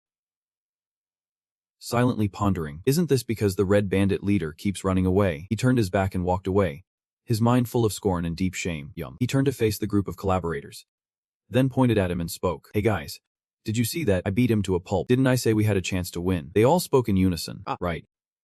All right then. The whole crowd panicked, staring at his bloodied hands, thinking, this bastard kills with bare hands. It is chilling. Crowd's relentless questions stir the whole area into chaos. What is going on? Isn't this bastard always trailing behind that traitor? From the start, he planned to betray us, did not he? A coward. So fierce the guy next to him is not convinced. How could someone like that represent the region? Whispers of scandal everywhere. Folks, we have changed our mascot. That is right. Human silently turned and dashed away, quickly calculating in his mind, so they are targeting me now? Too bad. I know something that can help me escape this. He ran to Ryuhuman, shouting loudly, singing a prayer. You asked. So what is up? Yuman said urgently. You saw the announcement. Right. Now I am the regional representative. I have the right to command. You do not understand. So what? He placed his hand palm up between us, saying, the offer you make is like a documentary film to life. I will accept it. In other words, I will follow your words, so in return, protect me. Yuman thinks to himself, Dungsich was abandoned because he had no command, so surely he will accept my offer. Right. Ryuhuman spoke firmly. I do not like your attitude. He was stunned. What? He said coldly. If you kneel and beg me, I might consider it. Yuman bowed, pointing at himself with both hands. Did not you hear me? I have the right to command. He glanced at him indifferently. So what? What do you want me to do? Seems like you misunderstood. But the one at a disadvantage here is you, not me. He fell silent, lost in thought. Ryuhuman smirked. You want me to protect you, then kneel and beg. Yuman clenched his teeth and glanced at the people behind him, then suddenly spun around, locking eyes with him. Yuman kneels, bowing deeply before Ryuhuman, pleading, I will follow your every command, please. Let me become your subordinate. His bloodshot eyes narrowed as he said, please, sing the prayer. Ryuhuman silently watches him. Judging I have seen this scene so many times it has become tiresome. Yet unlike Chodungsich, Hong Yuman still holds some effect. For now, his voice rang out. All right. I agree to your proposal. Yuman bowed repeatedly, thanking you. Thank you. Singing a prayer. Ryuhuman. Ignore him. Come on. I do not want to see that pathetic face of yours. He's confused. Auntie. He strode past Yuman without a glance back. Whispers rise all around. How did it come to this? Did the chant really protect Hong Yuman? Damn it. Or should we all just attack him at once? A guy with a spear fearfully retorted. Haven't you seen the battle chant? He can fight many at once. We do not stand a chance against this monster. Ryuhuman's cold voice rang out, leaving everyone here stunned. Let me help you make the decision. His sharp eyes scan each of you as he speaks. You have two choices: either forfeit the regional champion title, head back, and go hunt some monsters. Ryuhuman brandished the scythe before them, threatening, either you die by my hand. A fearful man hides a knife behind his back, staring at Ryuhuman. The others were just as terrified, turning and fleeing in haste. I am done here. Count me out too. Ryuhuman clenched his fists under his eyes, staring at the horrifying scene before him, thinking silently. Impressive indeed. I did not expect Hekyu could make them step back with just a few words. He stood up, gazing thoughtfully at Ryuhuman's silhouette, formidable as a rival, yet no one more trustworthy as an ally. His face remained calm, silently guessing that with this atmosphere, it seemed everything was about to end. Ryuhuman glanced at those still struggling against the monsters and thought to himself, so we have safely cleared the fifth wave. But he curled his lips with a sly smile, thinking, wouldn't it be frustrating if it ended like this? Then he called out to Hong Yaeongman. Yaeongman stepped closer and replied, Yep. Sing the line. He ordered coldly. Do as I said.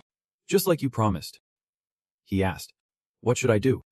Just go, she said, her eyes bloodshot and sharp as she passed him. Use the command power 10 times. And destroy the relic. He asked confusedly. What? An artifact. Hong Mang thought. What if the artifact is destroyed? Yaeongman vividly recalls the angel's warning. If you fail to protect it, severe punishment will follow. He clenched his teeth in confusion, wondering why using the command 10 times could not turn Sel Aaron into his slave. Yaeongman is confused. I can ask why. Can't I? Ryuhuman does not explain. Just orders. Shut up and do as I say. He suggested, instead of 10 times, could I use 9? Ho replied coldly. I won't repeat myself. Choose wisely if you want to live. He stammered. I understand. I will follow your orders, the authoritative man said. And I will appoint someone for you to command. Ryuhuman mused. Simpson. Little chilly. Do not bother me. He gave the order again, commanding these 10 men to destroy the relics. Yaeongman was stunned. Aunt, really? He suddenly stared at the crowd opposite him, wondering silently. Was his friend among them too? And did he come on purpose? Blackhead pokes Yaeongman. No way. He is helpless. Sorry guys. It is Hako's order. Hope you understand me. His eyes lit up as he muttered under his breath. Don't bother me. Simpson. Each character appearing above the crowd stunned them, while Yaeongman whispered. Little chilly. He ordered them to destroy the relic. System alert. Artifact under attack. One person panicking. Aunt die. A loud explosion echoed. A group surrounds the relic, Weapons raised to destroy it. Onlookers shout from afar. "Hey, what are you doing? Stop now." They stared in shock at the crowd. Then shouted, "What are they doing? Do they want to get punished? Someone stop them. Or it will break." A man rushed forward, grabbing the attacker of the relic tightly. "Stop breaking it. Stop now. Is anyone there? Stop them." The other guy did not hesitate to raise his knife and kill them all. The artifact begins to show streaks of water along its surface. Soon, the relic shattered.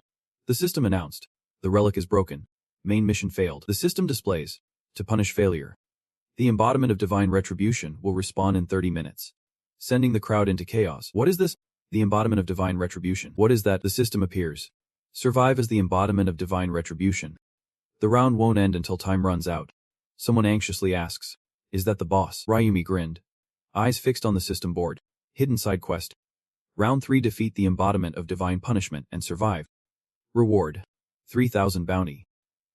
Time left: 29 minutes 59 seconds. System display. Hidden side quest. Round 3. Fight the embodiment of divine punishment and survive for 30 minutes. Reward: 3,000 gold. Time remaining: 08:29:59. The excited crowd buzzed with chatter. The system said survivors would be rewarded 3,000 vang. "I told you. Guarding the relics earns 2,000 vang. But this way, the profit is much greater." "I see that too." Ryumin, deep in thought, watches everyone celebrating. Their joy more about the mission than the reward after clearing the 5th raid. "That is why I ordered Hong Anmin to break the relic. But I did not destroy it myself because..." The crowd gasps as the system suddenly announces, "It has been confirmed that players are attacking the relic. 10 players attacking the relic will face punishment. System alert. All stats will be permanently reduced by 50%. The relic attackers turn pale, hastily denying it. "What? The stats dropped. We are just following orders." "Damn it." The brown-haired temple guard angrily pointed at Anmin's face. "Homun? You bastard." He was confused. He apologized.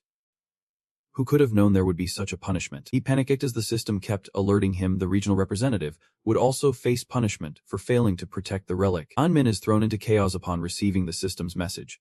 All stats will be permanently halved. He slammed his foot against the wall in anger. "Are you satisfied now?" Ryumin stood back, watching the chaotic scene unfold before him. The permanent decrease in stats directly affects the soul's life. So this is a fatal blow. Now it is time to prepare to capture the embodiment of divine retribution. He shouted once, and instantly the system appeared the store. Ryumin reached out to select items, silently deciding to buy common gear with his leftover gold. The system displayed stats. Assassin's Hood. Armor type. Common grade. Defense 20. Agility +3. Durability 250 per 250. Limited use. Common or higher grade assassin hoods always carry the scent of blood, like a never-washed hat. Long as. Common grade. Defense 15. Grants +2 agility, +5% action speed. Durability 250 per 250. Restricted to common grade or higher use. The long black boots fit tight. But surprisingly, they are incredibly comfortable to wear, he thinks. Even a slight increase in stats makes it easier to catch. He steps into the item fusion zone. Then begins the combination. Ryumin reaches out, selecting one item as he places another away. He began combining this item with another, then merging it with mana stones. System notification. Combination successful. All selected stats have been added to the dry ice necklace. Ryumin stared intently at the combination board. Pondering. I can attach a mana stone to each piece of equipment. So I will apply the same method to the remaining items. The system beeps. Successfully combining. Adding the +1 damage reduction to the skilled hunter's leather armor. He chose another item. The system displayed a successful combination. Adding 2 powers to the Reaper's Song. Ryumin turned off the system panel. Pondering, using the lowest level mana won't help much. But it is better than nothing. The crowd below is restless. It is starting. A confused girl grips her spear tightly, anxiety written all over her face. I am a bit nervous now. The man nearby claps and encourages. Just hold on for 30 minutes. You can do it. Min clenched his teeth, scanning the crowd. The nearby group murmured in agreement. He was right. We just need to keep running. Ryu slowly lifted his head. Deep in thought, escaping the embodiment of divine punishment is not easy. In his previous life, only about 500 out of 2,700 survived. One by one, they fell out of combat, lying scattered on the ground, barely clinging to life. At first, the embodiment of the Punisher was such a tough monster that it took 5 level 40 players just to stand a chance against it. I wish the fireworks would light up the sky.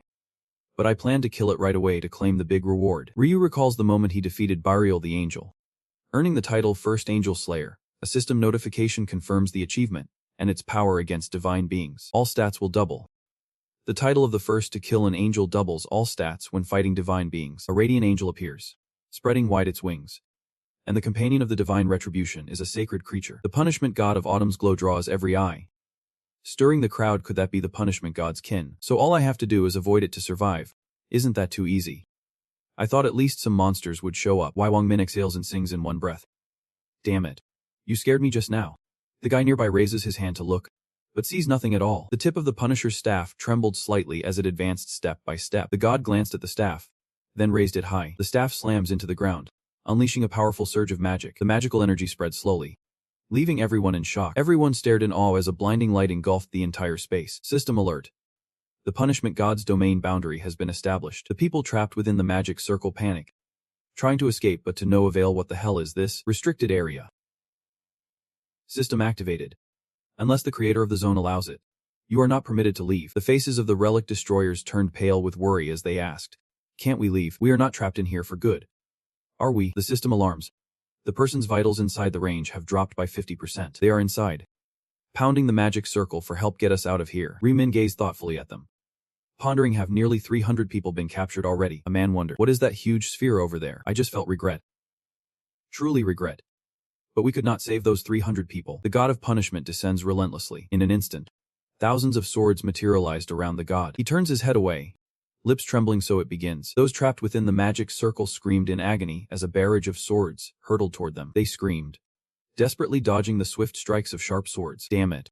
Does it want us to avoid these things? It is already hard to see with the naked eye. From the avenging god, countless swords kept appearing relentlessly. Cries echoed everywhere as countless bodies fell under the rain of swords. The limited range. After being lost, unable to act, the atmosphere grew bleak. But in other words, as long as you avoid them, nothing else is difficult. Ryman suddenly left, while everyone was distracted. This was my chance. He cast a calculating gaze at the Punisher. Just as expected. When hunting humans, it never watches its back. I will strike the moment it drops its guard. The sword continues its assault on those within the magic circle. Ryman looked up at the magic wall, a thought flashing through his mind. This is the moment. He stepped closer to the Punisher's back, thinking he did not need to fight since it did not even have ears anymore. Ryuman gripped the sickle tightly, charging at the Punisher, thinking, the distance between us is 5 meters. A mark appears on the god's body as he unleashes the deadly seal. Ryuman's sharp scythe aimed straight at the Punisher. I must strike decisively on the first blow. The god spun around, eyes wide with astonishment. He swung the scythe at the punishing god. Now that he is wary, it is already too late. The god screamed in pain as water streamed down his head. What a perfect afternoon. Ryuman cast his eyes on the punishment god, wailing in agony. He thought to himself, seeing the stamina bar above the god thanks to the death seal, it is now only at 60% stamina. Just one strike reduced it by 40%. Not bad at all. Ryuman immediately ran off without looking back, probably setting boundaries to track me down. The Punisher god lifts the tree. The system displays. The Punisher's avatar has established a boundary. He leapt out of the magic circle and glanced back. But once it realized the boundary could not trap anything, it would break the barrier. Swift as lightning, Ryuman charges straight at the Punisher. His sharp eyes locked onto the deity, for he had already taken one of its eyes. Ryuman's scythe blade unleashed a sharp magical strike straight at the Punisher. He had to take out the other eye. The god cried out in pain as more wounds appeared across his body. He gently touched down on the ground. The system displays. The embodiment of divine retribution has established a boundary, reducing the stats of players within by 50%. Ryuman smirked to himself. It did not matter missing an eye. Now he is just a sack of bones with a pretty face. The punishing god roars fiercely, summoning a barrage of razor-sharp swords. He raised his eyebrows, thinking to himself, it seems like he is trying to trap the light from every direction to kill me. The divine sword of punishment soars. Ryman stands behind, ready to strike with deadly intent, but dark magic flared, swallowing the sword's whole. The god delivers astonishing punishment. Ryuman leaps onto the scythe, charging at the god. Light cannot conquer darkness, for this world system was designed that way. His eyes turned bloodshot as he swung the scythe toward the Punisher. It is time to end this. Ryuman fiercely slashes the scythe blade across the Punisher's wing. The god howled mournfully as one wing fell. The god of punishment spins around to face him. Ryuman strikes the god once more with a powerful blow. Grandpa dodges the strikes of the punishment god. Ryuman strikes again, swinging his scythe at the remaining wing. The Punisher roared as his other wing was taken away. He gently sets his foot down on the ground. Ryuman glanced at the Punisher's health bar, thinking, its blood level had dropped to just 10%. You saw the god standing still and running away. Now keep your distance. Do not rush to kill it. The entire Punisher's body glows. The system announces. Conditions met. Passive skill Radiant Halo of the Punisher's avatar activated. The avatar is now immortal. Ryuman glanced at the divine sound. Pondering. Once its blood drops below 10%. It enters this phase. If I had beheaded it earlier, I would not be able to kill it now. The punishing god roars, raising his staff high, conjuring a series of magical circles. He tracks the magical attacks everywhere, hoping to see who makes the final effort. The staff of retribution unleashes countless spells. The system announces. 50 seconds of radiant glory remain. The mad god strikes everywhere. Countdown system. 30 seconds. The god slammed the staff into the ground. The system announced. 10 seconds. 5 seconds. Ryuman glanced sideways as the system countdown hit 1 second. The display system has lifted the immortality state. He immediately charged straight at the god. Ryuman coldly raises the scythe, his gaze sharp as a blade. He strikes a decisive blow against the Punisher. The system keeps announcing.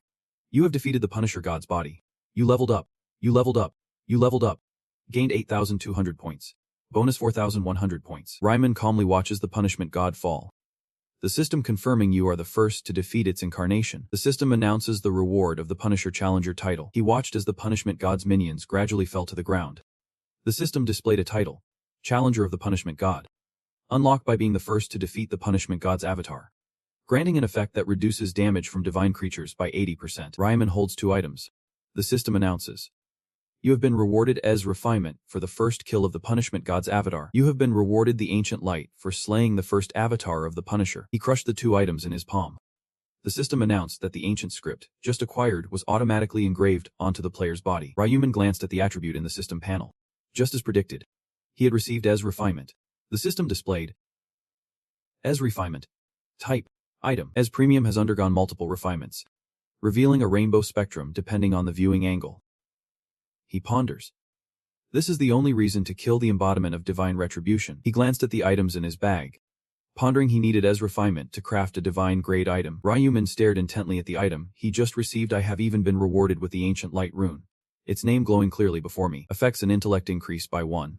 And the power of divine skills rises by a percentage based on level. He thinks. At level 30. His intelligence will increase by 30. And the skill's effectiveness will boost by 30%. I gently smile. Soon you won't have to worry about your mind anymore. System notification. Hidden side quest completed. 3,000 gold rewarded. Everyone joyfully looks at Ryuman. I survived. Oh my. They exchanged anxious whispers. All eyes fixed on Ryuman, singing alone. The embodiment of divine retribution, truly a monster. A voice rang out, making everyone turn around in surprise. It was truly unbelievable. Another angel hovered in the air, hands clasped, looking at Ryuman as he spoke, defeating the embodiment of divine retribution alone. This is the first time I, Oliver, have acknowledged the power of a human. Oliver. The angel flew closer with curiosity and asked, should I interview you a little? The player sings this line. Why do you want to kill the embodiment of divine retribution? Ryuman sighed and sang out of breath, thinking, those are pointless questions. He replied indifferently, because I want to stop. Oliver. My angel. Your words are hard to understand. Just surviving means a reward. But you are risking everything just because of one person. Ryuman replied. I can't just stand by and watch it slaughter all these players. Everyone was surprised when they heard him speak. He stood up to help us. I thought someone that strong would be arrogant. But he is actually kind-hearted. His character is impressive. Oliver. The angel raised his hand, lost in thought, then stood up to help those in need. I have heard that humans are strange. And it is true, you can ignore all conflicts and still come together as one. She lightly flung her arms wide in frustration. I just could not understand, he thought bitterly, those jealous angels. What could they possibly know? Oliver. The angel glanced coldly over the players and said, you have fought hard to survive, but now is not the time to relax. She pursed her lips and smiled dangerously. Remember, whether you guys are eliminated or not depends on your overall performance. Let us take a look at the results. System displays round 3 results for all regions. Cock eliminated 3,631 fools. The level 13 sorcerer has defeated 982. The celestial demon and the Hamp Knight 963 destroyed. Current area eliminated 3,631. And Sang Chul, an 11th level strategist, eliminated 687. Seal Aaron, an 11th level summoner, eliminated 576. Everyone stared in awe at the system screen, singing alone the line about killing over 3,600 monsters. Second place still can't kill 1,000 more. It says he is level 30. Seriously crazy, did he get an experience boost or what? Min pondered deeply, realizing he gained experience points. But only by topping all regions would he truly understand. System notification. Congratulations. You have completed the mission by ranking first in all areas. Well done. Complete the mission by ranking first in the current area. The reward for first place in all your areas is a special selection prize, the system announces. The reward for first place in your current region is a rare intermediate ring selection ticket. He keeps tapping the system panel. Thinking. Here it is, the intermediate ring selection ticket. System notification. You may choose one of the rings below as your reward. Please tap the ring you select: Ring of Affliction, Ring of Demon Magic, or Ring of Resistance. Min selects an item. By name alone, it seems the weakest, but I will choose the Resistance ring. The system currently shows attributes.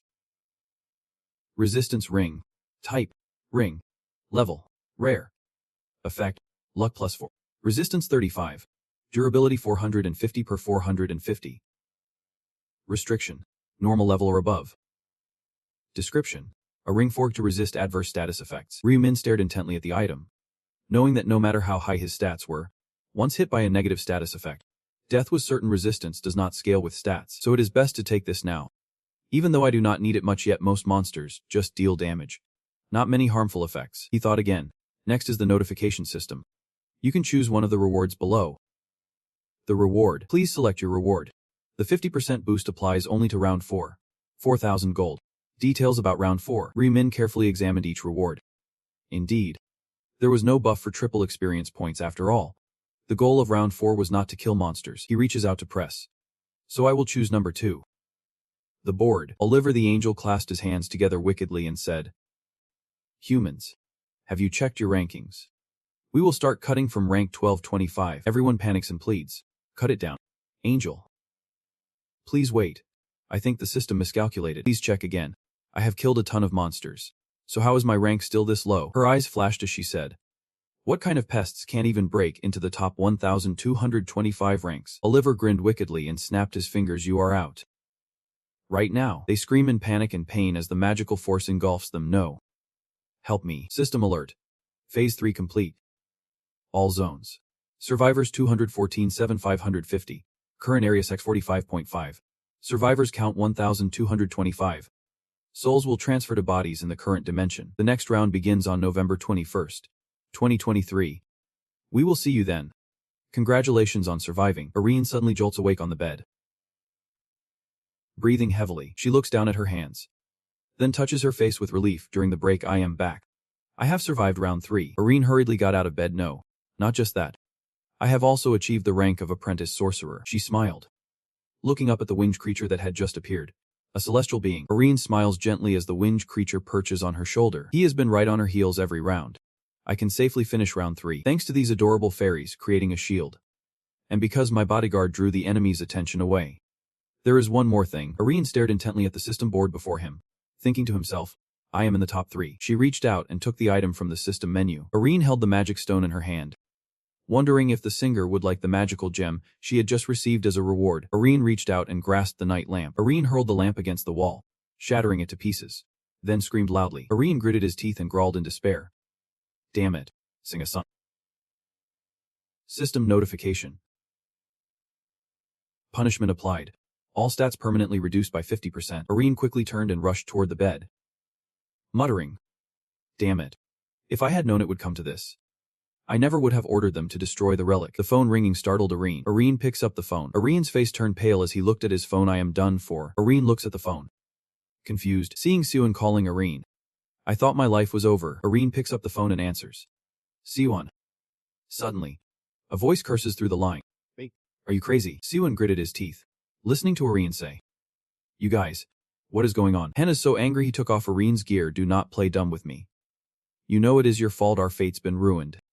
Right, how can you use your authority to boss your friends around and still have the nerve to call yourself a person? Min shouted. Look, I had no other choice.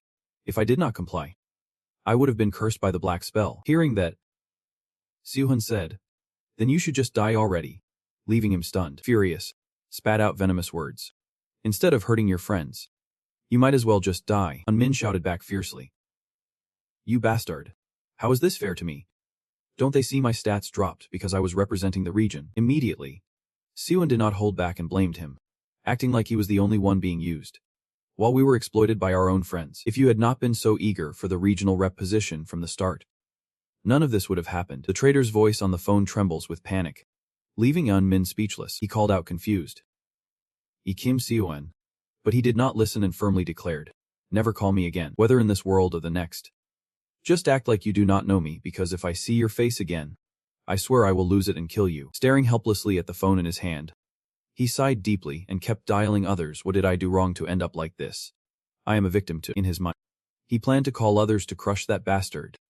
But his phone notified him the number he dialed was unreachable, catching him off guard. Before the phone finished ringing, Min was so furious he threw it away, shouting, please call back later. Those damn bastards. Then he stood silently, lost in thought. Right. Friends. I do not need them. Everyone has their own life to live. Did he just say if he sees me again, he will kill me? Does he want to fight or what? Immediately after that, he was angry and gnashed his teeth, saying, next time you meet me, I will kill all of you. At all, a voice echoes, come in. Unit Chief, a question echoes, you survived again, and Sang Chun bows his head and replies, what is it? Locke asked calmly from his desk. The third round must be tough. Are you alright? He replied, yes, sir. It is not too difficult.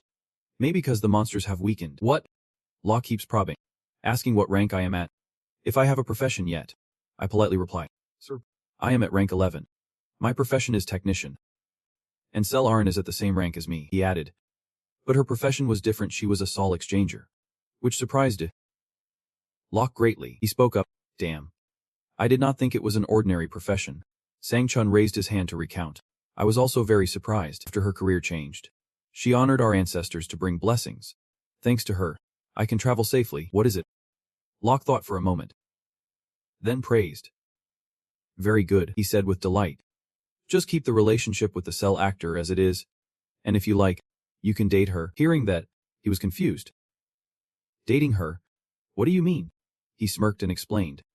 I just meant dating makes it easier to discover and connect with each other's points. I did not mean serious dating with her. Sang Chun wonders, should I go on a date with her? Seeing him like that, he smiled happily, saying, it has been a long time since I have seen you this flustered, he said. If it is too much trouble, do not worry about it. Hearing that, Sang Chun sighed in relief. Get it? After all, Celarine does not like me anyway. What has got you curious? Look. Come on. You are so trustworthy and manly. He replied. She is still quite formal with me. Still calls me bodyguard, he said indifferently. Is that? He brushed that issue aside, crossed his legs, and asked, what is the urgent report you want to give me? He nervously lowered his head. First of all, I want to apologize to you. He asked. Wow. Sang Chun admits his fault plainly. I failed to follow your order to help him sing the line. And I could not relay your message to him either. What are you saying? Look. Well, you must have a reason. Right. He replied. Yep. Here's what happened. Then they both sat down to listen as Sang Chun explained, silently focused on his story. After hearing everything, he put his hand to his mouth, in thought an embodiment of divine retribution. A formidable foe indeed. So singing the line killed it. Sang Chun said. Yep. He used overwhelming skill to finish it. Like he already knew how to win. He hesitates to share his feelings. Sings a line. Looking like the kind of person who needs no one's help. Locke seriously contemplates, realizing his stats truly surpass our imagination. So powerful that I feel embarrassed for ever thinking I was strong enough with the Ancient Knight's Shadow song. His eyes turned yellow with anticipation. Singing, if I get the chance, I want to meet him. Then he spoke up. You had your reasons. So I won't hold you accountable. While Sang Chun kept apologizing. He raised his glass, dismissing the issue. Enough already. What about the results of tracking down those thugs? He reported everything he knew to him. The first man nicknamed Hong Wai. Okay, Min. If that is truly his name. There are dozens of people with the same name across this country. But if he were in his 20s and living in Seoul, that number would shrink to about 5. Locke asked about their location.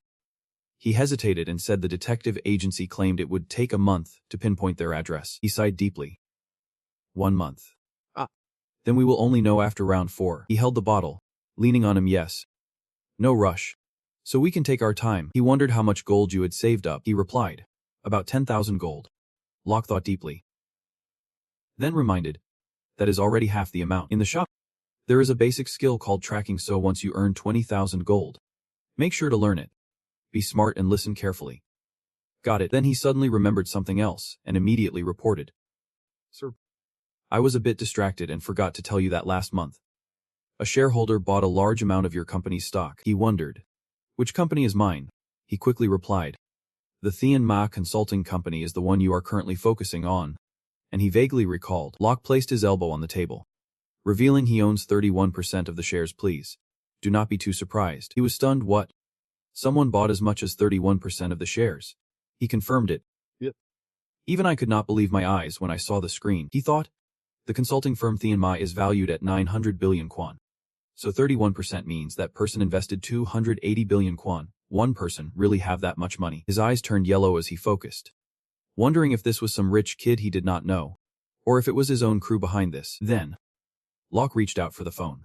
No matter what, I am sure that person invested a full 31% to directly join the management board. Holding the phone, he asked. Chief N, what is the contact info for this VIC Wang? Another person is holding a phone.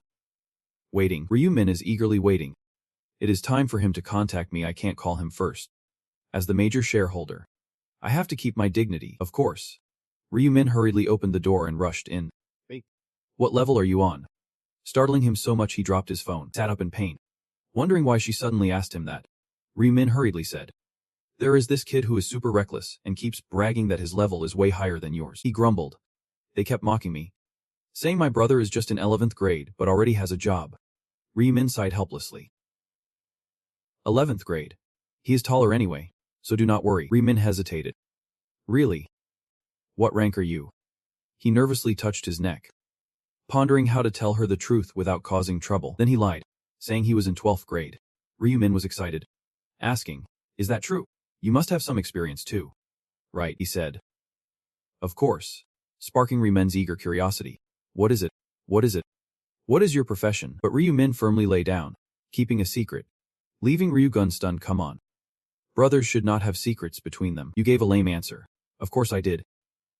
Go outside. I need to sleep a bit more. Ryu grumbled as he stepped out.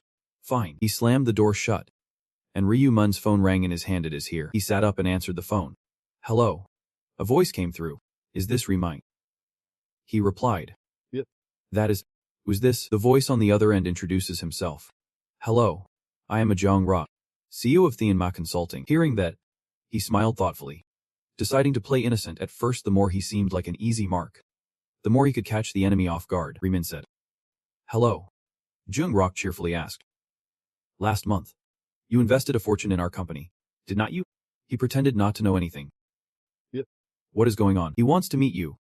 Well, you have become the largest shareholder of Tianma Consulting, so I want to meet you. I am planning to treat you to a meal, he said. All right. He was delighted. That is great. He set a date with you. How about this Friday? Ryu Min opened his calendar, pondering. Friday. A crucial day to acquire the ancient internal meditation script. I suggested. I am already booked on Friday, so that is a no. How about Saturday? He immediately agreed. All right. See you then. He folded his arms with a hint of curiosity. Good.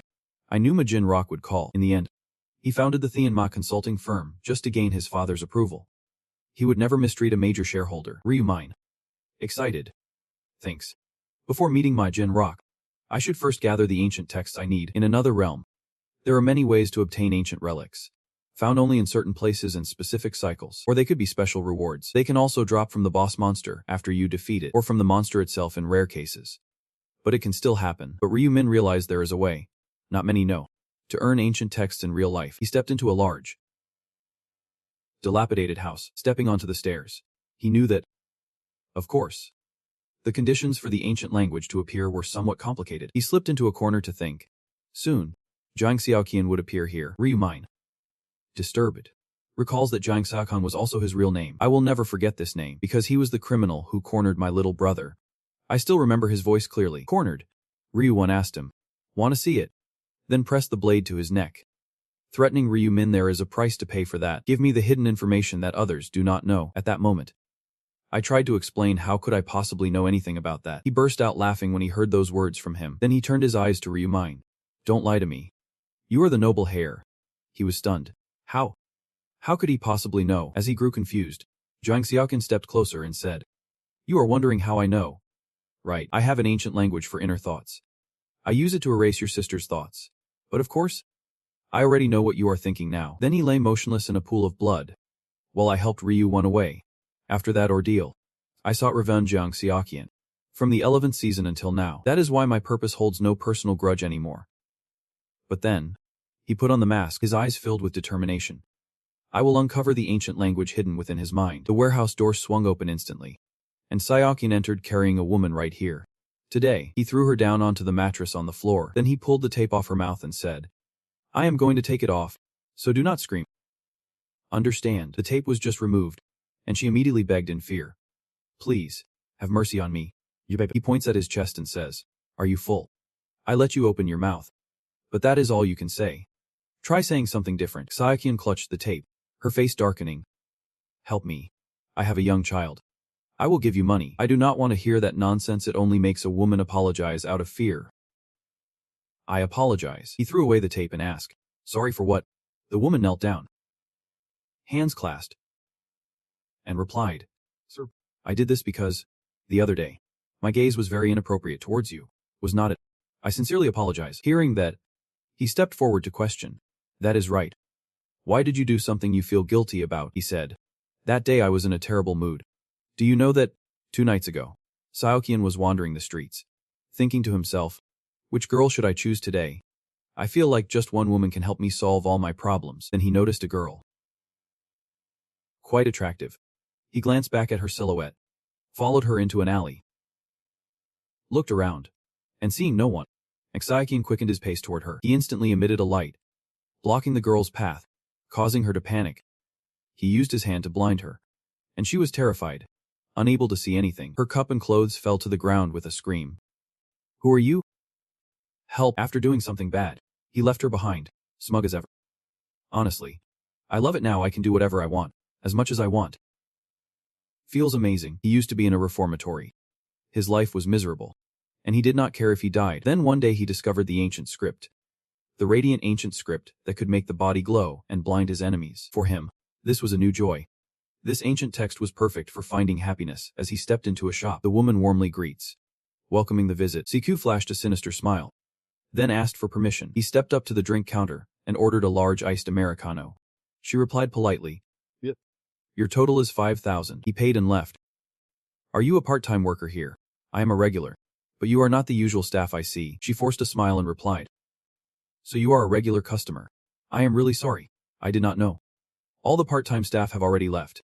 You know how it is. Right. The world has become so strange these days. Hearing that, he thought it made sense they could die at any moment. So why would they bother wasting time with part-time jobs? COQ struck up a conversation while she prepared drinks. Are you the owner of this place? He asked. Yep. I am. She replied. He continued. How old are you? You look quite young. She answered. I am 32. Knowing the woman's age, he smiled with amusement. So you are not a player? She replied. Yep. I am quite glad. Then he approached me directly, asking for your phone number, saying he liked you, which left you quite unsettled. Seeing her struggle to hold back tears, he asked quietly, What is wrong? Then he showed irritation. Why are you making that face? Do you hate my face that much? She was confused. What? He shouted. Do you find those spots on my face that disgusting? Xiaoqian slammed his fist on the table in anger, cursing. Damn it. This is so frustrating. I am not drinking that coffee. So give me my money back. The woman watched his attitude warily. She fearfully hands the money back to him, saying, Here is your money, return to you. Immediately, he rudely snatched the bill back. Xiaoqian storms out of the shop, furious just because she is beautiful. She dares to look down on others with disdain. In his fear, he decided, I will make you pay for underestimating me with those damn dog eyes. Then waited for her to step out of the shop to strike her mercilessly with a stick. Back in the present, she could only clutch his knees and plead. He taught the woman a lesson. Don't judge others just by their looks. Got it, she obediently said. Yep. I won't do that again. Suddenly, Xiaoqian turned away, showing his displeasure. This won't do. You are not sincere. Then he pushed the woman down. He grabbed her hands. You think I do not know? You are just pretending to apologize to get released. She kept begging. Please let me go. A shadow appeared in the distance. He raised his hand toward the woman with a twisted smile. Don't you already know your mistake? If you do, then pay the price for it. She struggles and screams. It was my fault. Okay. Meanwhile, he smirks, touching the woman just like that. Stay right there, the figure is approaching them. A voice rang out. Stay right there. Got it. Hearing Seo Kyun's voice sent a chill down the old man's spine. He is confused and suspicious. Pale, what the hell is this? I thought no one was here. Is he a detective? He spun around and shouted. Damn it. Who is that? The voice calmly replied. Don't swear. Min appears with a scythe in hand, announcing. Anyway, soon you will be nothing but a lesson learned. Seo Kyun stood frozen, bewildered. What was that huge scythe? And why the white mask? He sneered coldly at him and said, You crazy fool. Do you think this is the place to make your toys? Ryu raises his sickle. Looks like you still do not get it. Do you think this is some kind of toy? He swiftly pulls the scythe away. He started to worry. Wait. Then asked, Is it real? Are you a player? He mocked him. You are so stupid. What do you think? Then he looked at the woman and said, You can leave now.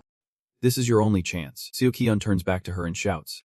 Who said that? A sound echoed from beneath the ground. That is Ryu Men's foot pounding the ground as he lunges toward him. He grabbed the handle of the sickle and drove it straight into his manhood. Seo Kyun collapses in agony, screaming and cursing. Damn it. Calmly standing before him, he said, I told you. You will face a lot of curses. Ryu Min turns to the woman. Go ahead. Leave him to me. She gratefully replies. Thank you. Thank you so much. As she ran away, he slammed the blade into the ground and said, Now. It is just the two of us left. Is not? Ryu Min looks at Seo Kyun with a smile. Now. Let the real game begin. He angrily picked up the dagger on the ground and stood up, cursing. Fuck you. I will kill you. I will kill you. You dog. I stood still, watching him provoke me. Your attitude's not bad if you gave up too soon. Where's the fun in that? He is too slick. You bastard. How dare you laugh in my face? Then Seo Kyun wildly swung his knife to attack. But he dodged every strike. He keeps attacking relentlessly. But he is starting to lose strength amid confusion. What the hell is this? Is he dodging all my strikes? As he dodged his attack, he glanced at the dagger. Did not expect you to carry a goblin's dagger too. Then, with a swift motion, he slashed the scythe across his arm. Seo Kyun screamed in agony as his arm was severed by the sickle. Seeing him like that, Ryu Min slipped a hand into his pocket and asked, Does it hurt? Seeing him trembling as he clutched his arm, he said, I have not even started yet. Then he moved at an incredibly fast speed. In the blink of an eye, he severed Seo Kyun's other arm. Hearing his screams, he coldly said, Look at your overreaction. At this moment, he was so terrified his whole body trembled, thinking that if this continued, he would kill himself if he wanted to survive and escape from here. He looks at you. Trying to find a way to escape, you have to blind his dog. Then he used his power to create a blinding light, making others unable to see a thing die. You little brat. Just as he was charging forward, he suddenly froze. Seo Kyun is confused. What is happening? Why is not it working? Ryu Min stared silently. No matter how much you try to shine, it is useless. Death's darkness allows no light to exist. You planned ahead, knowing he would use this move. So you prepped your death skill and smiled. So we can have some fun. In his mind, he decided that even without a death wish, he would first sever the man's wrists and ankles. Immediately, he stuck out his tongue. Ryu Min decisively slashes through Seo Kyun's two legs. He collapsed with a blood-curdling scream. With fear and pain, he shed tears, questioning him. You evil wretch. Why are you treating me like this? Wow. You spoke up. Why? At the same time, the sea tongue also moves. It drove straight into his thigh. Ryu Min pulled back the tongue of the sea creature and asked in return, Then why do people exterminate pests? Then he answered his own question. For letting them live only causes harm. Every word he spoke was a stab into his body, but Seo Kyun remained defiant, arrogantly insulting the turtle. Damn it, you crazy bastard. Seeing that, I ask, how much longer can you keep that attitude? All I saw was blood everywhere and screams filling the room. Seo Kyun lay motionless on the ground, his body riddled with stab wounds, wondering in his mind, Are you full? Why would you do this to me? What kind of deal do I have with him? He is frustrated. This is so unfair. Damn it. So unfair. He bit his lip in hesitation. Should he just end it all instead of enduring this? Tears streamed down his face as he clenched his eyes shut, ready to bite his tongue and end it all. But then Riminki scythe grazed Seo Kyun's neck, catching him off guard. He looked up at him, full of suspicion, with cold eyes. He looks down. What is wrong? Planning to bite your tongue and end it all. You think I will just let you go that easily? He declared. You won't die until you kneel and beg me to set you free. Then the scythe swung down on him once more. Then it kept striking him relentlessly. Everywhere on his body. Just die already. His face turned pale from the torture. I must make this pain stop. His lips trembled as he whispered. Kill me. Please. Rimin stared and asked. What did you say? He begged me. You kill me. Please. I wondered. Are you serious? Seo Kyun still lies on the ground, begging. Please. Just kill me. He sighed deeply. He slung the sickle over his shoulder and asked him, "You do not know why I have to go this far, do you? After all, you and I are complete strangers." Ryu reveals to him that they are not exactly strangers. Jiang Seo-kyun. "We have met before." Seo-kyun is stunned. He knows his own name. He is curious. "Don't tell me you are connected to that woman." He turned away and replied, "I have nothing to do with her." He wondered. "Then why?" Remin said. "You cornered my brother and threatened me to spill hidden info." Seo, clueless, asked, "Did I really do that?" "But I do not," he replied bluntly. "Of course you do not remember. After all, what I say is about a future that has not happened yet," he said. "To me this is in the past. If I do not intervene now, you will get the ancient language of inner thoughts." But hearing that, he still did not understand ancient language. "Inner thoughts," Remin told him. "Hidden here is an ancient script. Do you know the condition for it to appear? It is when you hear the true voice of another person." He remained doubtful, but with a sincere voice. He explained that the words came straight from the heart, genuine and true. He looked at him with contempt. "If I had not appeared here, you would have raped and stomped on that woman. And then she would have used her true voice to beg you to spare her." Seo Hyun remained silent in the face of his accusations.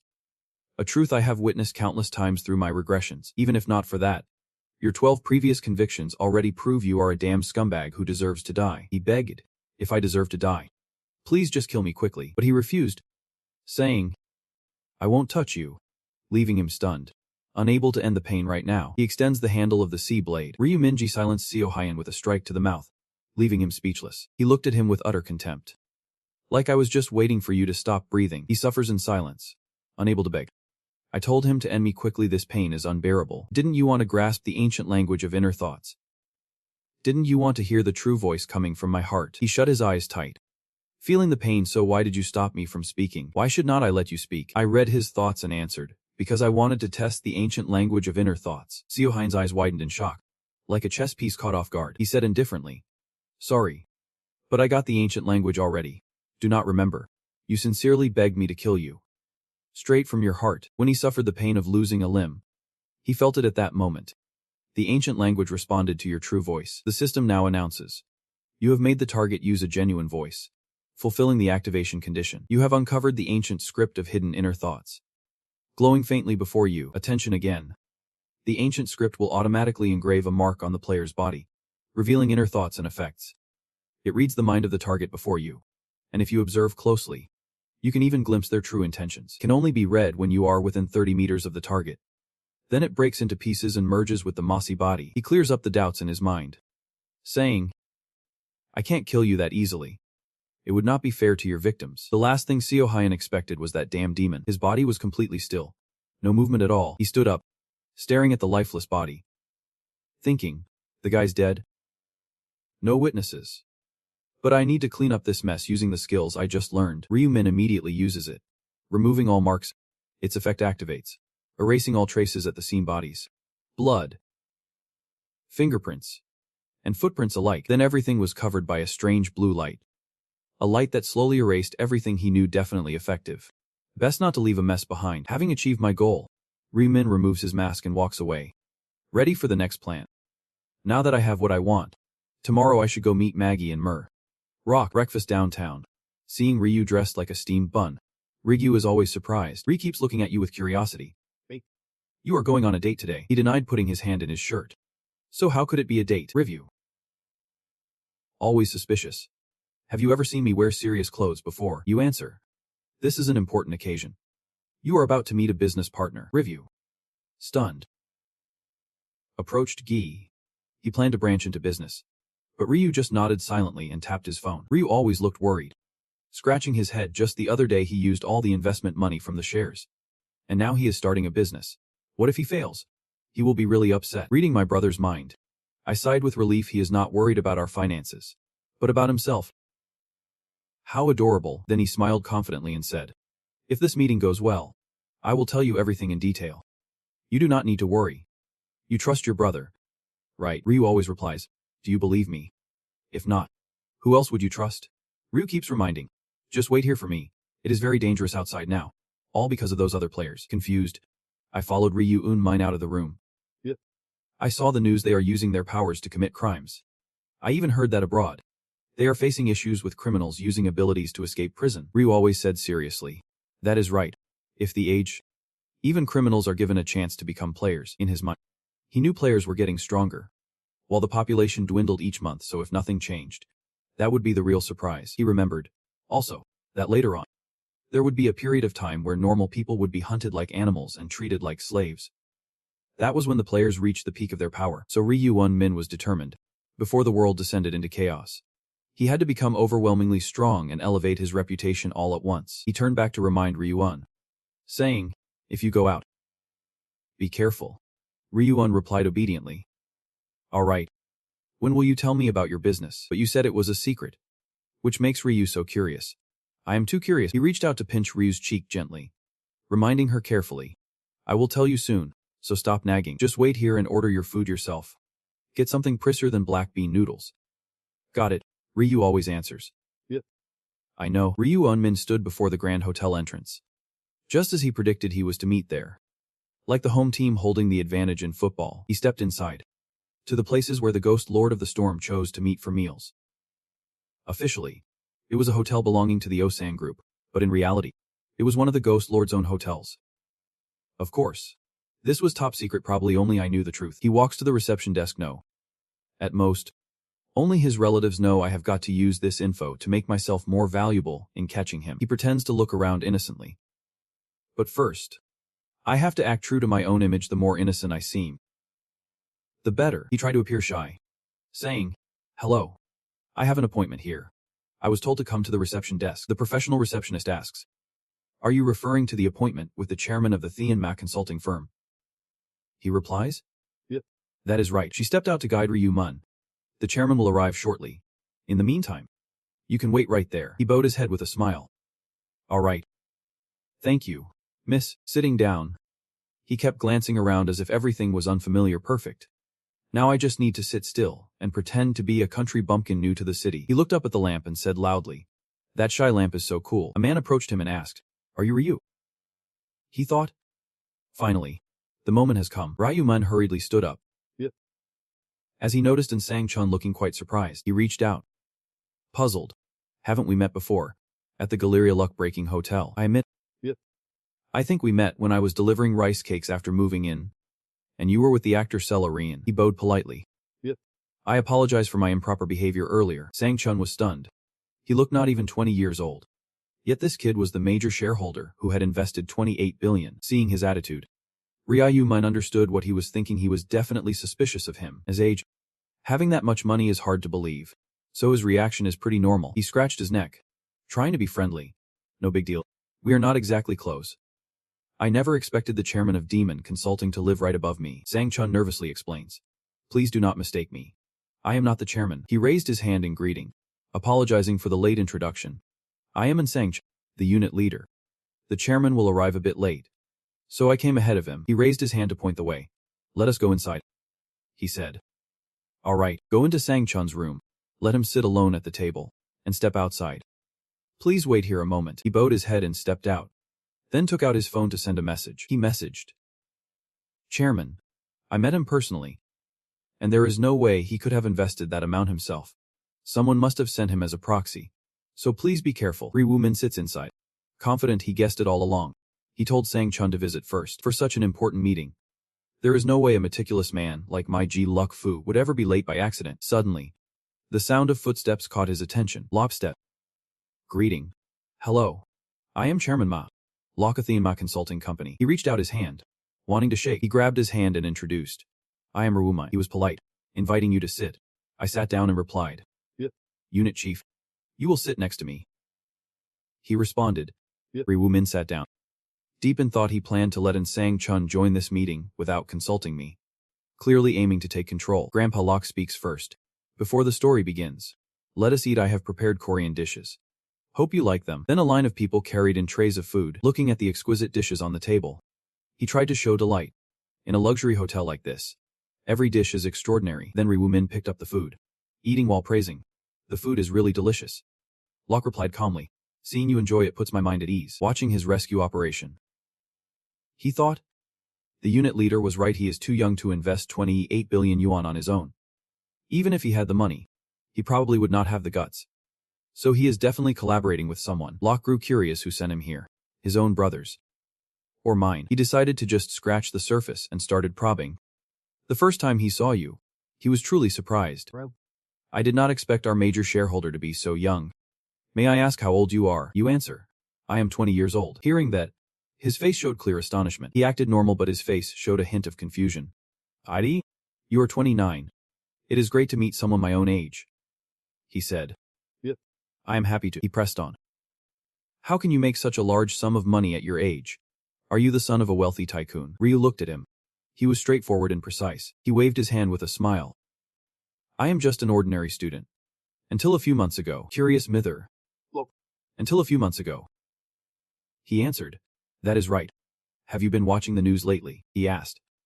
Do you mean Ryu asked him if he had heard about the person who won the lottery 4 times in a row and suddenly became rich? He replied. I saw that news. He revealed it was him. Me. The one who won the lottery 4 times in a row. He was stunned. Like a chess move. It is hard to believe. But are you really the winner who appeared on the news months ago? Yep. I admit the teacher sensed something was off. He wondered. According to the news, the total prize was only about 60 billion military units. So how did you get 280 billion? He answered. I invested a little in Bitcoin. You replied. Locke does not really believe it. Bitcoin. That is all there is to it.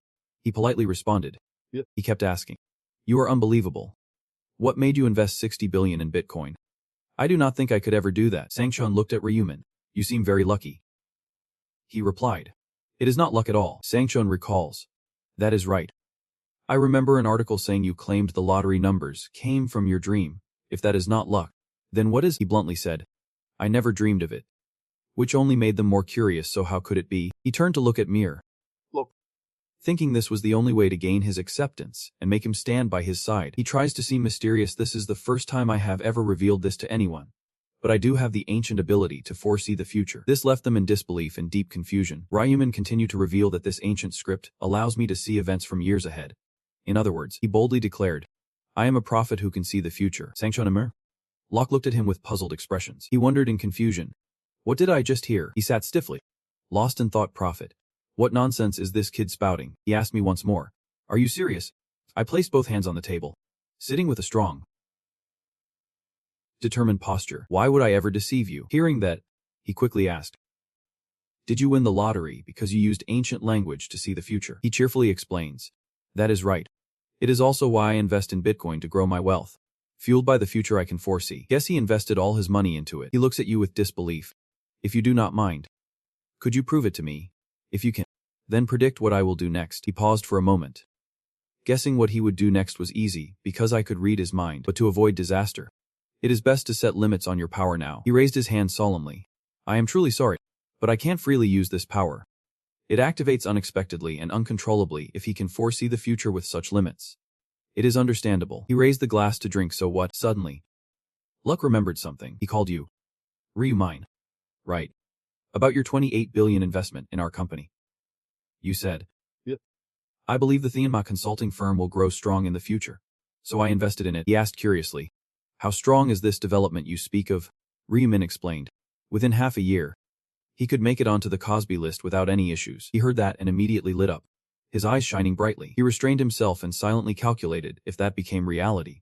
Not only would he be recognized, but he could also take the chairman's seat. Maybe I got a little too excited, laughing so happily over a piece of information I could not even verify. He was about to continue while eating, but said, if you want to succeed, you have to completely change the business model. Sangchun, stunned, asked, what? The business model. He slammed his hand on the table, shouting in anger. Demanding, this is outrageous. You expect us to change our business now, Leko. He shouted, demanding we change the company's name. Seeing him lose his temper, the unit chief quickly intervened. Even so, he calmly picked up his food, knowing the business would change. So the name had to change too. You tease him like that, he gets even angrier. Are you serious? You showed a hint of displeasure. Do you still think I am joking at this point? Both of us are players. We should understand that revealing your ancient language to others is a grave risk that brings harm and disadvantage to yourself. What you said left those two speechless, their throats frozen. They both calmed down and listened as I said, I have considered that issue but still decided to reveal my ancient script to you. As a major shareholder and business partner, we will work together in the future. Because I want to help the company grow. Look him in the eye. Or why would I invest 28 billion military units here? If you want the company to succeed, you have to cooperate with me. Sang Chun looked at his chairman with a hint of fear today.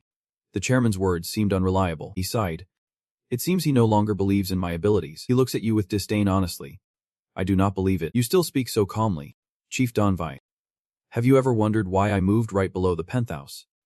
Don't tell me you think it is just a coincidence. Make him agitated. But he can't do anything about it. He turned to Sang Chun. Wait. Beneath the penthouse. Hey Chief Donvai. What does he mean? Is the apartment below yours? He stammered. Chairman. It is just that about 2 months ago. Ryumindade moved into the floor below Cellarine's penthouse. He continued. Yep. It was a few days after I gained the ancient language to foresee the future. He is not satisfied. Chief Donvai. Why am I only learning about this now? He immediately explained to him. Until today I thought this matter was insignificant. He sat up straight, worry etched on his face. Thinking, if that was January, it was before he invested in Bitcoin. He watched you eat with a smirk.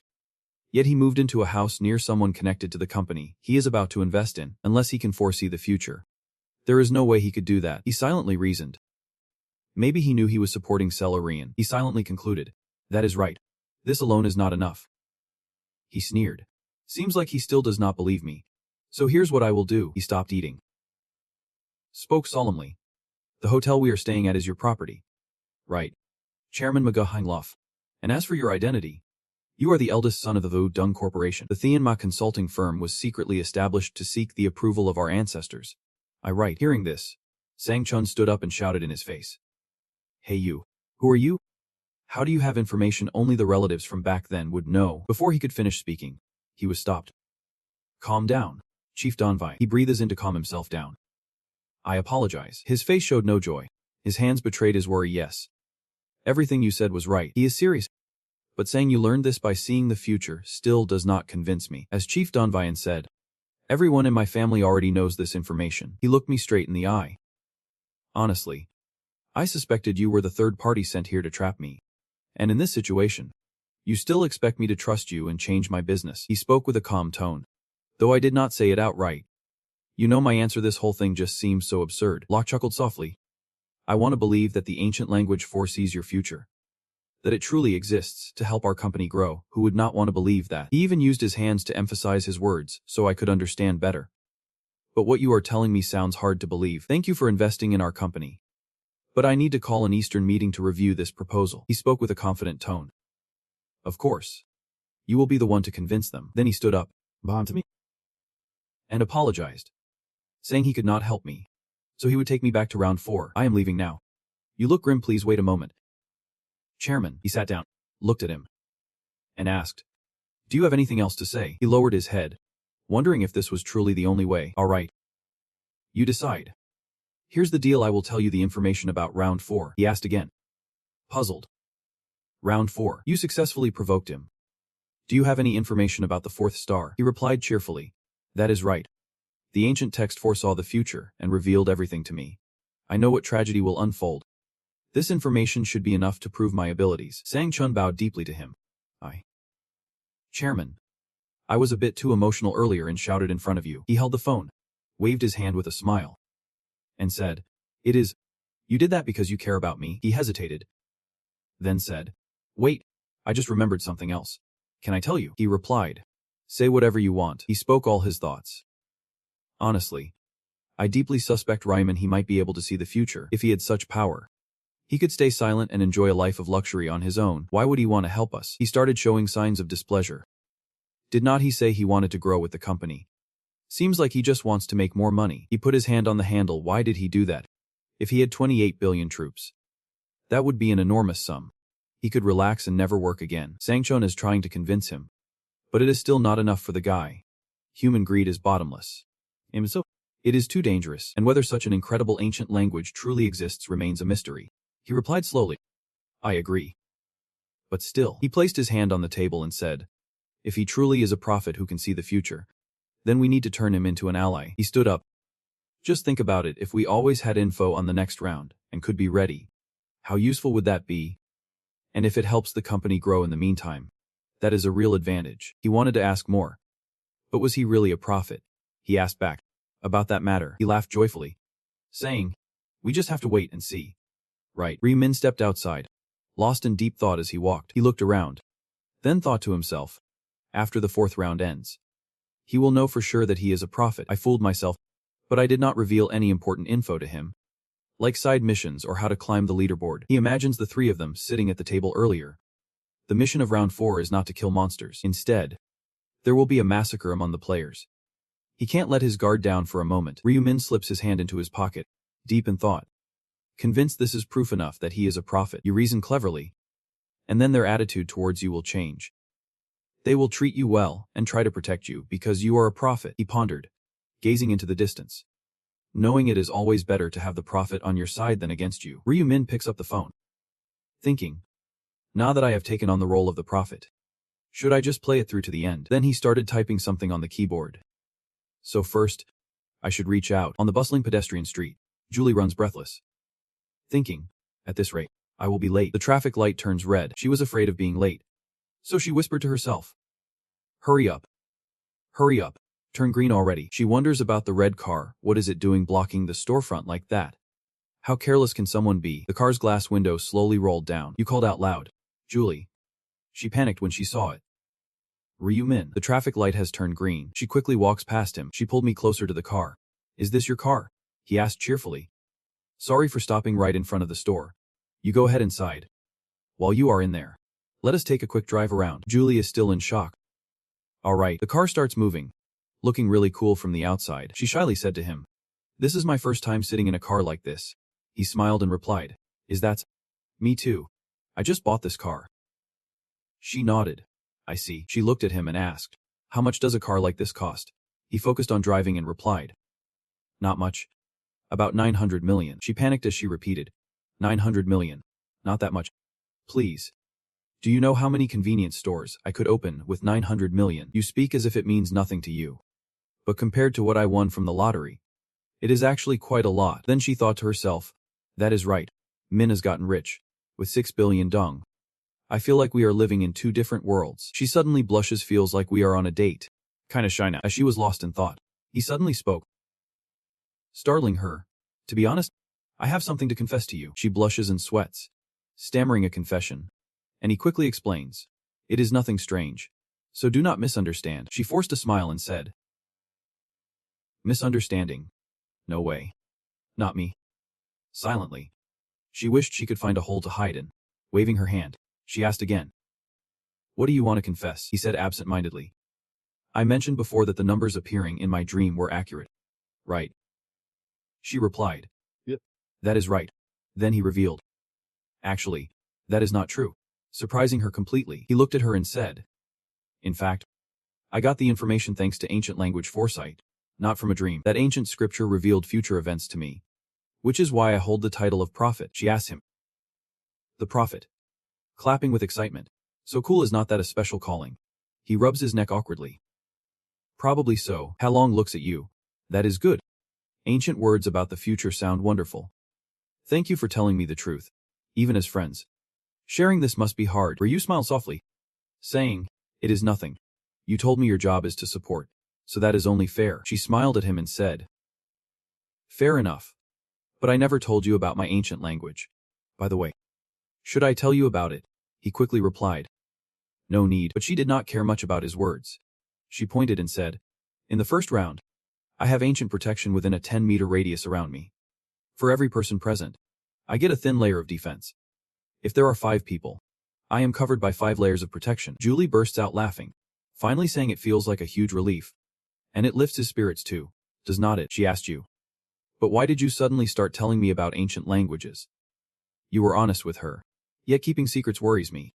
And I think if I do not confess the truth, you won't believe what I am about to say. She did not understand and asked, what do you mean? His red car kept driving down the road. She panicked. That is a 4-star mission, he said calmly. So remember to be careful. Julie, Ryumi seriously warned her to always stay alert. Because you never know what the players around you might do. She nodded. Okay. I remember. She gazed happily out the car window, thinking, still, I am grateful he cared enough to tell me. And he called me first. She sneaks a glance at him. Cheeks flushed. wondering could he possibly have a little feeling for me. The sky is starting to glow with sunset. He sat on the bed in the break room, unable to believe Min Julie had liked him all this time. And he had no idea. His face showed a hint of regret. No wonder he wanted to treat me well. He glanced quickly, thinking that although it was a bit awkward, this would probably be better. He put down his phone, sat deep in thought, realizing it would be even easier to turn him into an ally. If I clear my hands and clean my pillow, he will trust my prophecies even more. Then he laid himself down neatly, closed his eyes, and with that, one worry was done. Time to rest a bit. After all, this month he did not have much to do. Night falls. Time slips away. Beneath the city's shimmering lights, on March 31st, 11:55, the simple clock hanging in his home also showed that time. He sat on the bed, staring at the system. Before entering another world, he had bought an epic item from today's inventory. The system displays a panel. Dark gloves. Type. Gloves.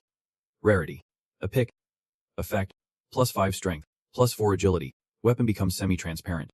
Only effective at night. Use sparingly. From common rank upward. The gloves shrouded in darkness can turn invisible, and the weapon wielded becomes semi-transparent. He carefully chooses. Its stats are high, and the option to turn the weapon semi-transparent is useful too. If combined with the Death Knight skill, the effect will be even greater. Suddenly, Ryu-min heard a knock at the door. So it is you, Ryugan. The time has come. You step into the challenge round. Are you confident you can conquer it? I glanced over and said, you will only know if you try. I am a bit worried. Man. Are you a prophet or what? You said you have info about round 4. But having info is one thing. Taking action is another, Ryugan said fearfully. Why are you coming closer? You have to survive and come back. Understand. Ryu-min angrily pointed at his head. Don't say such dark things. Just hearing them brings bad luck. He lay on the bed, face heavy with sorrow, thinking the 4th circle might be the circle of death. Meanwhile, elsewhere, Yu-min ran his hands through his hair, muttering, damn it. Not again. That status window. The system panel shows penalties applied. All stats will be permanently reduced by 50%. He seethed inwardly. Damn it. I can't believe this is the price of betraying my role model. Dung 6. I do not even have 10 command rights left. How am I supposed to get through round 4? His team was furious. As he walked, he thought that those aiming to seize the regional representative spot might target him. Or old friends might come for revenge. Suddenly, he looked up at the sky. Then he realized where he was. He keeps looking around nervously. What kind of mission starts in a damn place like this? All this white stuff around makes me feel like a lab rat. The moment he saw Ryu-min, he thought, that wicked demon surely knew how everything would turn out. Yu-min bitterly recalls manipulating others to destroy the relic. Taemin says, use all 10 commands and ruin the relic. He reconsidered that matter. Then without hesitation killed the embodiment of divine retribution. Too suspicious. His face darkened as he stood behind Ryu-min, wishing he were strong enough to smash that bastard's face to bits. He is angry but powerless. It is frustrating to see her. Yet I have no choice if I want to save myself. I have to team up with that demon. Calm down and walk again. Sing a line. Ryu-min turned around and said, what is it? His face tensed. Zokyo from our previous round is still in play. Right? He asked. Curious. Zokyo. Did not you say that if I became your subordinate, you would protect me? He laughed dismissively. I do not need a subordinate like you anymore. He did not believe a word he just said. What a joke. He stood with arms crossed, saying, you have no command rights left. What is the point of keeping a regional representative without command authority? Not to mention, now most players already have professions. Having command authority does not mean much. He spoke at length, leaving him uneasy, but he smiled softly. You have no value left. You are just a walking sighting device. He seethed silently, eyes sharp, phone in hand. He was in a state of fear when suddenly he heard a sound and immediately turned his head. Ryu-min crossed his arms confidently. Don't worry too much. You are just a figurehead sniper in name only. Not many people actually want to kill you. He nervously walks over to you, asking, they won't target me. Right, he quickly explained. You know the fate of players who hold the position of regional representative. Everyone understands now. Being a regional representative is not as glamorous as it seems. Ryu-min spoke seriously to him. The more you level up, the fewer people you can command, making the risk not worth it. Bin is worth considering. You are right. If I could, I would give up this command willingly. The Aryan gently approaches him. He blushed, wondering why those people were here. Ebermian cheerfully exclaims, hello. Sang-chun's expression mirrored hers as he greeted. Hey. Do you remember us? He replied, of course. Bin hesitated. What is going on? His face seemed mocking, as if to say, You once saved us from that bastard standing right here. We want to thank you once again. Bin shouted angrily. What did you say? You little brat. Bin stopped him just in time with a displeased look. Sangchun replied, thank me once. That is enough. No need to come looking for me again. We still feel grateful to you. Our company president also wants to thank you for saving us. He was about to say something more. Right. About our chairman.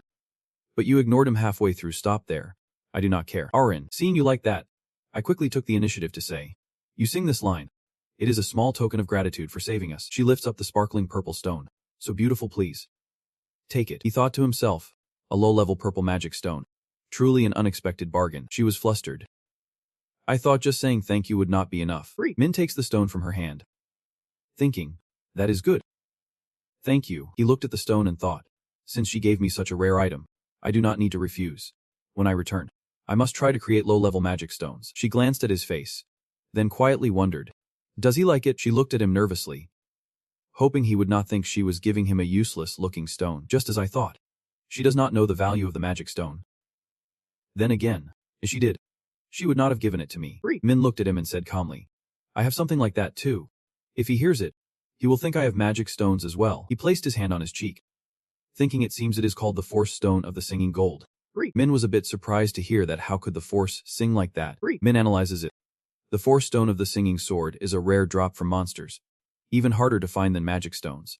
At this point, obtaining one on purpose is impossible. He thought to himself, now that he knows the guy has such a precious item, is it luck or misfortune? Arin stammers.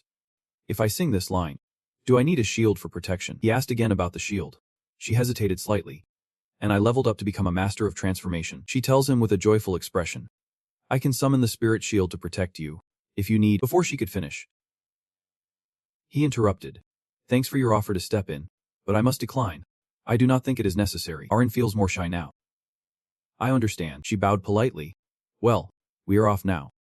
Wishing you all the best in this round. He replied to her, wishing her luck. He turned around and saw Aum. I was about to leave. Riam. She immediately shouted. Wait for me. Riam. Look at him and take this as a warning. Keep this up, and you will regret it. He asked confusedly. What do you mean? I told you. You are a walking sniper scope. End of message. Turn away if you do not believe me. But you also said no one would target me. You said there would not be many. Not that there be none. The benefits of regional representation are not completely gone yet. Riam. Ignore the indifferent expressions. Though most have reached level 10 and earned their titles, a few remain below that threshold, meaning there are still those to command. End of message. Fending confusion, he raised a doubt. Just think about it. Do you really believe that among thousands of players, no one is targeting you? He asked you again. So what should I do? He said cheerfully. I will help you, so you won't become an easy target for danger. He was utterly shocked. Really? Dare you? Before he could finish thanking, I cut him off. I never said I would do it for free, to repay me for helping you. You saw the Vasio Arin stone he gave me earlier. Right. If you have anything like that, just give it to me. He seemed a bit awkward. I have a stone just like that too. He immediately handed Ryuman the stone. The info said it was a force stone. A black, sturdy gem with a smooth surface and a shiny layer. I am satisfied. Alright. Any other items? He flatly refused, saying, no way. I have already given you everything I could. Please do not take my gear. He sighed. Don't worry. Even if you want to give it, I won't take it. He immediately retorted. I have already given you the item. So can you help me now? Ryman turns away. But I will keep my promise. The angel appeared warmly and spoke. O humanity. Today you have gathered again to offer sacrifices. But your numbers have dwindled. People downstairs are wondering. With the numbers dropping, does that mean there is a real fight happening outside? He stood with arms crossed, thinking to himself. It is surprising that after a whole month, no player has gotten into trouble. The angel soars with excitement. It seems everyone is here. So I declare the mission for Round 4. This update covers Round 4. A 3-hour all-out battle royal across all zones. With 161,906,418 participants and completed players. Current Zone X 45.5 has 1,042 participants and 521 completions. Everyone gasped. What the hell is this? Killing each other. The angel's expression shifted to disdain. Humans. You are truly slow to understand. Just as I said. She smiled slyly. All you have to do is stab and kill the players beside you. Simple. Right. Everyone was unsettled killing them. The players. Turning on each other. The angel raised a finger confidently, saying, let me explain a bit more to you all. The goal of this round is to reduce the number of players by making them kill each other. Unlike previous rounds, there will be no monsters this time. Everyone doubts and asks suspicious questions. There are no monsters. But I need to level up and become stronger, a tall young man said. Love who you want. Angel. If half of us can survive, then each person only needs to kill one other. Right. The angel's lips curled into a smile as she placed a finger on them. It is a secret. And if I told you all, where's the fun in that? Deep down, felt uneasy but thought to herself, fine. I only follow orders and must not reveal anything from my superiors. Right now, I'm not happy just watching. Those angels are merely messengers in this damn survival game. There is another game master. And the fact she is hiding a specific rule means she has received orders from the game master. The angel folded her arms and warned. Killing the players alone won't complete your mission. Only the top 521 ranks survive. But the criteria behind that ranking remain a secret. She put on a sly look. And one more thing. Even if you are the first to kill, you do not get to be number one. The angel manipulates everyone. Alright. That is the end of the explanation. Now, let the killing begin. Only 2 hours, 59 minutes, and 59 seconds left until the round ends. Everyone's panicking. What should I do? So all it takes is killing someone. Killing them. Others too. Even if you have no grudge against them, what kind of crazy cycle is this? Min stood confidently with arms crossed. Delighting. Killing other players. Lucky me. I also want to take down some bastards. Min suspect. And he is right, he is thinking about killing his friends. He smiled wickedly and said, wait. Now that I think about it, if the other players hesitated to strike, would not that be better for me? Then I would be the champion. Min was full of thoughts in his head. You bastards. I do not know where you are, but I will kill you all. He turned around and saw Min standing beside him. Startling him completely, he suddenly felt uneasy and sang, what is going on? I told you I would help you avoid becoming a target. Now, I am keeping that promise. He immediately reached out his hand, combining his power. Min saw it and did not even have time to think. He started stepping back slowly. But it seemed too late as Min was about to do something. Min struck once, sending him reeling and crashing to the ground. Unexpected announcement. There is a side mission. Round 4. Side mission. Eliminate the regional representative within a set time. Complete the task to earn the lowest level mana stone lottery ticket. System notification. You have completed the side quest and received a ticket for the lowest level mana stone draw. The lowest level mana stone drawing ticket. Type. Supply item. Rare tier. Grants a random 1 to 5 low level mana stones. Limit use until the next round. From apprentice level and above, a limited time item that randomly grants you mana stones. When you reach the next round, this item will vanish automatically. Influenced by your luck stat. I quietly rejoice. Good. I have got the reward I wanted. I killed Hong Yem. It is to claim the side quest reward. Though that is not the only reason, the blonde young man shouted. Someone's dead. I killed him. Lek looked uneasy. Not long ago. They aimed for the regional representative post and wanted him dead. Truly a bunch of hypocrites. Now pretending to be decent. Everyone staring at you and whispering. Fake. Sing. You can't just keep killing people like that. Don't you have any humanity? Murderer. You are a murderer. Min thought to himself. Murderer, they were not wrong. He had killed Jiang Xiaokayan. And he would keep killing countless others until round 20. You just stood there lost in thought. But I have never killed without a reason. Especially not at this stage. I have no choice but to kill Chalk to get past it. Whether I like it or not. Notification received. Round 4. Main mission. Kill each other within 3 hours. All zones. Total participants 181,906,418. Completed players not exceeding 90,953,209. Your zone S45-5. Total participants 1,042. Completed players not exceeding 521. He silently wondered why. Even knowing this would happen, they still blamed him. The black-haired youth said, if everything goes well, I can incite everyone to kill the singer. The hat-wearing youth also thought the same. I must seize this chance to ruin Hatcaw's reputation. The tall, determined man, if we attack as a group, Hatcaw won't stand a chance. That young man thinks we can't let that singer represent the region. I have to pin some charge on him first. He smiled and sighed with relief. They thought they had found a great opportunity. But it was truly laughable. The guy next to me added, you are crazy. You actually did something like that and still have the nerve. The system flashes a message. The player who sang the line becomes the new regional representative of X45-5. That boy. Really, now singing the regional anthem. The black-haired boy beside him is worried. This is like a tiger growing wings. What are they supposed to do? Min speaks up confidently. What is going on? Why are not you all shouting anymore? Or is it because I have become the regional representative now? So you are scared. The more you resist, the faster I run. If you are afraid of authority, You probably have not changed your role yet. The blonde man exclaimed. What are you saying? The tall young man shouted. Look over there. He shouted out loud. The name of the song changed color. Everyone here is in an uproar. He is right.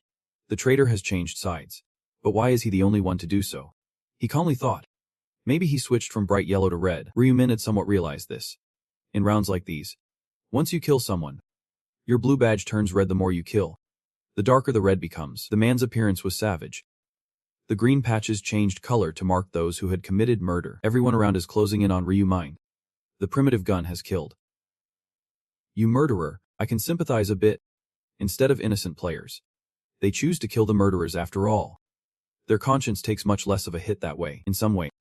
He realized that those who kill murderers become murderers themselves. You understand this better than anyone. And as a result, they encourage each other to kill those around them. Ryu silently thought.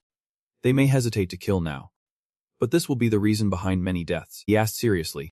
What are you all doing? I am sure you do not have time to be hanging around there. Two of them retorted. Hey you there. Stop right there. That is right. The murderer, he reached out, explaining that people like me are the only ones who want to kill the regional representative. What about those who rushed to the chokehold in the previous round? Do you want to give him a kiss or something? The man stammered. Confused, you finish the sentence. Kill. Or be killed. Do not tell me you survivors still do not know this simple rule. He tells everyone around him. Stop pretending, face reality. If your life is at stake, you would never side with the one threatening you. Your eyes are full of fury. Now's not the time to sit idle if you are so worried. Then argue it out. Just like we voted last time, he told himself and walked away, knowing that even if he did not say those words, they would start fighting anyway. Ryumin guessed. By then it would be too late. If only I had not said this. They would have kept wasting time. He turned around, looking at everyone, thinking that if that happened, the number of people passing this round might not be 521 at all, even if it means making them fight. Encouraging them to complete the mission is the way for more people to survive. The strong-willed woman pleaded earnestly. I think now is not the time to just stand here. As the song goes, shouldn't we do something? The man beside asked. So do you have any suggestions on what we should do? She retorted. Why are you mocking me like that? I am just trying to see what we should do. That guy challenged her. Why not settle it one-on-one for fairness? The platinum-haired boy stepped forward to intervene. Fighting to kill each other is not fair at all. And challenging me like this, do you think this is a game? He urged. Now we do not even have enough time. The man had grown angry. Luckily he just said something, and so, everyone kept arguing endlessly. Arin struggles to hold back tears. Bodyguard. What should we do? Do we really have to kill someone like Haku said? Sangchun looked at her kindly and replied. Of course there is. Otherwise, we ourselves would be killed. Why should we care about the lives of strangers we do not even know? He silently advised. I completely agree with Haku's words. Arin, you should also make up your mind. Because killing is not a pleasant experience. She looked at him, worried, and said, You talk like you have killed someone before. He looked annoyed. But no, I was just guessing. She looked around awkwardly. Who should we kill? He replied. Just go with the flow. Everyone's arguing loudly right now. Stop acting like this. We have decided to kill someone to end it all. So tell me, who will you kill? Those who have already killed people are the perfect targets. Focus on those whose green badges have turned red. Who gives you the right to decide that? The long-haired man raises his point. Are you saying we should kill the Singer? The smug black-haired man said. Sing it. You are clearly crazy. How could you kill someone who is already level 30? That blonde-haired boy is deep in thought. I bet even if we all attacked at once, we still could not kill him. The brown-haired man moves cautiously. Silent. What if he heard us? Ryumin, frustrated and helpless, thought. I can hear everything. They were arguing when suddenly they froze. The gray-haired man shouted. What the hell are you talking about? Life is precious, even if that person is a corpse. We should never kill anyone. The man in the hat echoed. He is right. If you kill someone, you become a corpse just like him. The boy argued back. So what do you want us to do? Does someone have to die for me to keep living? Right. The man nearby stopped them. Stop arguing. Let us just agree to kill the criminals. Okay. That bold girl spoke up, asking how can anyone tell who the criminal really is. I was about to ask those with criminal records to raise their hands. They won't be able to resist turning themselves in. That long-haired guy is so angry. Who the hell do you think you are, acting all special? Why do not you just speak your mind? You little brat. She immediately cursed at him. Why the hell are you cursing me in the face? You damn dog. Should I just kill you right now? He was not scared either. What now? You bastard. If you are so tough, then try me. You little punk. A young man inside tries to pour fuel on the fire. Just the two of you. Stop talking and fight. He is getting more and more agitated. Who the hell are you to provoke us? She pointed straight at him, saying, you cowards hiding behind others are the worst. You bastard. He used his magic. You just said something. Damn it. You bastards. I will kill you all. She also prepared an attack. If you are so confident, then come at me. You fool. Ryumin shook his head in frustration. Everything was chaos. They kept talking but did nothing. Yet he stayed calm. There was nothing to fear. Soon enough, they would start cutting each other down. The young man seems eager to speak up. Hey everyone. Stop yelling and think realistically for a moment. Immediately, his face turned to panic. Yu Min was sitting there, yawning repeatedly. He wondered to himself, is not that... Damn it.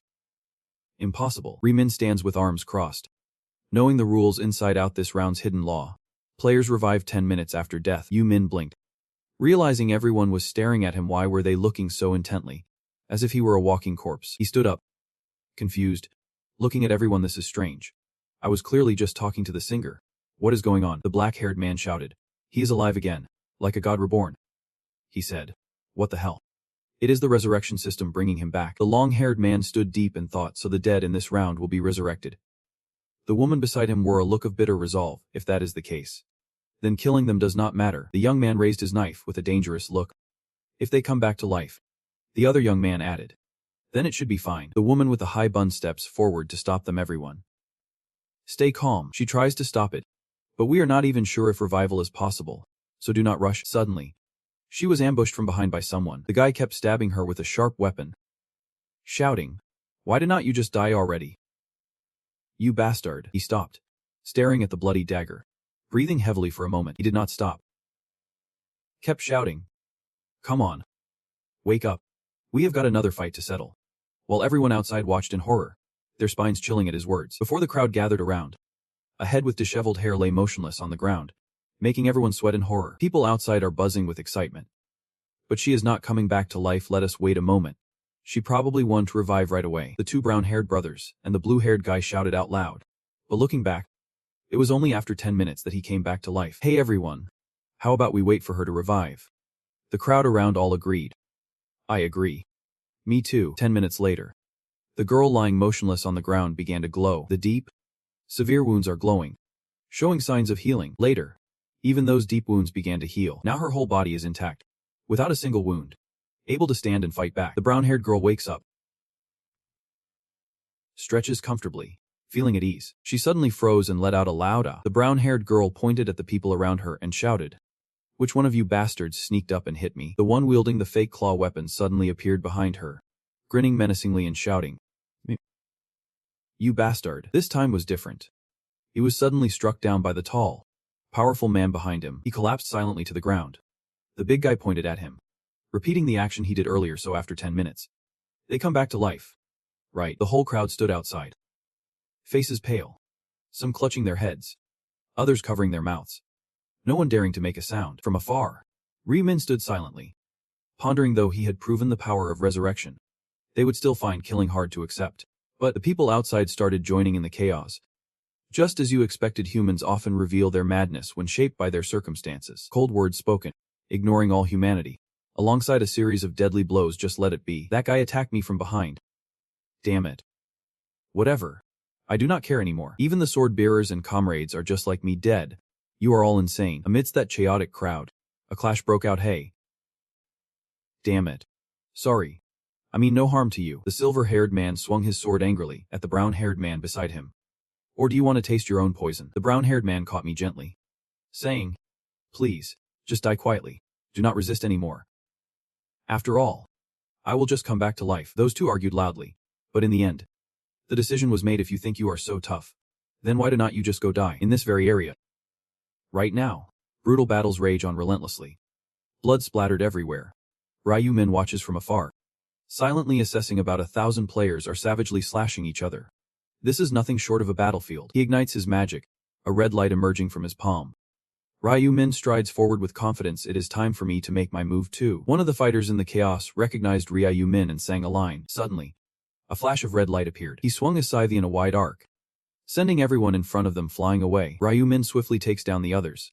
Surrounded by motionless real estate players, the others exchange knowing glances. They all charged forward at once. This is our chance, boss. Before the captain of that group could finish speaking, a rapid series of thuds echoed. 3 of them lay flat on the ground. I noticed. So you can't ambush me. With the dragon staff in his right hand, relentlessly strikes the back of the weak player lying helpless. Die. He glanced behind. Right. There is that guy too. He laughed loudly, attacking relentlessly.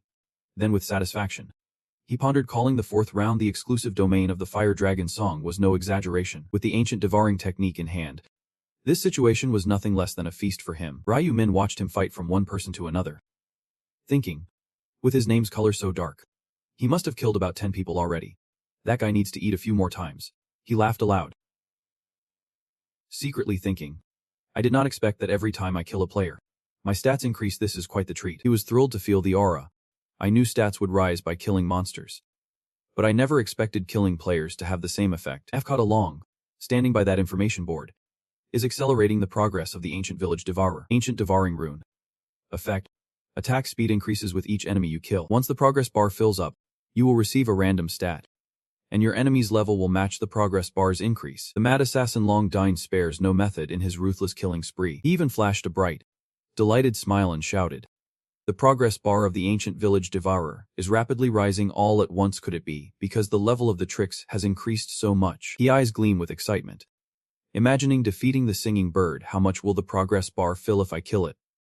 Surely, it will fill instantly, and then I will gain a stat. After considering the benefits, Long turned to look for Ryu Min, but thought better of it. Messing with a powerful man like him could bring unforeseen disaster. He shifts his gaze to the lowly crowd below.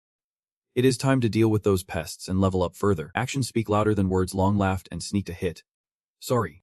I am not holding a grudge against you. He pulls out the axe and strikes the earlobe. Now that is what I call stress relief. Hat Long keeps aiming for another target with powerful axe swings. But that reckless guy ruins my chance to hunt properly. He did not notice the guy sneaking up behind him. Ready to strike. This round is definitely mine. The hand rushed forward, thrusting his sword, but Long easily dodged to the side. The others gained nothing from killing the player. He smiled brightly, terrifyingly, while I grew stronger. The progress bar of the language village continued to rise. The slain have begun to rise, some motionless, others bowing their heads. Het Long is thrilled, for his prey keeps resurrecting, offering their lives willingly. He aimed at those people, and then brought his axe back to hit them. What better opportunity could there be? The clash of blades echoes as another life is lost. After finishing the chant, I turned towards the chaotic battles. How many have I killed? The more, the better. To climb to the top of the leaderboard. Or was that the sound of footsteps approaching him from afar? Min slowly advances step by step, leaving him no choice but to exclaim, Pray. Hat Long, panic in his eyes, looks around as he approaches and says 2 words sharply. Deadly fear. The others, caught in their fierce fighting, suddenly stop, looking around in shock. What is happening? Why has the sky suddenly darkened? Hat Long sweats silently, eyes on Rima, whose scythe has turned semi-transparent. No matter what, I must stay on high alert. A familiar red slash appears. From Het Long's perspective, he saw a girl who had just revived with him. Yawning sleepily, could it be true that everyone would come back to life after 10 minutes? Rugu Min could tell she was the girl who had been cursed to death. No wonder it was a curse. I should have avoided crossing paths with her. The scene shifts slightly, swords clashing with a golden gleam. The chaos never ends. Everyone's trying to kill each other. Die. Just die. You bastard. Die. Min stood just revived, staring around in bewilderment. He saw a girl who had just revived with him. Yawning sleepily, has she really come back to life? Could it be true that everyone will be resurrected after 10 minutes? Hat Long's wicked thoughts returned as he smiled brightly once again. Well done. He clenched his fists, thinking, they set up this ring to make us kill each other. This is my chance to take revenge on those bastards who stabbed me in the back. I will kill every last one of them. Min stood entering the arena. Kim Sung-han scanned around. Where are you? Where could he be? He smiled brightly, thrilled. There it is. Before Yom. Seung-han is trembling as he draws the bow. That idiot scared out of his mind just because of a minor penalty. He smiled brightly and ran over Kim Sung-han. Seung-han turned around. Golden glow. Min stood answered him with a punch to the face. Nice to meet you. You son of a bitch. Seung-han is thrown far away, his arrows scattered on the ground. He lets his golden dragon fly wide and free Kim Sung-han. The heavens strike your house down. Seung-han was punched until his face was bruised and bleeding, and he was also attacked by Yom, grabbing my collar. You said if we met again, You would kill me, did not you? Min stood up, terrifying laughter. Fist raised high with a desperate scream, so why do not you try killing me, and see what happens? He lets the young hand down. Finally done. Feeling so good, singing softly behind. He said. Where are the rest of those bastards? The chaotic battle now seems to have just begun. Growing more real, could it truly be like this within it? The strong oppress the weak. Those armed with powerful weapons slaughter the unarmed, face death. sssrank stood in the corner, gripping her sword tightly. This damn place, filled with violence and people who only know hatred. Sang-chun nearby asks with concern, Are you okay? sssrank tries to steady herself with a forced smile. I'm not tired, but my spirit is still a bit shaken. He turned back. Deep in thought he could endure a little, but sssrank would surely struggle if this affects her mindset and hinders her work. I won't have the face to meet the chairman anymore. But Sang-chun's eyes were fixed.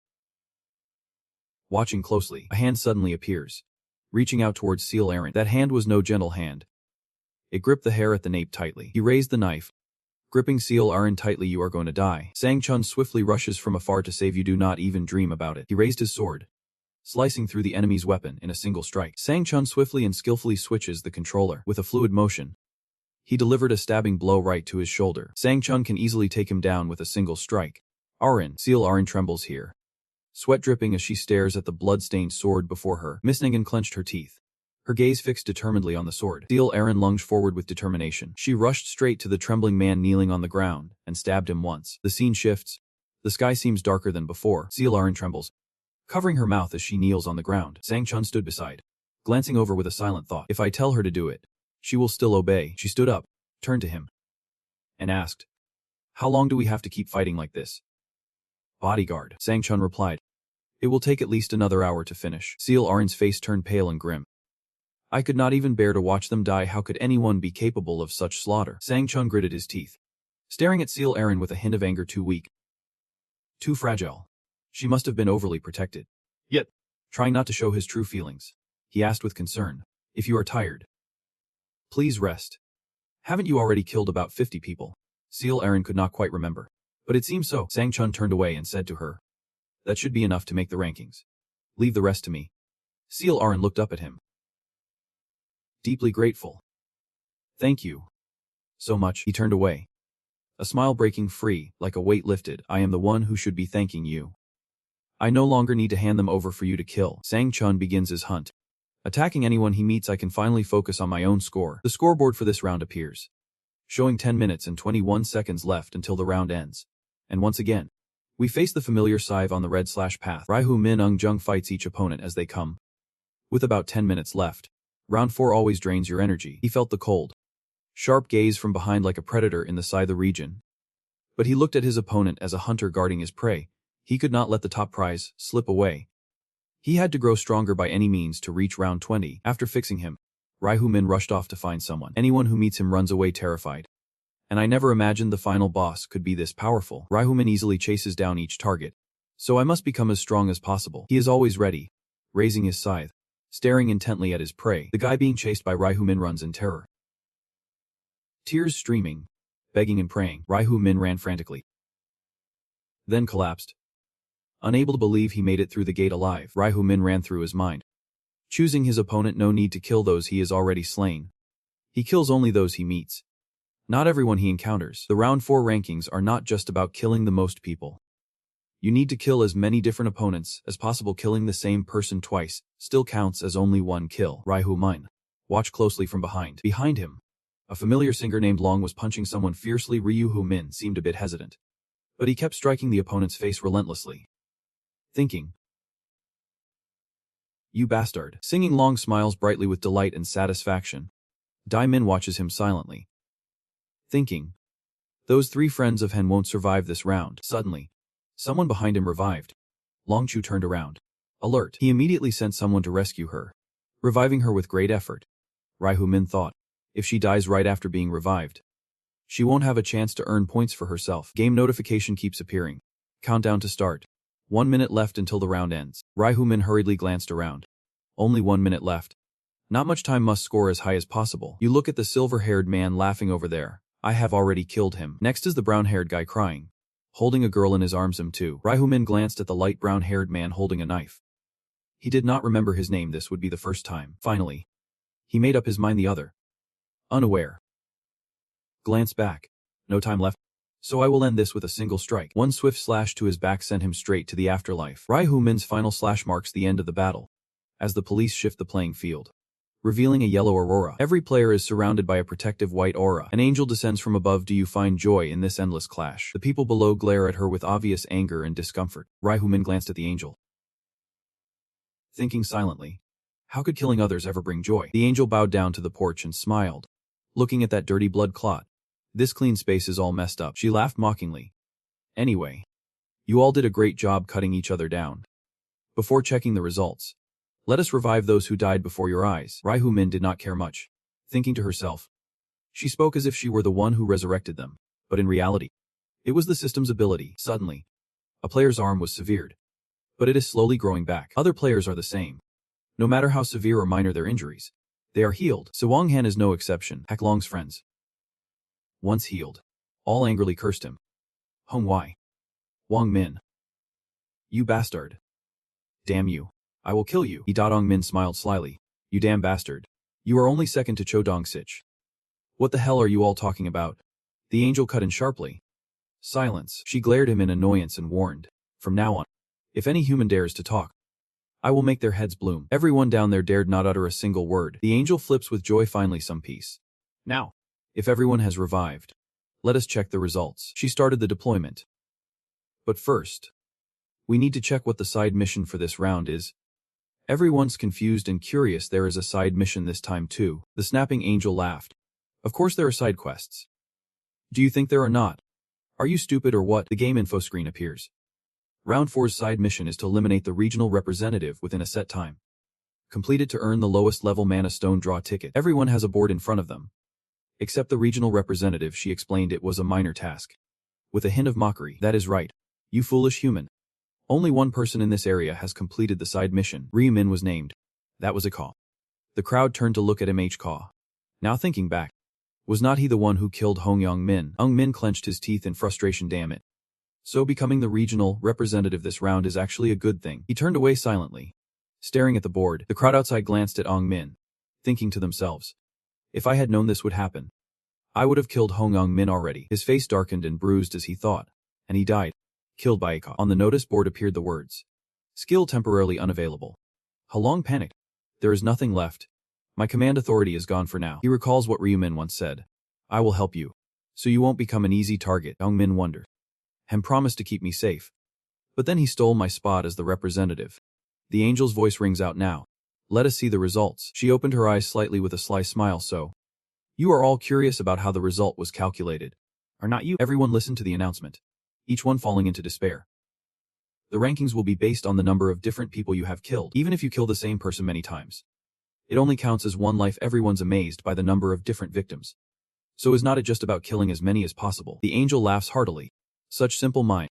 How can it be that easy? She snapped her fingers and said, all right, here are the results. The summary board appears, showing the total results of round 4 across all hacks. Regions, 3,722 GP of the Foolish level 13 Mage, 521 GP of the Celestial Demon Knight Hats, 13,433 Network. Current area producing 45.5 hacks, 3,722 Cute Little Bird Warriors at level 11,200, and 11 and Sang Chun Knights at level 11,209 troops. She seemed surprised, letting out a soft sound this time. You ranked first as well. Min showed no emotion, no expression, only cold, sharp eyes fixed on her. Everyone was shocked and could not believe it when the results were announced that he killed over 700 people, yet helped others like that. Aren't there about 1,000 of us in total? So he alone killed 70% of the people here. He is truly insane. The angel smiled with joy, saying, Min, the one who killed 722 people, you are truly skilled. You deserve a reward for this. Next, the notification appeared. Congratulations. You ranked first in this mission in your region. Congratulations. You ranked first in this mission across all regions. The top prize in your region is a voucher for a rare mid-tier armor, while the overall top prize across all regions is a voucher for a special mid-tier reward. Min glanced over and seemed pleased with the choice of intermediate armor. Good. It is time for me to upgrade my gear. The system keeps transferring. You can choose one of the rare armors below. Choose your reward. Shining armor, bloodstained assassin's cloak, or the dark round cloak. Min, make your choice. I will take number 2, the Bloodstained Assassin's Cloak. The info panel of the Bloodstained Assassin armor appears. A rare grade armor with 60 defense, plus 4 agility, and plus 5% attack speed. Speed increased by 5%. Side degree 600,600. Limited use above reward level. Describes a blood-colored outfit worn by an assassin, sometimes soaked in the scent of blood. He turned to the system board. Next up was the special reward. The system presents you with a choice. You may select one of the special rewards below. Choose your reward. Desire buff 1. Increasing stats by 50%, only below the limit for rounds 5-2 and 5,000 rounds 3. Info on round 5. Ryu hesitates. The side quest reward in round 5 is tempting, but the difficulty is quite high. Once you have decided, act immediately. Boosting your stats will greatly help given the difficulty. Back to Angel. Have you guys seen your rankings? Let me tell you. In our area there are 30 people with the same rank of 521. All those lower will be eliminated. She smiled slyly. Now, the elimination process begins. Those who are unqualified are slowly fading away. They scream in panic. Wait, Angel. Are we really going to die this time? One by one. They vanished, XD Long's friends among them. I do not want to die. Angel, please help us. Give me a chance. Help me. He stifled a laugh in shock. I made it through, but it was close. In cell arena. Jun fears losing her hand, while Sangchun keeps a cold gaze as they vanish. Please. Help me. I do not want to die. Raihumin closes his eyes, deeply listening to the cries of despair. The silence breaks as he looks up, eyes searching the sky. The final standings of round 4 appear. Round 4 ends with 90,983,209 survivors in your S45.5 area. 521 survivors remain after a moment. Your soul will be transferred to a body in the present dimension. Round 5 begins at midnight on February 3rd, 2024. See you in the next round, and congratulations on surviving. Sangchun bursts open the door, filled with worry. Look. Lying asleep on the bed, stirs at the loud noise. He wakes up Handsome, the unit leader, at peace. Look. Looking puzzled, sat up and asked, "What are you doing here? I do not recall calling for you." Sangchun gasped hurriedly. "I could not reach you, so I took the liberty to come in. I feared something terrible had happened today." He winks confidently, smiling. "No way. You think I will die in round 4? Haven't you seen the results?" Sangchun, sweating nervously. "I saw your name on the leaderboard, but I am still worried after all. The last round was absolutely insane, was not it?" Locke was still a bit dazed, holding his face. "So as soon as I got home, I just collapsed on the bed. My spirit was completely drained." Sangchun said seriously. "It is true, 433 people have died." He is only now serious, his eyes turning cold. "If you keep counting the dead over and over, there might be even more. I am already this strong singing like this. What kind of monster is he? Is he even human?" He was somewhat curious and speculated. "Do you think he is still an active soldier in the special forces? Someone with such skill and courage in choreo, I keep wondering." Locke silently thought, singing the line. The more he thought, the more he admired him. No matter his true identity, working with him would bring peace of mind. "I do not know Ryu Mun's other identity in the real world. I will have to ask the Prophet about it later," Sangchun worriedly added. "But sir, if round 4 really went as that fairy said, I was very skeptical until I saw it with my own eyes." Locke agreed. "Me too." He recalled Ryumen's prophecy. In the real world, round 4's mission is not monster hunting, it is a massacre among the players. Locke's words were confusing. A massacre? Ryumen analyzed seriously. Yep. It is a disaster, and players must kill each other. Stay alert. Sangchun requests an audience. "What are our orders now, sir?" "Even Ma." Locke is still uncertain. "What do you mean?" He asked him. "About the Prophet to you mine. Does he really want to make him a business partner?" But when Locke decided to take the shirt. Of course. He is the major shareholder with 31% of the shares. What power do I have? In fact, the company is practically in Ryumen's hands now. And Sangchun raised his hand in confusion. "So, will you follow his advice and switch to a different field?" Locke put on his coat and stepped out onto the balcony. "Talking won't change anything. But this way the company can grow even more." As he walked out, he said, "Besides that, we need to bring him back to face us. Do not underestimate him or get cocky just because he is young." Locke gazed thoughtfully at the scene. "Even if you dislike his attitude, flatter him and follow his every word. That is the only way." He turned around and smiled at Sangchun. "Only then can we reap all the sweet benefits from this prophecy jar. Understand?" He leaned forward, feigning understanding. "I will be more cautious when dealing with Ryumin from now on." The sky is brightening, their conversation nearing its end. "Good. Call him immediately." "What should I say to him?" Locke suggested we throw a big party tonight to celebrate our survival. and told him to bring his family along if he has any. Should I invite Miss Cell to the party too? Sangchun seems to have a bit of a grudge against you. Miss Cell Aran. He looks incredibly handsome and gentle in the morning sunlight. Moments like this deserve a celebrity to celebrate with us. Do not you think? The scene shifts beside the cafe. Ryumin has been waiting here all along, smiling as he waves. Over here, Julie approaches with a greeting. Ryumin, you look well. He smiles back. You too. She cares and asks if you are okay. Suddenly inviting you out to eat. Ryumin says it is nothing. Just normal. I just thought we should go out to celebrate making it through the round. Do not worry, I am treating. Julie teased. So I will take advantage of having a rich friend. Of course. If you do not mind. The red car starts racing down the road. She sends her thanks. Thank you, Lord Teen. Thanks to you I can prepare for round 4. Ryumin wonders. Did not you think I already told you? Julie trusts you completely. But you would never do the same. What do you gain by lying to me? Ryumin replies cheerfully. Thank you for trusting me. She is a bit conflicted. Thanks. But no, I am the one who should be grateful. If you had not told me I needed to kill at least 30 people, I would be dead by now. Thank you. Julie thought to herself. Though really, he had no reason to be grateful to me at all. She glanced at him, thinking that even if she revealed nothing, he would survive thanks to the ancient language's protection. He was quite talented too, and above all, compared to Cell Aaron, who is like a flower protected in a greenhouse, he is more like a weed growing outside. They arrived at a Western-style restaurant with a touch of Japanese influence. They sat at the table reserved by Ryumin. Let us. Thank you, and enjoy your meal. He looks at me. How many times has he thanked me now? She seems flustered. Sweating nervously, Julie brooded in the dark, wondering if a killer like her should be doing this at all. She came because Ryumin called, but sharing a peaceful meal like this felt surreal. Ryumin noticed her strange expression and asked, Julie, why are not you eating? I guess you still feel guilty. She brushed it off. But I was not feeling well. Just get to the point. Did you kill someone? I mean, do not overthink it. And do not blame yourself. You have to survive. Julie still has many unresolved issues. That is true. But, he said gently. Besides, it is not just you. I and the other players can't avoid it either. She still can't escape that shadow, trembling all over. But even so, I killed him. Ryumin. Enough. I am seriously explaining this to you. So what if something like this happens again in the future? Are we just going to let it slide? If I do not wake up, what will my family do here? I miss my cute little brother. We have family waiting for us, Julie muttered again. My family. She recalls her father crying as he held her tightly. If she did not wake up, he would be heartbroken. Julie clenched her fists with determination. You are right. I forgot my family. Not realizing they are the reason I have held on for so long, she looked up at him, grateful, and said, Thank you for eating with me. Ryumin cheerfully picks up his chopsticks, gently urging, It is nothing. Just enjoy these delicious dishes to lift your spirits. Julie smiles, feeling better.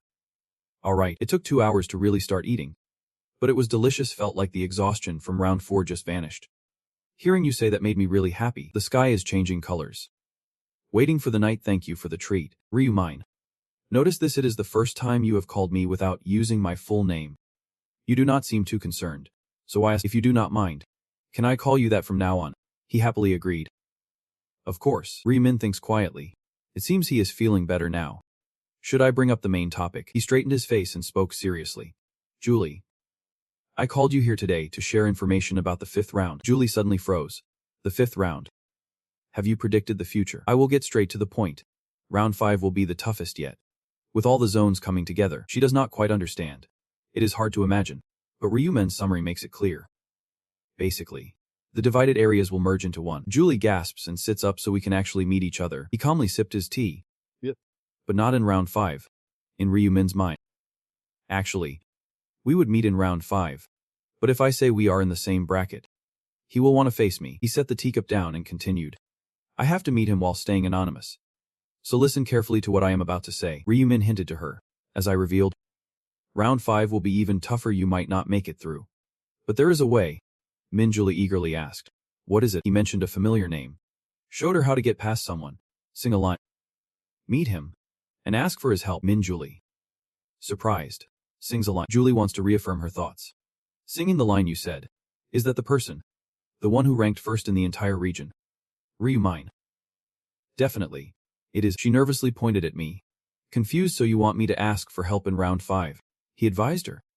saying it is better to say you are collaborating with him, rather than asking for help. Ryu-min offers you the best option. You must temporarily ally with him to survive. Julie pointed at me and said, but singing that 30 times.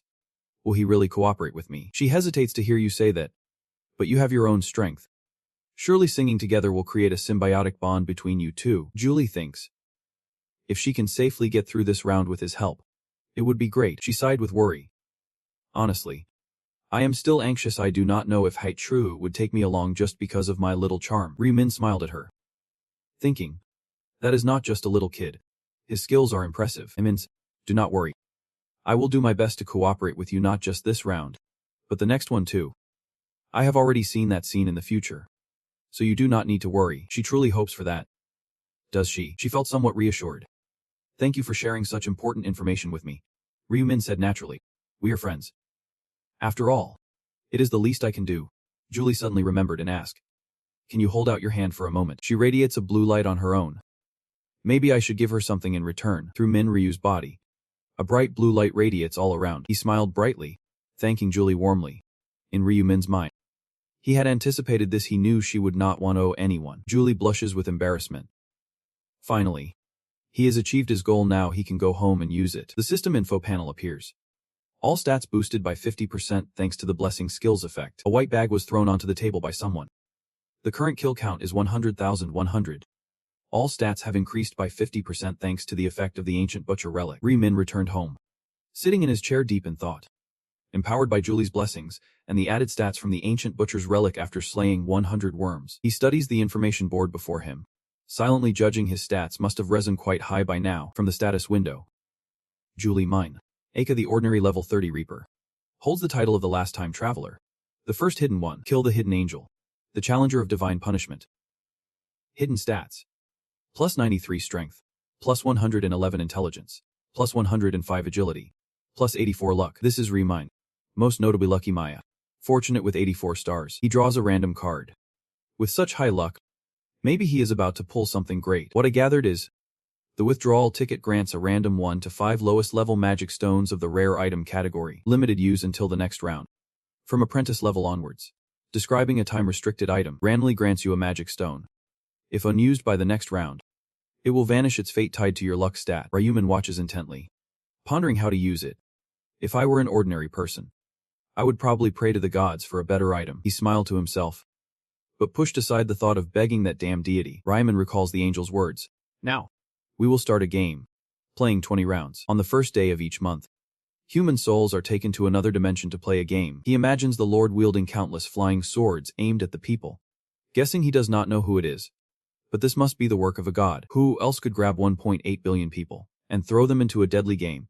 The one behind all of this must be a god toying with humans. Ryu-min frowned deeply, thinking if he could pass the final round and make a wish come true, he would wish for the terrible god who created this cruel game to die a miserable death. The ballot in his hand vanished, revealing a bed-like shape as he used the lowest level magic stone lottery ticket. The system chimes in. Congratulations.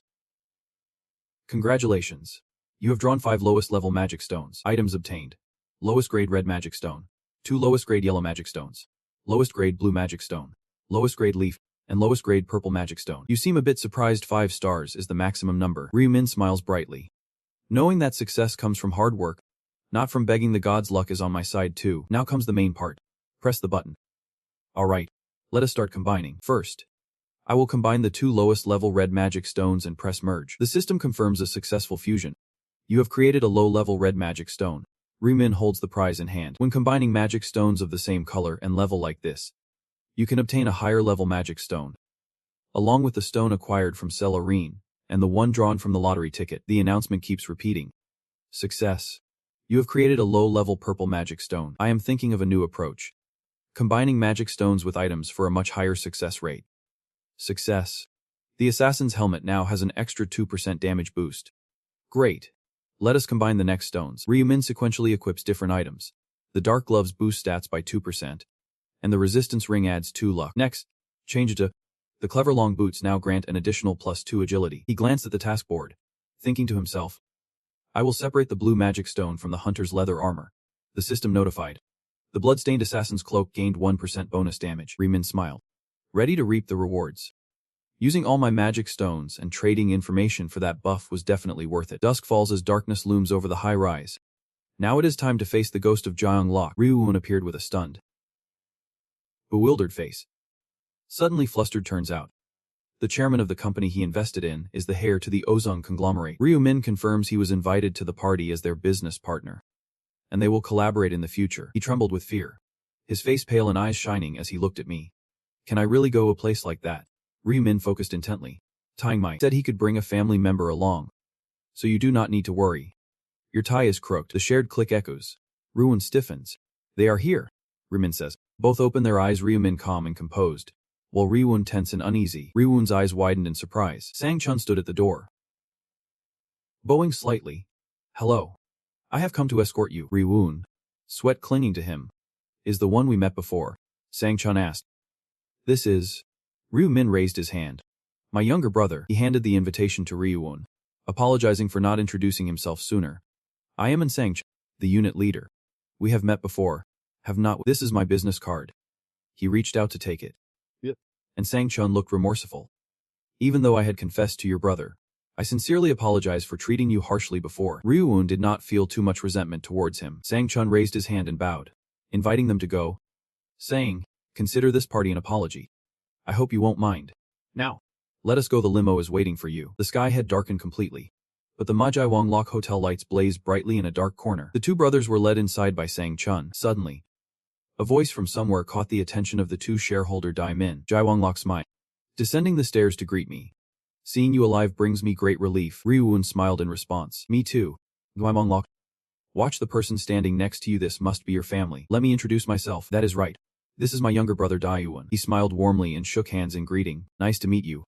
I am Chairman Manhwarecap of the Tianma Consulting Company. This time, you have to use your right hand to shake hands. Ryuun stiffened, reaching out to grasp. Hello, Manhwarecap asked with curiosity. Your younger brother is also a player. Ryuun shook his head, signaling no, I am not a player. Ryuun looked at his younger brother and smiled. He was only 14 years old now. Manhwarecap looked at Ryuun and said, it is truly lucky. If you were just 1 year older, you would not have been able to avoid this deadly game. I am jealous of you. You know, Ryuun showed no expression, but inside, he was filled with contempt and envy. He led everyone inside. Please, this way. Though simple, we have carefully prepared this feast in a room set for a banquet. The dishes are served, with two attendants standing by. The dish is beautifully presented and looks absolutely delicious. Standing beside the server's table and the private chef, ready to perform and prepare the dish. Ryuun gazed in awe, eyes sparkling at everything before him. Manhwarecap raises his hand, inviting everyone to help themselves. Probably hungry. We did not prepare much, but it should be enough to fill you up. Ryuun, dizzy and confused, thought, is he really asking me to lead? Come here.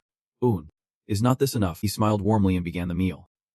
So please, enjoy your food first. Suddenly, the door to the room shifts. Ryuun, alert, swiftly turns around. He looked on, surprised and bewildered. Celerine dresses sharply to exude charisma as people enter. Celerine is also invited afterward. She glanced sideways to look. Manhwarecap rises from his chair and says, at last, she has arrived. She is Irene. She hurriedly apologized to him first. Sorry, sir. I have to attend a fellow actor's funeral, so I am late. He also showed friendliness. Forgiving her, you do not need to worry. We understand. And more importantly, this is the major shareholder of our company I told you about. She habitually tucked her hair back as she introduced herself. Hello, I am actor Celerine. Ryuun gently pulled back Ryuguan, who was wide-eyed, and said, weren't you the ones who brought rice cakes when we first moved in? He answered on behalf of his younger brother. That is right. She showed joy to them, but deep down, she was suspicious. Turns out I am the neighbor of the major shareholder.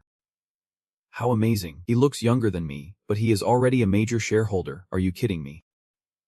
Chairman, Ryuguan clings to his brother, stammering, wait, is that person Arian? Right. His attitude made Ryumin realize one thing. Yumin still did not know about the relationship between the ghost Jaiwang book and Celerine.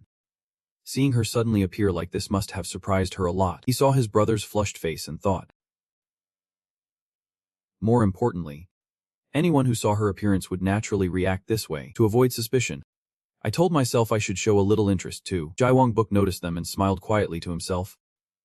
After all, even the ancestors are just like everyone else. Calling Celerine here was the right decision, and immediately flashed his signature smile and extended his hand, saying, you must be hungry by now, please. Enjoy the meal without any worries. Everyone gathered around the table to savor the lavish feast. Ryuguan is thrilled every time he tastes something new. Bro, the meat is so tender it melts in my mouth. He smiles and says, really? Then eat up. Jaiwang waited until they had eaten for a while before starting to check the ham. This major shareholder. Is the food to his taste? I told the chef to pay special attention to these dishes. I was still serving food to my little brother, when Han suddenly turned the conversation elsewhere. What about you? Ugwan. Is the food to your liking? He stammered. Yep. This is the first time I have ever eaten dishes like these. Han was immediately pleased. Hearing you say that made me very happy luckily. My demands for the chef were quite high. They continued their meal at a leisurely pace as Jaiwang kept asking questions. I see you did not bring any family members along. Why are you here alone? Rimun's face clearly showed displeasure. My brother is my only family. My parents have passed away. Jaiwang. Your reaction caught me off guard. Damn it. Han silently gritted his teeth, wondering why he even asked that our harmony was completely shattered. Now Han can clearly see Ryuwun's almost tearful face and curses silently. Damn it. I should have kept my mouth shut until things got better. Soon after, the dishes were cleared away to make room for dessert. He sipped his tea in utter discomfort. Someone needs to fix this atmosphere, and tried to look at the person next to her and signal. Arin. Look over here for a moment. Arin. But those words fell flat as the new chairman impatiently set down his teacup and stood up in the middle of the meal and said to Arin. Miss Arin. Can we talk for a moment? She hesitated but nodded. All right. They walked outside together, keeping a good distance from the room. As we walk, Locke finally speaks up. Listen, Arin. The girl behind is not just clueless, she is responding instinctively. Yep. Loyal to the chairman. Then he paused to steady his words. She asked if the question was implied by the chairman. Is the food good? Arin smiled brightly, saying, it is delicious. Her innocence turned the atmosphere around Han into a bleak one. The chairman's face darkened, ready to crush someone. She thought, did I call you here just to let you eat your fill? Han looked down at her with reproach. I called you here to lighten the mood. How can you be so slow to understand? Arin hurriedly apologized. I thought you only invited me to the party. Han sighed in frustration. Otherwise, why would I invite you to dinner like this? Locke rubbed his chin to steady his thoughts, then asked, has the unit leader told you who that person is? Arin hesitated but said what he knew. Isn't he Dae Kodong? The chairman added to her words. He is both a major shareholder and a prophet. The young actress was startled. A prophet, and emphasized it even more. Yes, he is that prophet, true to his name. His gift is extraordinary. He can see the future. Our hands' fingers gently move. Do you understand? We must make him happy. And knowing the info about the next game room in advance would be a huge advantage. Locke's next words terrified Arin, so she had to use her beautiful face to play along, laughing and talking with him. Then Han clenched his hand tightly, full of ambition. With his sly smile, Locke exerts invisible pressure, using every means to capture the heart of that young prophet. Arin wiped a cold sweat. Please ask me directly. I do not think doing so will. And still did not listen to her and interrupted. As the chairman, I gave you the chance to succeed in your acting career. Should not you repay that debt now? Arin listens to Han's requests with concern. She need not hesitate, any trick will do, as long as it pleases the Ryuman shareholders. Look, remember to ask once more. Why did not you answer me? Then the fragile girl quickly exclaimed. I understand now. They paused their discussion as Han decided to return to the party. I will watch to see if she truly puts in the effort now. Arin replied to him with a husky voice. Yep. Inside the party, the atmosphere remains tense as only Sangchun silently watches the two brothers. Locke opened the door and stepped in with Arin, cheerfully saying, have you all been waiting long? We need to discuss some business, so we are a bit late. Han deliberately glanced at her to signal. Looks like he is finished eating. Let us move to another location. Ryuman and Ryugun stood up and walked toward the door, anticipation written on both their faces. Locke grew even more anxious watching Arin fumble. Before the two guests, he had already told her everything to do. So why was she still hesitating like that? Luckily, Ryugun started the conversation first. Hey, she replied to him right away. What is going on? The young man's face flushed with shyness. He is your fan, and you are even more beautiful than in the photos. Arin gently hides her smile with grace. Thank you. And Ryugun still hopes that if possible, you could spare a moment later to take a photo with me. We're still happily chatting when she politely made that request. Oh, of course. It was granted. Note this down immediately. Locke, your brother seems more interested than him. We need to change our plan. The phone in Arin's hand kept buzzing relentlessly. She immediately raised her phone to check. The chairman's message just appeared. Change your target. Befriend the younger brother first. Arin's face showed clear discomfort. He is a fan with pure intentions. Yet I have to deceive him. Ryugun glanced ahead, then looked toward her side. Locke is very pleased with his plan. if we can win over his younger brother. The older brother will have no choice but to join us willingly, making it easy to get information about the next phase. He reached out, guiding their gaze toward the room beyond. This is a private room prepared for VIP guests, of course. You can order as many drinks and snacks as you like here. Along with the music, the room is bathed in red light, its simple furnishings exuding an air of refined elegance. Ryugun hesitated. Drinks. If it is alcoholic, I am just a high school student. He waved his hand and made another offer.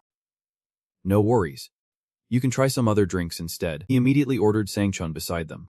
Squad leader Vian. To bring a special vivip here, and no more drinks for the student Ryugun. He nodded immediately. Yep. Chairman. The door to the room closed softly. Almost silently, Ryuman sighed deeply and said, This demon chairman. Even I can't rely on drinking to cope. He was surprised and replied, Is that? If you are old enough, you should take this chance to try drinking. After hearing his answer, he turned to Arin and said, Hey, Arin, can you go outside and take pictures with my brother? The gentle girl agreed. Yep. Sure. Both nodded in greeting, then walked out together. Once Ryuman confirmed everyone had left, he clenched his fists and called out to Storm. The chairman. He wondered. What is going on? His calm face just now completely changed to one of anger. Does he think I am that easy? Why does not Locke understand his point yet? What do you mean? Ryuman crossed his arms and said clearly to him. Have you forgotten that my profession is a prophet? I can see that future. Do you really think I do not know about your conversation with actress, Arin? He was so stunned by your words that he was left speechless. How can we possibly do business like this? He looks him in the eye with seriousness and honesty. Chairman, you should not hide anything from me. What? Locke is utterly shocked. He knows about the conversation between me and Arin. How is that possible? Could he also see such a destined couple? They were in a private room, face to face.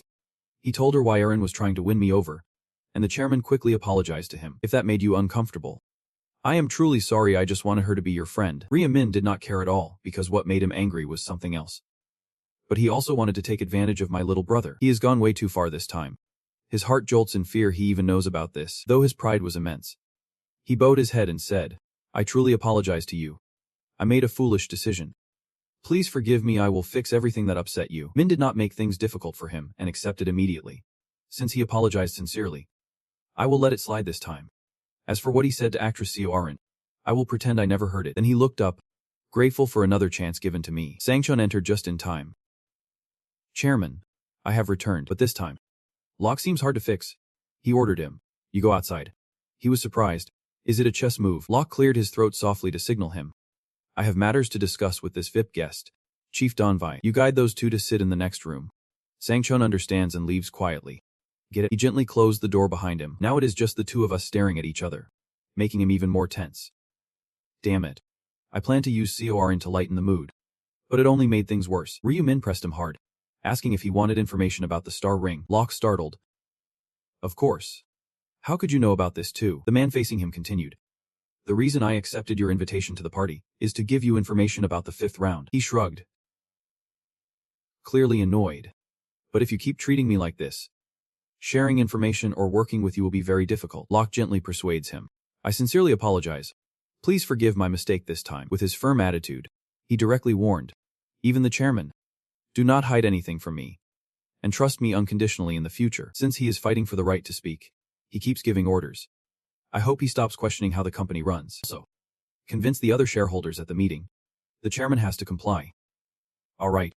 I will do whatever it takes to control the other shareholders. Since things have settled down, Ryumin smiled again. That is good. I will do my best to help him grow the company. Only now did he begin to mention what Logan recorded. I will tell you what you want to know about round 5. But it had just begun, and it already made him tense again. Round 5 was the hardest of all the rounds we had ever faced. Seeing his reaction, I reassured him once more.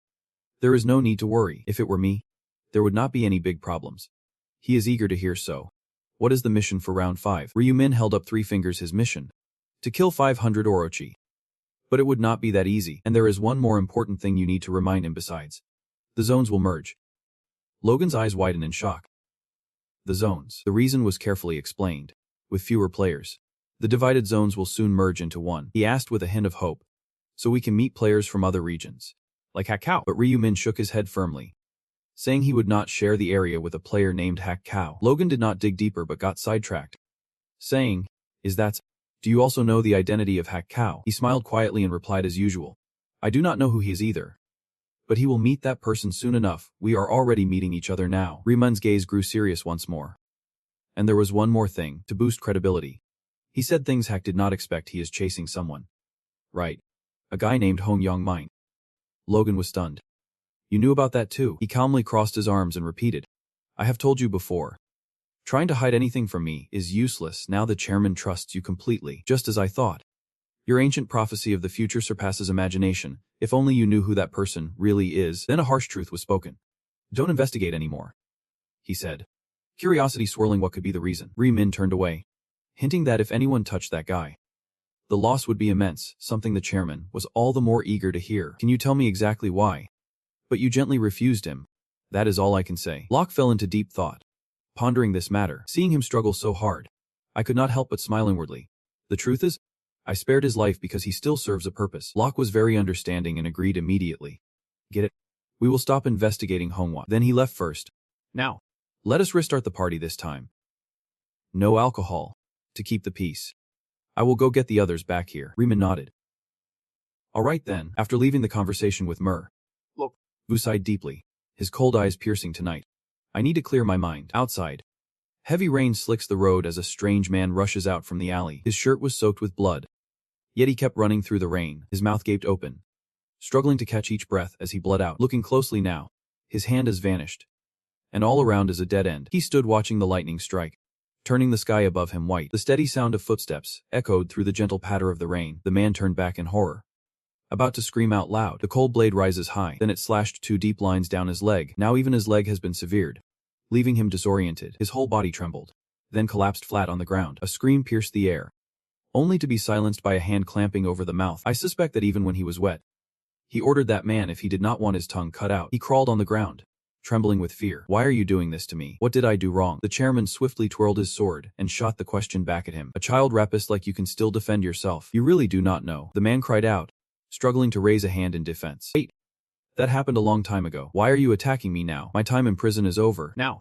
I am just an old man. No need to listen to their excuses. The sword must be driven down. Without a hint of mercy, he plunged the knife straight into his shoulder. His face darkened as he continued to warn. If you do not want to die a slow and painful death, then stop talking and shut your mouth. If more witnesses come forward because of you, the death toll will rise. The other, overwhelmed by pain and fear, fell silent under his command. A dark power immediately radiated from the body of Old Man Locke. That is how it should be. He pretends all he wants, but his ears still have not gone deaf. Scum like you still alive, it is no good at all. Right. It coils around the sword, piercing the man's flesh, and that mighty power grew stronger and stronger, gathering around the spot where the sword was embedded. The other person's tears streamed down in horror. What is this? Then the magical force clamped tightly over his mouth and face, silencing him completely. His hand reaches out, desperate for help. Countless venomous snakes are devouring the old man's very soul, leaving him in agonizing torment. Locke stood there, uneasy inside.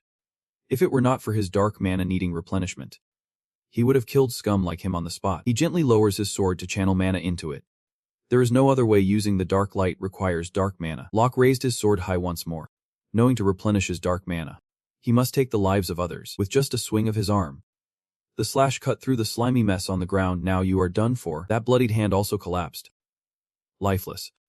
And when I killed a person whose body was torn apart with gaping wounds, I gained far more dark mana than from slaying monsters. Locke thought to himself with delight. From the start, for someone who enjoys hunting criminals like me, he brushed his wet hair back and laughed heartily. Being a dark sorcerer is not the perfect profession. Then his sword was brought close to the corpse. Cleaning the trash down here really helped ease my tension, he silently commands in his mind as mana slowly bursts forth, devouring everything. But after a while, the magic still swirled around the corpse, showing no other signs. He was a bit disappointed. Just as he thought, it could not swallow dead bodies. Dark light only devours the life force of the living. The trash can behind him suddenly flared up. His eyes widened and he spun around sharply. A calico cat rushes through the rain. Maybe it caused all this in the first place. What? Locke sighed with relief. There could be no witnesses. The darkness in this alley was his own doing. I have cornered him into a dead end, out of sight from others. And now it is just before dawn. No. There must be someone there. Then he suddenly remembered someone. The prophet Ryumun. Who could foresee scenes like this through ancient language, glimpses into the future? His body was still drenched by the pouring rain. But Locke had only one concern. If that is the case, It means he knew he was a serial killer all along and still got close to me. He silently curled his lips into a smirk. Intriguing indeed. Then, out of habit, he picked up the phone and called his right-hand man, Trong Dunvine, saying, "Come here and help me handle this situation." Time flew, and it was already 2 weeks since the party with Maggie and Mir. But Ryu Mun sits on the bed, idly scrolling through his phone, with nothing pressing to do. So he mostly stays home, always thinking about the future. I need a moment to rest like this. The screen displays a news feed about players changing the world. But today marks the end of the resting phase. He pressed the red button on the screen. It is time to take action. Ryu Men's eyes flashed with a spark. Now, it is time to retrieve one of the 5 ancient scripts found in the real world. The cloned ancient script. The headline screams tragedy. 1.8 billion dragged into another world, dwindling to just 90 million in 3 months. The economy faces peril as the youth vanish. Schools nationwide shut down. Endless sorrow. Parents and siblings worldwide engulfed in grief. That fat guy sat down, clicking his tongue. Only the 4th round. And already a pile of bodies. What a bunch of losers. Then he sneered with delight as he continued flipping through the paper. The number of deaths caused by players suddenly skyrocketing after the 4th round. 45 minutes ago. Thousands of surveillance cameras were destroyed, turning the city lawless at night. 55 minutes ago. Anti-government players formed an online community. 2 hours ago. The people's anxiety was steadily rising. Breaking news. 3 hours ago. Criminal psychologists said people lose work motivation because, honestly, it is a mess. If they were players, they would do the same. He grabbed his cane and muttered, "What is wrong with wanting to do anything before I die? You damn old fools. That is why they should not always force us into a mold, telling us what we can and cannot do. All because of restrictions and rules." Singing with fiery passion, she lifted her hands through the swaying branches. He shouted angrily, slamming his fist hard on the floor. "And that is why we all erupted." Then the face, staring blankly upward. "Well, it does not matter anymore. No one can stop me now." He smirked, a grin spreading across his face. "After all, I am a player, superior to them all, surrounded by bodies lying lifeless in a pool of blood. Now, who should I kill next?" Hong Ho looks at his hand, wondering, "I just killed someone in real life, but I feel nothing. Is it because I have been through the 4th circle of hell?" He shamelessly complains after making this mess. But only 1 point each. So stingy. Is it because they are just commoners? Recalling himself from the previous round only fueled his excitement. The 4th round was truly amazing, even more thrilling than slaying monsters. As his system board displayed, ancient devouring words, effects, and accumulation stats increase as you kill enemies. When full, you gain a random stat, with the number of books received scaling with the enemy's level. Then he pushed open the classroom door again, searching for someone else. He wanted to kill players, not civilians, because they gave him more points. While scrolling through my phone, I accidentally came across an intriguing piece of information. Could there be an online gaming community forum? Players opposing the government formed an online community just 2 hours ago. This is exactly what he wanted. So a thought crossed his mind. Could he join the forum and meet other players to kill? This way, I will earn way more points. Clicking it unleashes countless questions. Join the forum, the nation's first online community designed to help players change the world. Welcome to But. With or without guidance, BSCAP is conducting interviews to accept new members, ensuring only players join the community. Yes. Please answer all questions honestly. There will be consequences if you do not comply. Please provide the Vietnamese text you want translated into English subtitles. Please enter your name, address, and phone number. Then respond. Please enter 2. Please enter your level, class in the other world, and your username. Respond. Please enter a. Please enter the area. Respond. Please enter 4. Please enter the rounds. Respond. Please enter 5. Please type I agree if you agree to participate in the interview. Please respond. Long Ho whispered under his breath. What? They want all my personal information and even an interview. Still, he quickly filled in his information. But I had to enter here to meet the other players. As he powered up the keyboard to type, his twisted thoughts grew even more triumphant. Other players would never imagine there is someone out there killing them. After finishing the formalities, he walked to a shop nestled amidst the lush greenery. Was this really the place? Inside the file, there is a clear message from the interviewer. Please come to the welcome cafe in Wabu, Nam Yang, before noon. You can wear anything you want. Looking up at the sign ahead, he knew he had arrived. The place was right here. But the old flame flickering in his hand cursed him. They called him out to this godforsaken spot, thinking he would not even dare run through. In such a troubled state, he opened the shop door to step inside, vowing to kill that damn interviewer if he pushed him too far. Inside is clean and elegant, making him a bit uneasy. What? The interior is more modern than he expected. At 30, sitting at the table, He quickly noticed the new guest. Are those the only 2 visitors? He quickly stood up and asked, "Are you the one we are scheduled to interview?" The fiery song in his hands froze him in place. Then he replied, "That is right." He took the initiative to approach him and said warmly, "What is your username?" He immediately replied, with the dragon fire in his hand, "At 30. Teaming up with him, pleased to meet you. I am the interviewer. My username is 30. Holding the fiery dragon. Utterly amazed, "Are you a player?" His reaction fits your style. "I know I am not quite like that, but I am 30 now. This way. Please." He points to the man in the pink jacket sitting on the chair and introduces, "This is Lito Coco. He is here for the interview too." Cough call. "This is Hat Long Ho in hand. You might become teammates, so say hello." He pulled out a chair with a sneer. Thinking, this weakling looks like a sardine, he is a player too. The man beside him nodded politely. Greeting. "Hello." Once seated, he fumbled with questions. I guessed the business was not thriving. No customers. And no extra staff in sight. At 30, she smiled softly and explained, "It is quite far from the city. So it is understandable, that is why we rented this place for the interview." Long Ho still asked innocently, "So you rented this place? But should not the owner still be here?" "I do not see anyone at all," he eagerly explains. "The owner is preparing food in the Asian kitchen. This is a cafe, but they also serve meals." He kept his gaze fixed on the strange cafe surroundings. I understood now. The place he is staring at is a corner of the wall, where not even a camera exists. Then Hedrot Long Ho glanced at the person in pink beside him. "If I kill these 2 and run, no one will ever know." He reassured himself. No. This was just to kill 2 people. He could not miss this chance. "We are not interviewing yet," said Happy 30. "We are waiting for one more person. We will start when he arrives." He heard it and asked again to be sure, "Is there one more person? Do we have 3 people?" He answered while looking out the window and suddenly exclaimed, "Yep. The appointment time is a bit late. So wait a little longer." He is. The cafe door gently opens, and a welcoming bell chimes. At 30, he personally welcomed the player, asking, "Are you here for the interview?" The man replied, "Yep." Then asked, "What is your username?" An unexpected name slipped out, making him quickly cover his mouth in shock. Praying silently, time rewinds a few days back, to an online meeting unfolding on a computer screen. "Welcome, Jammy. Great to see you. Welcome." Poppering, the chairman clasped his hands and smiled to begin. "Everyone is here now. Jamid Ofani. Let us start the meeting for the 3rd week of April. Lostiak, you speak first." The person called immediately responded, "Yep." "Chairman." The chairman asked him, "How many people are participating in the forum this week?" Lostiak reports seriously, "About 2,000. The chairman notes it is more than last week, and he agrees. The number of players is declining month by month, but forum participation grows every week." Lostiak voiced his own speculation. "I think the article about us caught their attention." The chairman immediately wondered, who hired the journalist? Jamie raised his hand, claiming it was him. The chairman. He looked surprised, and I understood unexpectedly. She has connections in this field. She smiled with delight and explained it was a new relationship. The chairman kept a smile on his lips and said, "Wonderful. I could not ask for more from a longtime member." Lostiak. "Out of 2,000 people, how many truly have skills?" He replied instantly, "Excluding those without a class and below level 10.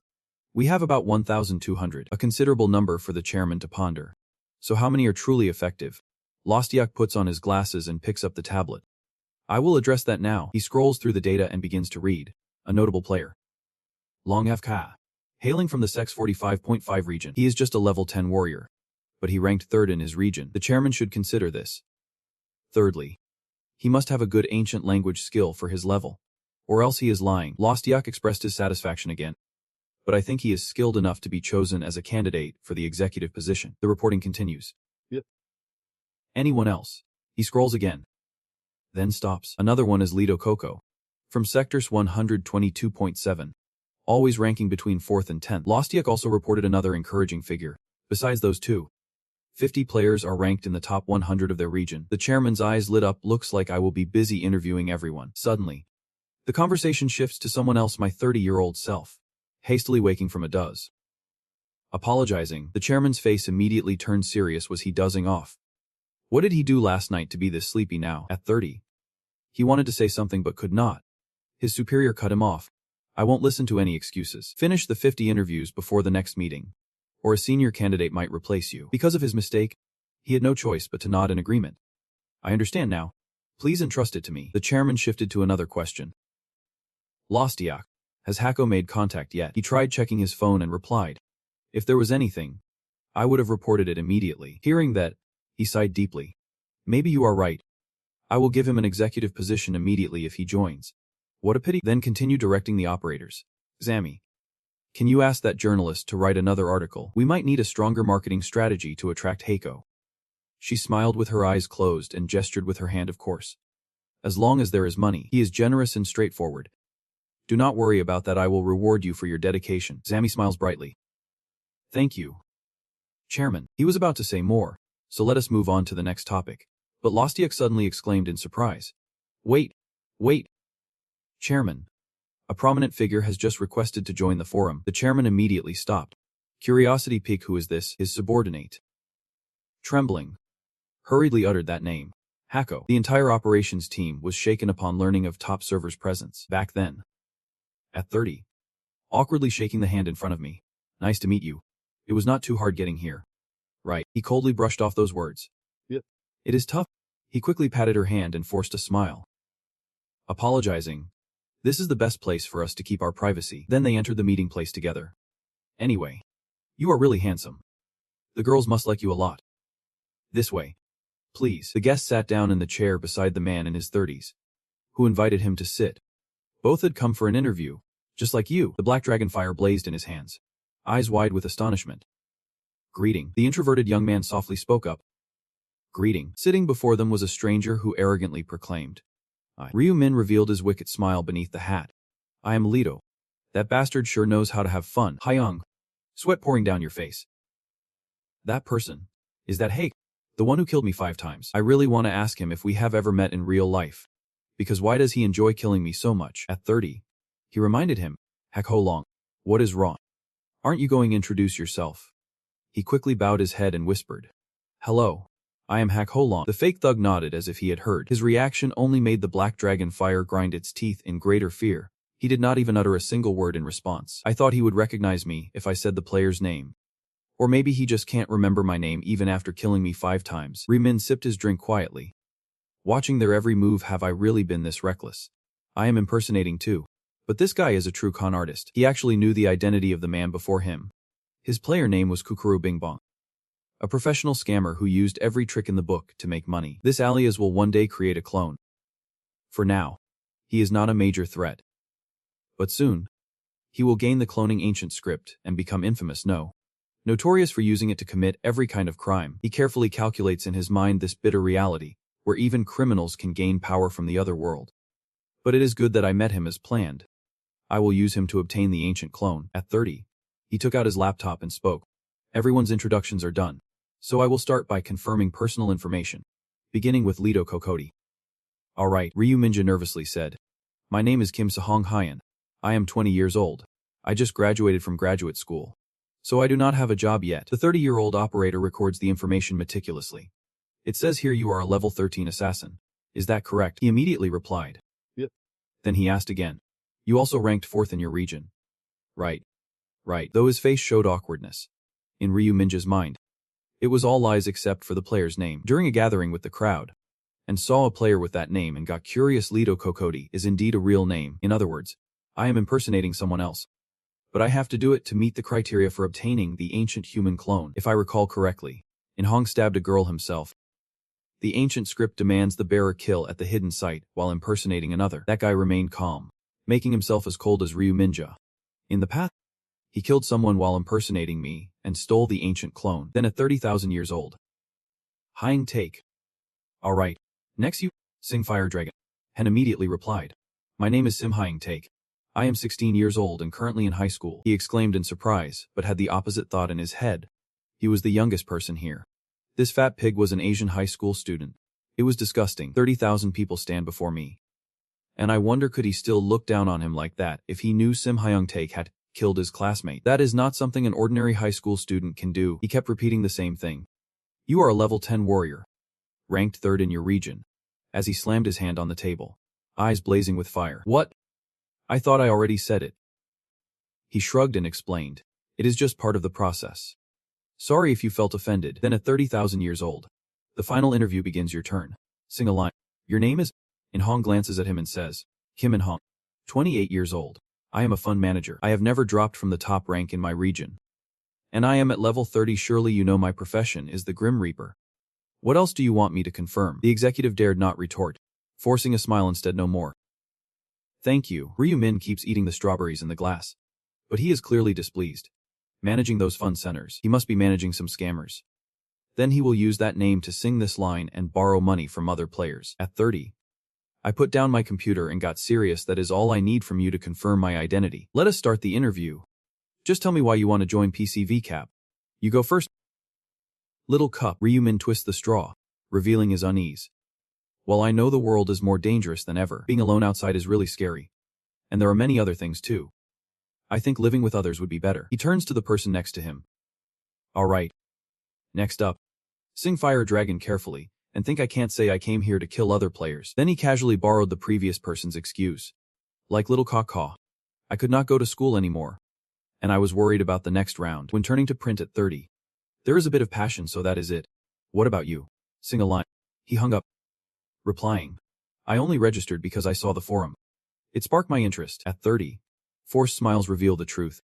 Ryu-min stares coldly at him, determined to overcome no matter what he says because he is the one who sings the song. He straightened up seriously. Then I smiled. Alright. All your answers are promising.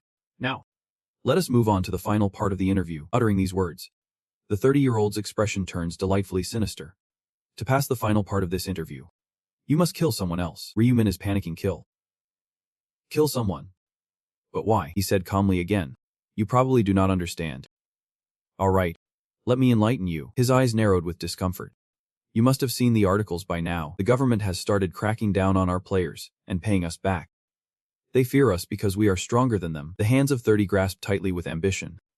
Yet we players will soon conquer the world, a world that will become reality much sooner if we all unite. A broad smile blossomed across his face. So there is no need for us to fear the law. We must show the government that now the players are the law. By defying the rules set by the government. Ryu-min was still very confused, covering his mouth. So this is why we have to kill him. Turning 30 is even more significant. Yep. It is how we show the government our determination. Even Hyang Tech froze in shock while In Hong remained calm, showing them that we are not controlled by the law. At 30. He spoke, then returned to his gentle smile. Do you understand now? Lido Coco, he whispered softly. Yep. He raised a finger and reminded everyone. If any of you do not want to do the final part of this interview, you can leave now. But leaving means you won't be able to ask for our help later. He wiped the cream off his mouth. Unsurprised, whoever leaves will be put on the Denha list. They're doing this to pressure us into killing. So later we won't be able to leave this community. Both the black dragon fire in hand and the fake black hook fell silent for a moment, yet neither objected. At 30. Applause of satisfaction. Looks like you are all ready. Good. I will take that as agreement. We will start the final part now. Hang Tich wondered. What do you mean by starting? Starting to kill Asians. But there is no one here to kill. He immediately replied. You do not need to worry about that. At 31. With a smirk. You speak in riddles. I was ready for it all along. Outside. Heavy rain pours down. Dark clouds blanket the sky, deepening the chill in the air. Only after the interview. At 30. Did I finally take the initiative to stand up? Shall we? Alright. Just then, a petite girl stepped out from the shop's door, saying, You guys are leaving. You can stay if you want, since you have rented the whole place anyway. He chatted happily with her. No. We are in a hurry. But by the way, is there a bathroom here? That girl eagerly guided me. Over in that corner.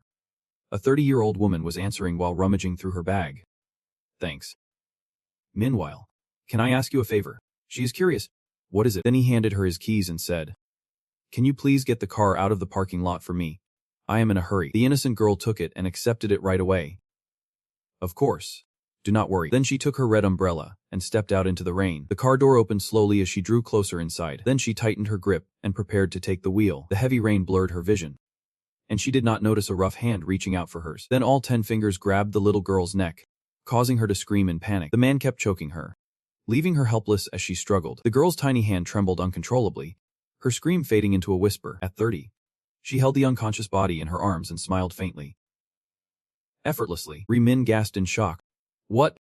What did you just do? Hang Tich was equally shocked. Why her? After placing the girl inside, he calmly urged them on. What else did you guys do? Get in the car. The car door slammed shut, making the girl's arm, still dripping with water, tremble slightly. All 3 interviewees shared the same tangled emotions. He means the cafe owner. Right. The car drives along the winding path, green canopies shading both sides of the road. After a while, the wheel gradually comes to a stop at a location. At 32, he carried the shop owner inside and guided the others. We are here. This is where we will conduct the final part of the interview. They opened the warehouse door. Inside was as old and dark as their ruined hopes. The girl's body was laid on the floor as the host asked, "Let us begin. Who will kill her?" He was intrigued by In Hong, so he turned and suggested, "Why did not you go sing a verse?" He readily agreed. "All right." And at 30, he chuckled with satisfaction. "Just as expected from you." Suddenly, another voice interrupted their conversation. "Wait a moment." He immediately focused on the young man in the pink jacket. "What is this?" "Little Coco." Ryumin hesitated as he spoke. Can I do it?" That request made him sneer. "You want to do it? Interesting. I was not really waiting because you seemed quite shy. Since the results are the same, I have no objections. For me, it is fine. Sing the line. Let him do it." In Hong said nothing but nodded in agreement. Then Ryumin slowly walked towards him, while In Hong walked in the opposite direction. As they passed each other, the imposter whispered to him, "Do it well. I just helped you." Ryumin's cold eyes glanced at him. "Thanks. I will make sure to use the ancient clone well." Hong heard those words and turned around in surprise. "Kong, are you really speaking?" And at that very moment, two arms suddenly shot out in front of him. Ryumin decisively strikes a deadly blow, shattering him on the spot.